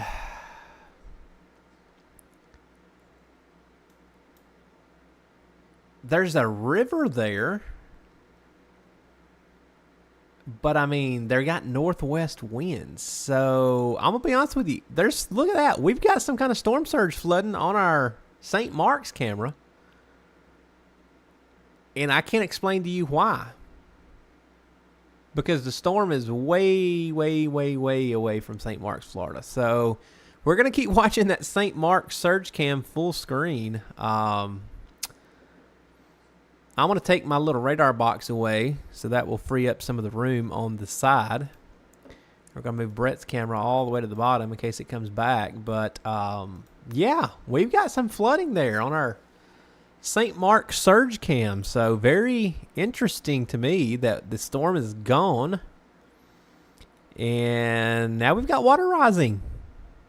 So, if anybody knows that area, and you can explain that to me of how or why that's happening or where that water, I mean, obviously it's coming from the river right next to them in the marina area, but I just don't understand.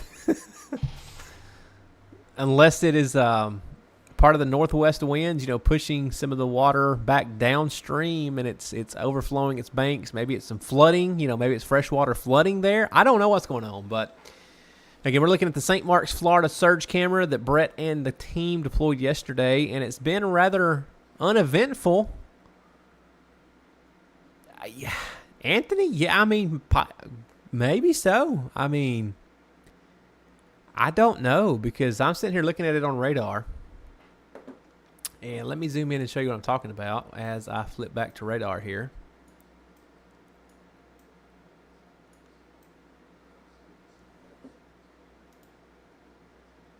I'm letting our topo, I keep saying topo. I let our imagery load up here.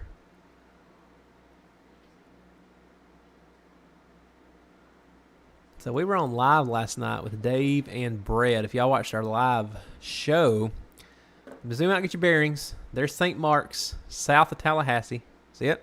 Okay. See the Gulf? Straight south, right? As I keep zooming in, that camera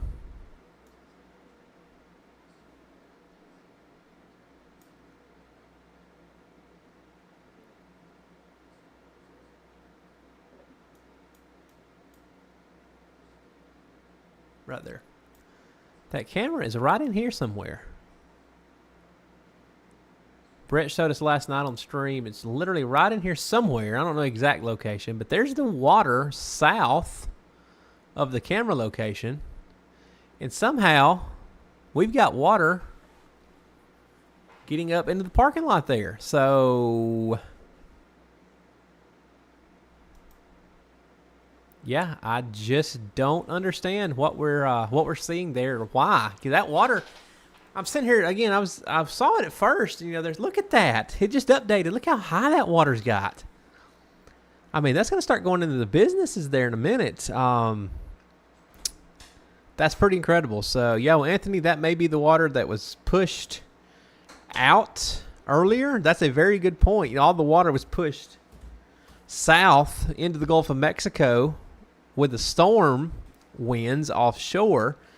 Now that the storm is moving out, I guess that water has rushed back maybe, and it's causing some flooding there at the St. Mark's surge camera. So, Anthony, yeah, we're going to go with that guess because I'm not educated enough to know what's going on there. in the St. Mark's area, but we're going to continue to watch that and see how high that water gets. So, yeah, pretty crazy stuff, guys.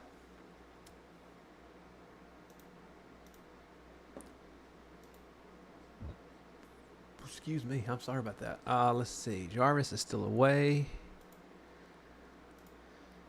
No updates from the NHC recently, so we will. I'm going to go off. I'm going to go upstairs just for a little bit, start getting ready to run out of the studio here, make my errand. We've got to run here in about an hour.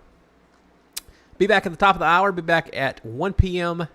Eastern time with yet another update for you guys. So if you hang with us, appreciate it. Make sure you go over, like I said, to the LSM channel if you haven't already.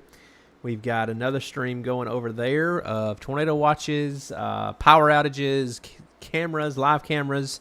Don't leave us. Stay here with us as well. But we got another stream going over there. If you have another TV, you can put it on in your place of business or your home. So like I said, we'll be back about 25 minutes, guys, with another update here from the studio.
Hey guys, a little bit late on my 1 p.m. update. Sorry about that. We are back though. We are monitoring the surge cam still in St. Marks, Florida. That water continues to rise. Crazy stuff seeing the water come up so far behind the hurricane. Just got our update from the National Hurricane Center. As of 1 p.m.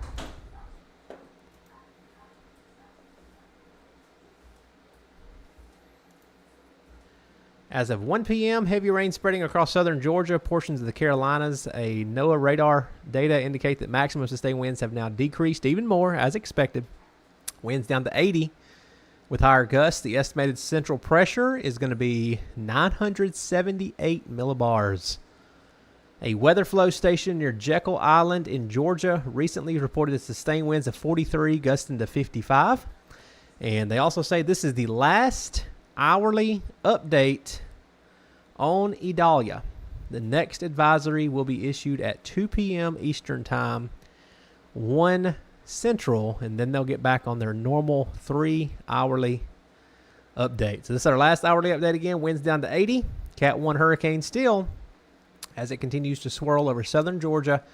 Maximum sustained winds in the last hour, 43, gusting to 55 in Jekyll Island, Georgia. We still don't have Brett's feedback. He's down near Horseshoe Beach. At last report, talked to him on text message just a little bit ago. Him and Heath are down in Horseshoe Beach, and I think, guys, that's probably going to be ground zero for the worst storm surge and the worst damage. So Suwannee up through Horseshoe Beach, it's bad. It's real bad. So we're going to we're going to step away here just for a little bit. We're going to keep the stream going. Excuse me. I'm going to be monitoring the stream, and if Brett's dash cam comes back. Hey, Sarah. Glad to have you with us. Glad to have you still with us. I know you were here earlier, Sarah. So, like I said, got to run out just for a little bit, run a quick errand, and I will be back in the studio probably just a little bit later. It's not going to be all afternoon, nothing like that. So, what we're going to do, we're going to go back to our surge cam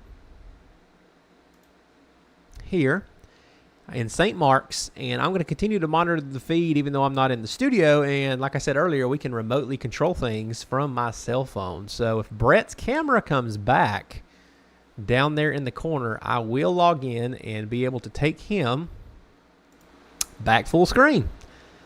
I'm going to change his location because, like I said, at last check, he was in Horseshoe.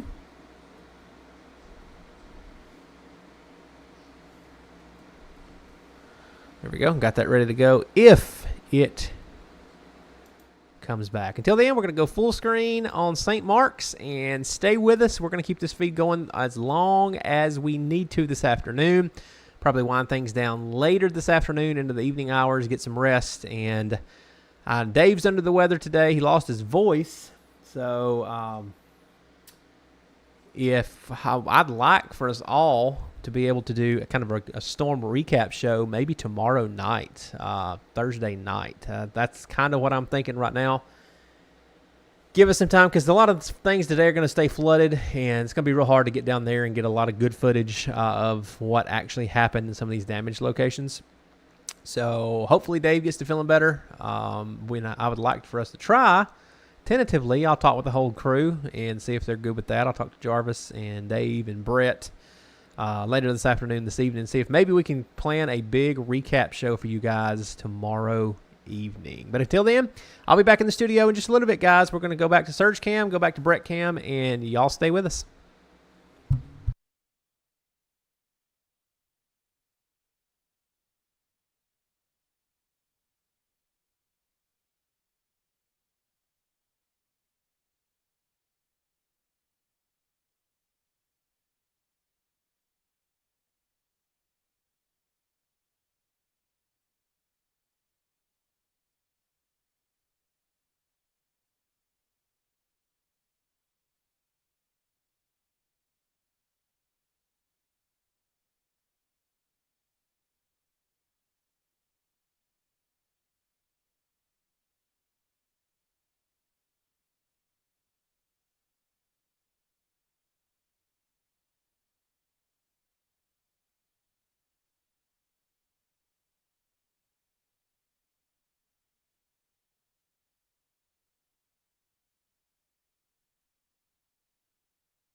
Hey guys, so we're back with you here in the studio.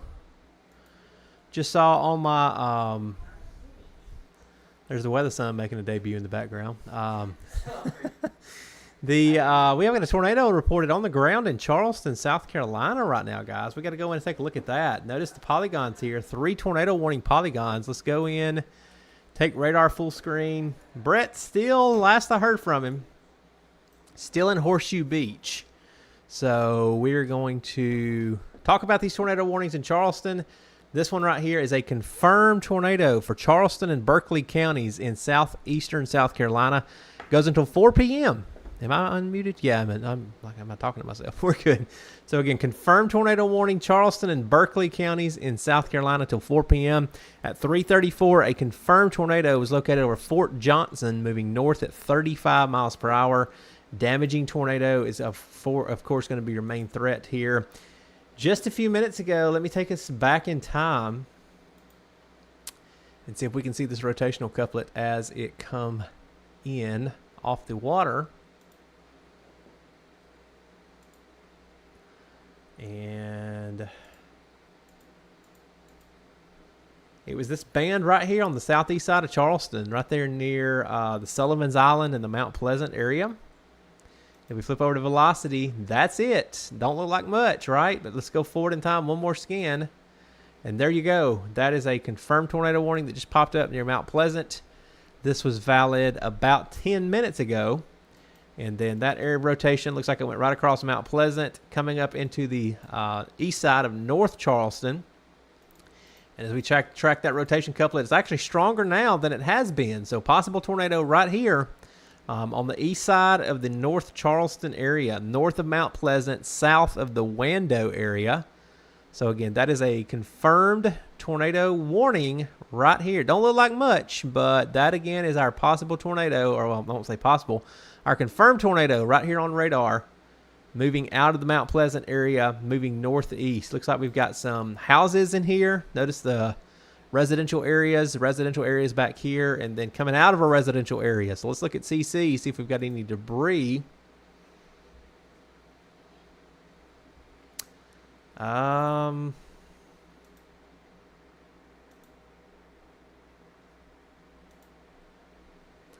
It's noisy in there, but I tell you what, that is a nice hook echo right here coming out of Mount Pleasant. What's up, Zach? Glad to have you with us. You guys still in chat? Let me know who all's here. Had to step out. Hang on just a second. I got Jarvis in my ear. Hang on just a second. Hang on, Jarvis.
All right, guys, we're back. Sorry about that. I was talking to Jarvis. He's our running production on the LSM side today. So, again, that is a very interesting couplet coming out of the Mount Pleasant area, east side of North Charleston. Let's see if we got an update on the warning text. As of 3 minutes ago, tornado warning remains in effect for portions of Charleston and Berkeley counties. They've turned this back to radar indicated. Good news there. So as of 3:46 p.m., a severe thunderstorm capable of producing a tornado is located over Daniel Island, moving north at 35. Flying debris will be dangerous to those caught without shelter. Locations impacted include Mount Pleasant, which technically Mount Pleasant, you're a little bit south, but I guess the north side is what they're talking about. North side of Mount Pleasant, you're still in the polygon. So stay in your tornado safe place for about 5 more minutes, and then we can give you the all clear. Goose Creek, Hanahan, and Daniel Island is all included in that radar indicated now tornado warning. There's your area of rotation. Coming out just southwest of Wando, just east of North Charleston. There's your velocity couplet, and there we've got a little donut hole on radar. Now, again, we can't go by how strong the rotation is today because these are tropical rain bands, and any amount of rotation could spin a tornado. If anything, this area of rotation back here to the west looks a little bit stronger now near Hanahan and Ladson, Lincolnville, and Somerville. That is also a radar-indicated tornado warning for Charleston and Dorchester. I knew I was going to mess that up. No sleep in pronouncing uncommon words is killing me today. Dorchester, I can't say that county. I know how to say that county. I just can't say it.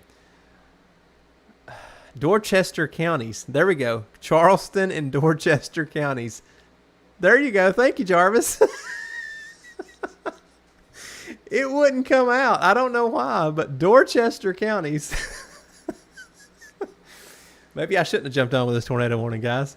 Charleston, I appreciate you. Charleston and Dorchester counties. Tornado warning continues for another, 25-ish minutes till 4:15 p.m. That possible tornado is going to be near North Charleston, Somerville, and Ladson. I don't know why. That was the worst pronunciation I've tripped up on all day long. Let's look at our other areas here. That's some rotation. No tornado warning. But, ooh, that needs a tornado warning.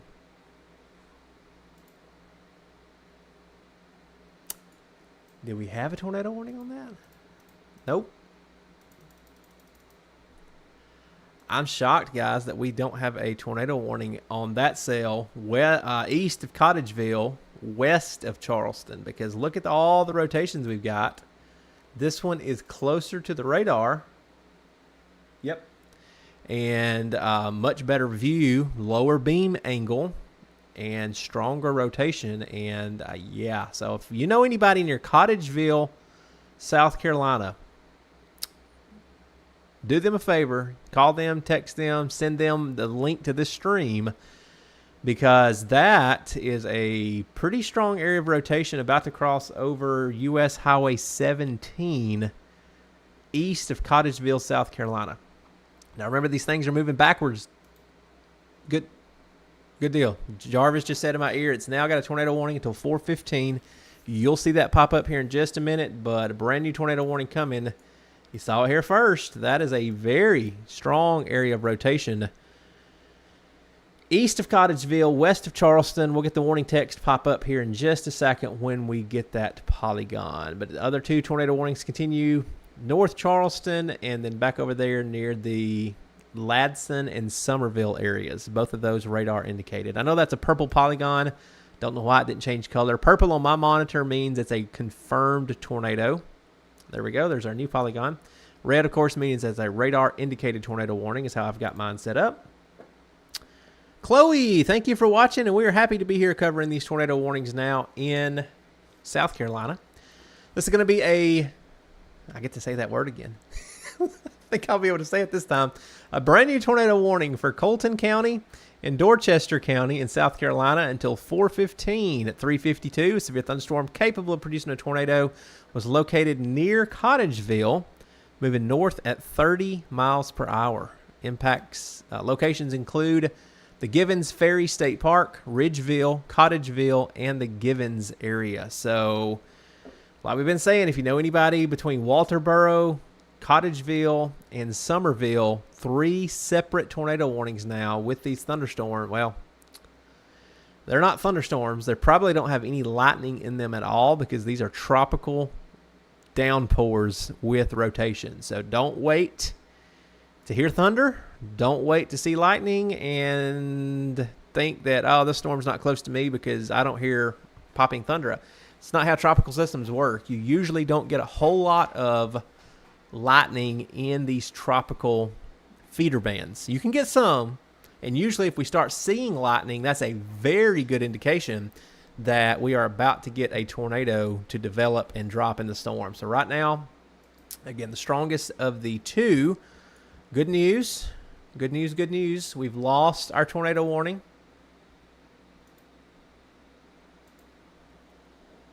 There we go. Tornado warning for portions of Charleston and Berkeley counties will expire at 4 p.m. They canceled that 5 minutes early, looks like. Storm, which prompted the warning, has weakened below severe limits and no longer appears capable of producing a tornado. Therefore, the warning will expire. Tornado watch remains in effect until 10 p.m. for all of southeastern South Carolina. So good news there. Lost that tornado warning that had a confirmed tornado near North Charleston.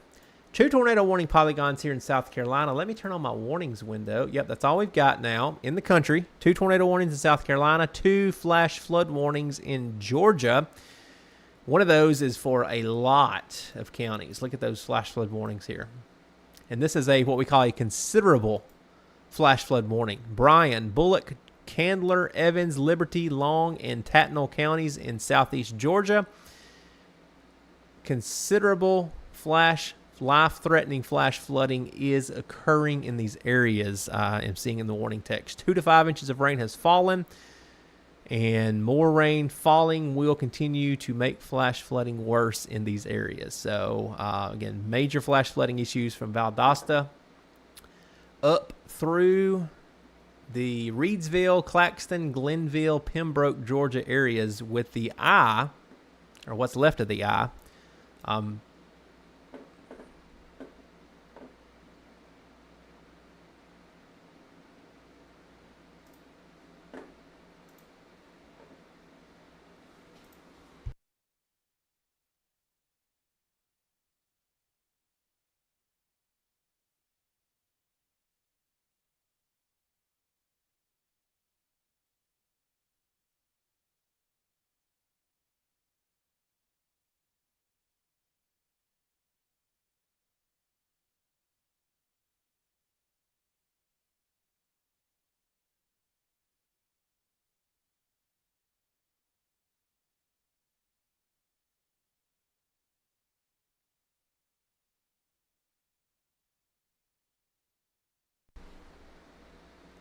All right, sorry about that, guys. Was hollering at Jarvis again.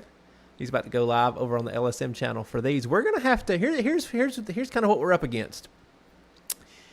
We are going to have to end the live stream here within the next hour because I want YouTube to save the live stream. YouTube is very weird with live streams. If you go more than 12 hours on any single live stream, once you end it, it's gone. You can't go back and watch it. So, for obvious reasons, I don't want to lose what we've done here today with Brett and the coverage that we provided. Want that to stay on the page here so we can go back and watch that in its entirety. So we went live about 4 o'clock this morning, I believe, Central Time. I may be really bad wrong on that. I don't know. I've got to refresh the page and see how long we've been live. We have been live for 10 and a half hours. So we're okay right now. We are, what would that be? 3:30? No, 4:30 Central Time. I'm in Central Time Zone. So you guys are watching in the East Coast. I know I'm confusing you right now.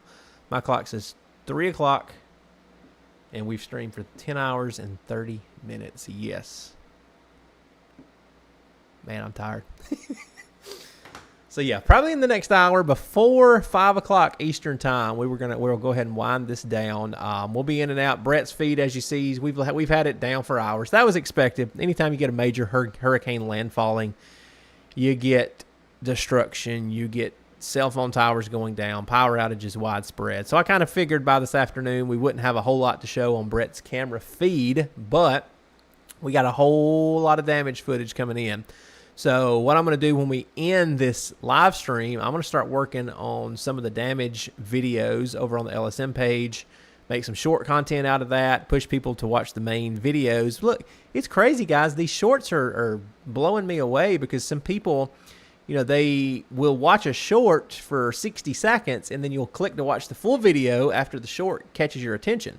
Whereas if they just see the video pop up in their YouTube page, they may not even click on it. It's a lot of people do. A lot of people watch those videos in its entirety, but I've noticed, especially in the California tropical system we just had a few weeks ago, when I started doing shorts, pushing people to look at some of the damage, those numbers went way, way high as far as how many people were watching those videos. So that's what I plan on doing here for the rest of this afternoon once we end our studio coverage on this side. Jarvis is, like I said, about to ramp up the LSM. He is in South Carolina, so he can say Dorchester a whole lot better than I can since that's in his backyard. Let's see.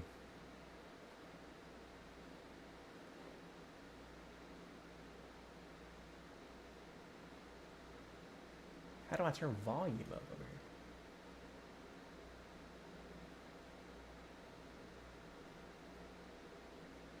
I don't know how to turn the volume up on this computer. It's not giving me the option. That's weird. Anthony, glad to have you with us. Chloe says, I've got family in Georgia, but I'm in the UK, so I'm watching this for them. Thank you so much. Chloe, we appreciate you for saying that. We really do. Travel Jet Setter, good afternoon to you. Glad to have you with us. And again, we are tracking only one tornado warning now in South Carolina.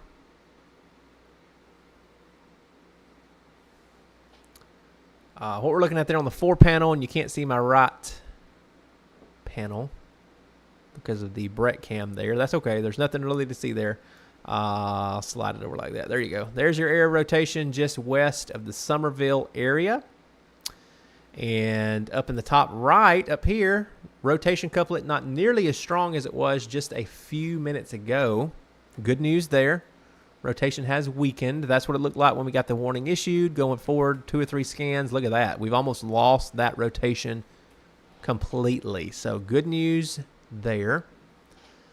Still remain in your tornado shelter if you're northeast of Cottageville, South Carolina, Ridgeville, South Carolina, Dorchester, South Carolina, hence Dorchester County.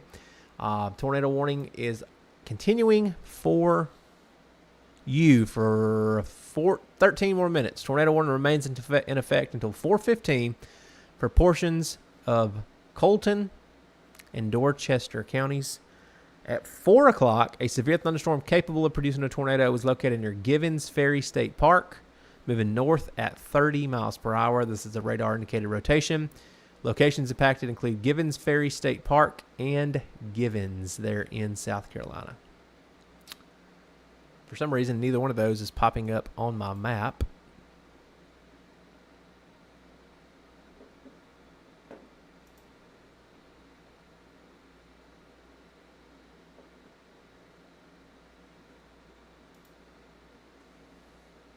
All right, zooming back out again. Center of circulation looks to be just west of the Brunswick, Georgia area. 55-mile-per-hour wind gusts currently in Brunswick. There's you a good tropical storm force wind gust.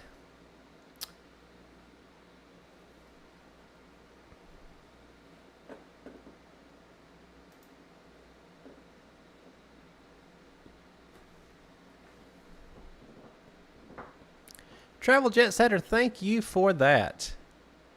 You guys did a great job covering the storm on the channel the last few days. LSM channel. Yep, you are awesome. Well, hey, look.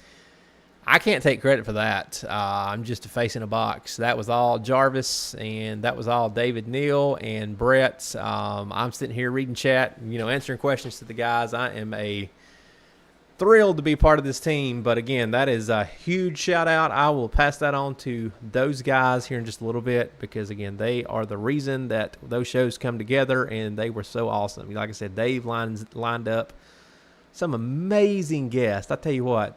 That was just, I think we started Saturday night, was it? I think we started Saturday night doing live shows. I can't remember. I know we did one Sunday night. I know we did one Monday night. I know we did one last night. So it might have been Sunday, Monday, Tuesday nights we did the live shows. But he just did an amazing job. All the guests I think we had on were just incredible. Jim Eads, I've heard of him, watched him for many, many years, and getting to sit here, in the same room and ask questions that you guys had for him and knowing, all the experiences that he's had all across the globe. Incredible. Go check out his website, extremestorms.com, I believe it is, and you'll see links to all his YouTube videos from there. I got sucked in after we got done that night. I think we ended that stream about 10 o'clock Central. I was sucked into his videos well after midnight. Some of the ones I've never seen before, like Super Typhoon, I think it's Haiyan, maybe mispronouncing that, but the one that hit out in the Western Pacific several years ago. Incredible documentary. It's about 55 minutes, and he just did an amazing job putting that together. So, yeah, go check that out for sure. Yeah, I know. I haven't heard from him today, Travel. I hope he is okay. I hope his residence is okay. The apartment I think he's at there, he said they were in a mandatory evacuation. So I am purposefully not bothering Brett or Heath or anybody else that's down there because I know they've got their hands full with damage and trying to document everything and help people out. And there's still search and rescue efforts going on down there as well. So we're doing our thing here in the studio, and I'm not going to bug them here for a little bit until they hopefully wrap things up here closer to dark. But I hope to check on Mr. Jim Eads later this afternoon and hear from him, make sure everything's good in their neck of the woods.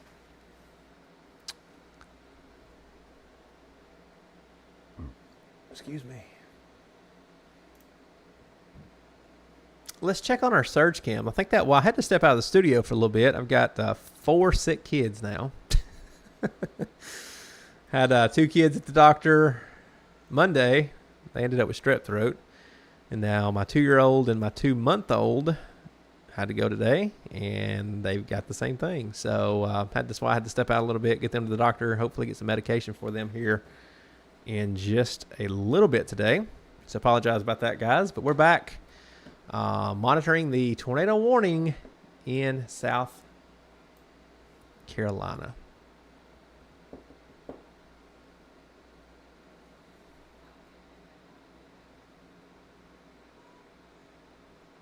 Telling you, good news. That rotation has really weakened. It's still there, but from when I was freaking out right before they issued that warning, that's what it looked like before they issued the warning. That's when they issued the warning, and notice how we've lost that bright green color on rotation. So good news as it moves north of Cottageville, south of Dorchester, we're losing that rotational couplet. And we're in a lot better place than we were just 10 minutes ago with that possible tornado. Stay in your safe place, though, till that warning expires here in about 7 or 8 more minutes. All right, with that, my stomach's been kind of messed up for the last few hours, and I just realized I think I'm hungry. The only thing I've had today is a couple cinnamon rolls. So I think I'm going to go up and try to fix me a sandwich right quick and see how that goes. These long nights and long days, they'll just mess with you, won't they? Mess with your brain, mess with your communication skills, mess with your eating patterns. So I think I'm going to go up and fix me a late lunch. Yes, travel jet setter, me too. Tampa dodged a major bullet here. I can't imagine 10 foot plus a storm surge. What we saw in Horseshoe coming into Tampa, I'm telling you, that would have been as bad or possibly worse than... I won't say worse. Katrina was unprecedented. I mean, that death toll is just, I don't know if we'll ever see that again. I hope we don't. But that would have been Katrina 2.0, I believe, as far as the amount of water in a major city had that storm went a little bit further south. So, yes, for all the people, Tampa, St. Pete, Clearwater, major bullet dodged. And here's what worries me, and I don't wish anybody to get hit by these storms. I wish we could just never have a landfalling hurricane again. I know storm chasers would hate me for that, but keep them out in the water. Let's track them. Let's get them close. Let's get some wave action. But I hate seeing the death and destruction that we see from these big systems. The thing that worries me, and we had some people in our LSM chat the other night, the thing that worries me about, Ian last year and it taking that jog south of Tampa at the last minute, and now this storm was never forecast to directly impact Tampa. Bravo, National Hurricane Center guys and gals, I think they did an excellent job with this storm days in advance. They kind of zeroed in on that northern Gulf Coast, Big Bend area days in advance, and it really didn't change that much. There were some models going west of Tallahassee. There were some models going east. Hurricane Center latched on, and I think they did a really good job of where the landfall point was. But what I'm getting at is we had people in chat the other night from Tampa that, we were trying to warn them, hey, if this thing goes in a little bit further south, it's going to be real bad in Tampa, and you need to be thinking about what you're going to do. I wonder, it never hits Tampa. We're not going to get hit. We're not going to have anything. That's a dangerous mindset to have, guys. And, most people I think that watch these streams and watch our shows and watch our coverage, most people don't have that mindset because you guys are aware of the situation, aware of the threats, and I feel like, pretty receptive to know what you need to do to protect yourself and your family. But when you've got that mindset that it's never going to hit me, that's the people that unfortunately don't make it through some of these storms because they sit there until it's too late. And then, as you know, emergency services don't respond in the middle of a hurricane. And there you go. So, yeah, good deal. Travel Jet Setter, yes. The people that left and now they're going back and nothing happened, I hope none of them are pissed. You know what I'm saying? Thank goodness you left. You did the right thing. You got out. For you in Tampa, the best thing happened. It missed, and you get to go back home to all your possessions, to your house, to hopefully get your life back to normal starting tomorrow. So, I really applaud you guys that got the warning and did what you needed to do to protect yourself and your family members. And again, bravo to you guys there.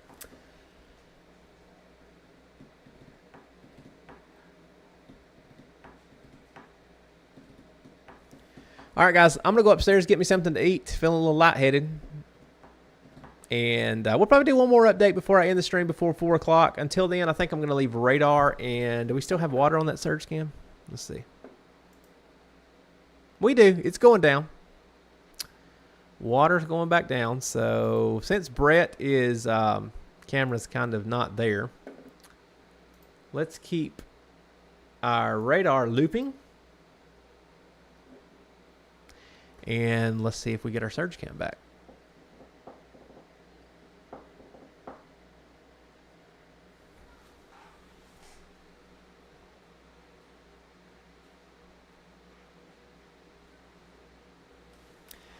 I've got our surge cam on my other window, but for some reason, it's not wanting to load there. So,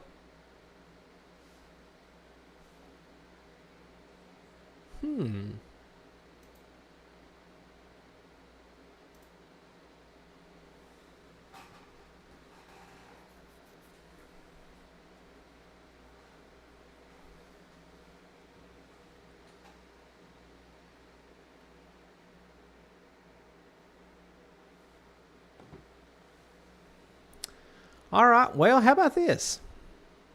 Since I don't have the surge cam anymore, instead of just sitting here watching a looping radar, how about this? Tanya, thank you for that.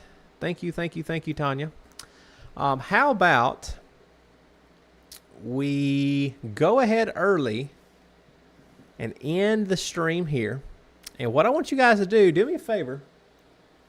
Well, if you guys want to hang with us, jump over to the Live Storms media page, and we've still got our main tornado warning radar feed going over there.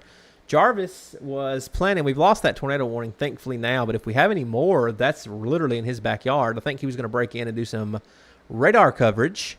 So y'all do me a favor. I think we're going to go ahead and wrap things up here in the studio. In the stream, we've been live for almost 11 hours now.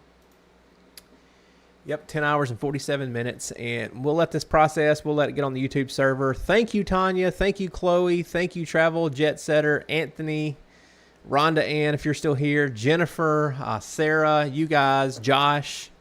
Y'all have been absolutely wonderful today. Anthony as well. Chris, let me scroll back up in chat and make sure I'm not missing anybody. Susan, Heath's mom.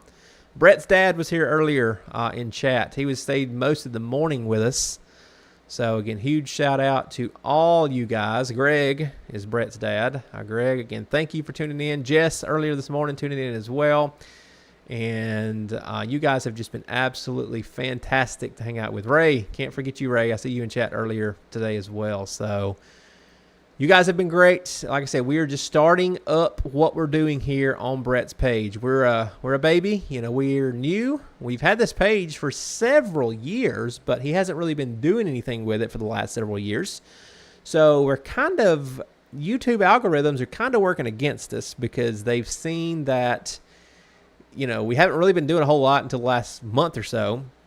So they're not really pushing this page a whole lot to people. It's going to take several more events, several more live streams and coverage for us to increase how many people we can reach. So either way, we're going to be here doing what we do. And again, we appreciate you guys more than you know for tuning in, because if it was not for you, we wouldn't be here. There would be no need to get on and do these live streams. So again, we do this because of you guys, and thank you. Thank you. Thank you, Chloe. That's so nice of you. I appreciate that, Chloe. All right, guys, like I said, hop over. I'm going to hop over to the LSM feed. I'll be in chat, chatting it up with you guys. So we'll chat over there in just a few minutes after I get me a bite to eat. And we'll talk to you soon. Like I said, planning on keep in the back of your mind, and I'll schedule this, or I'll have Jarvis schedule this. He's awesome scheduling the events. I really want to do a recap show, but I don't want to do it until Dave can do it with us, because Dave's the life of the party. It's just not going to be right if we do it without Dave. So Dave's a little under the weather today. Lost his voice this morning. Hopefully he's been able to sleep all day. Hopefully he'll feel better when he wakes up today. May not be able to do, you know, it's already 4 o'clock on the East Coast, so I'm not really thinking anything tonight. Probably take the evening off, rest up. Everybody's tired, no sleep. So I'm thinking let's take the evening off, jump over to our LSM feed. We'll keep that going for a bit longer.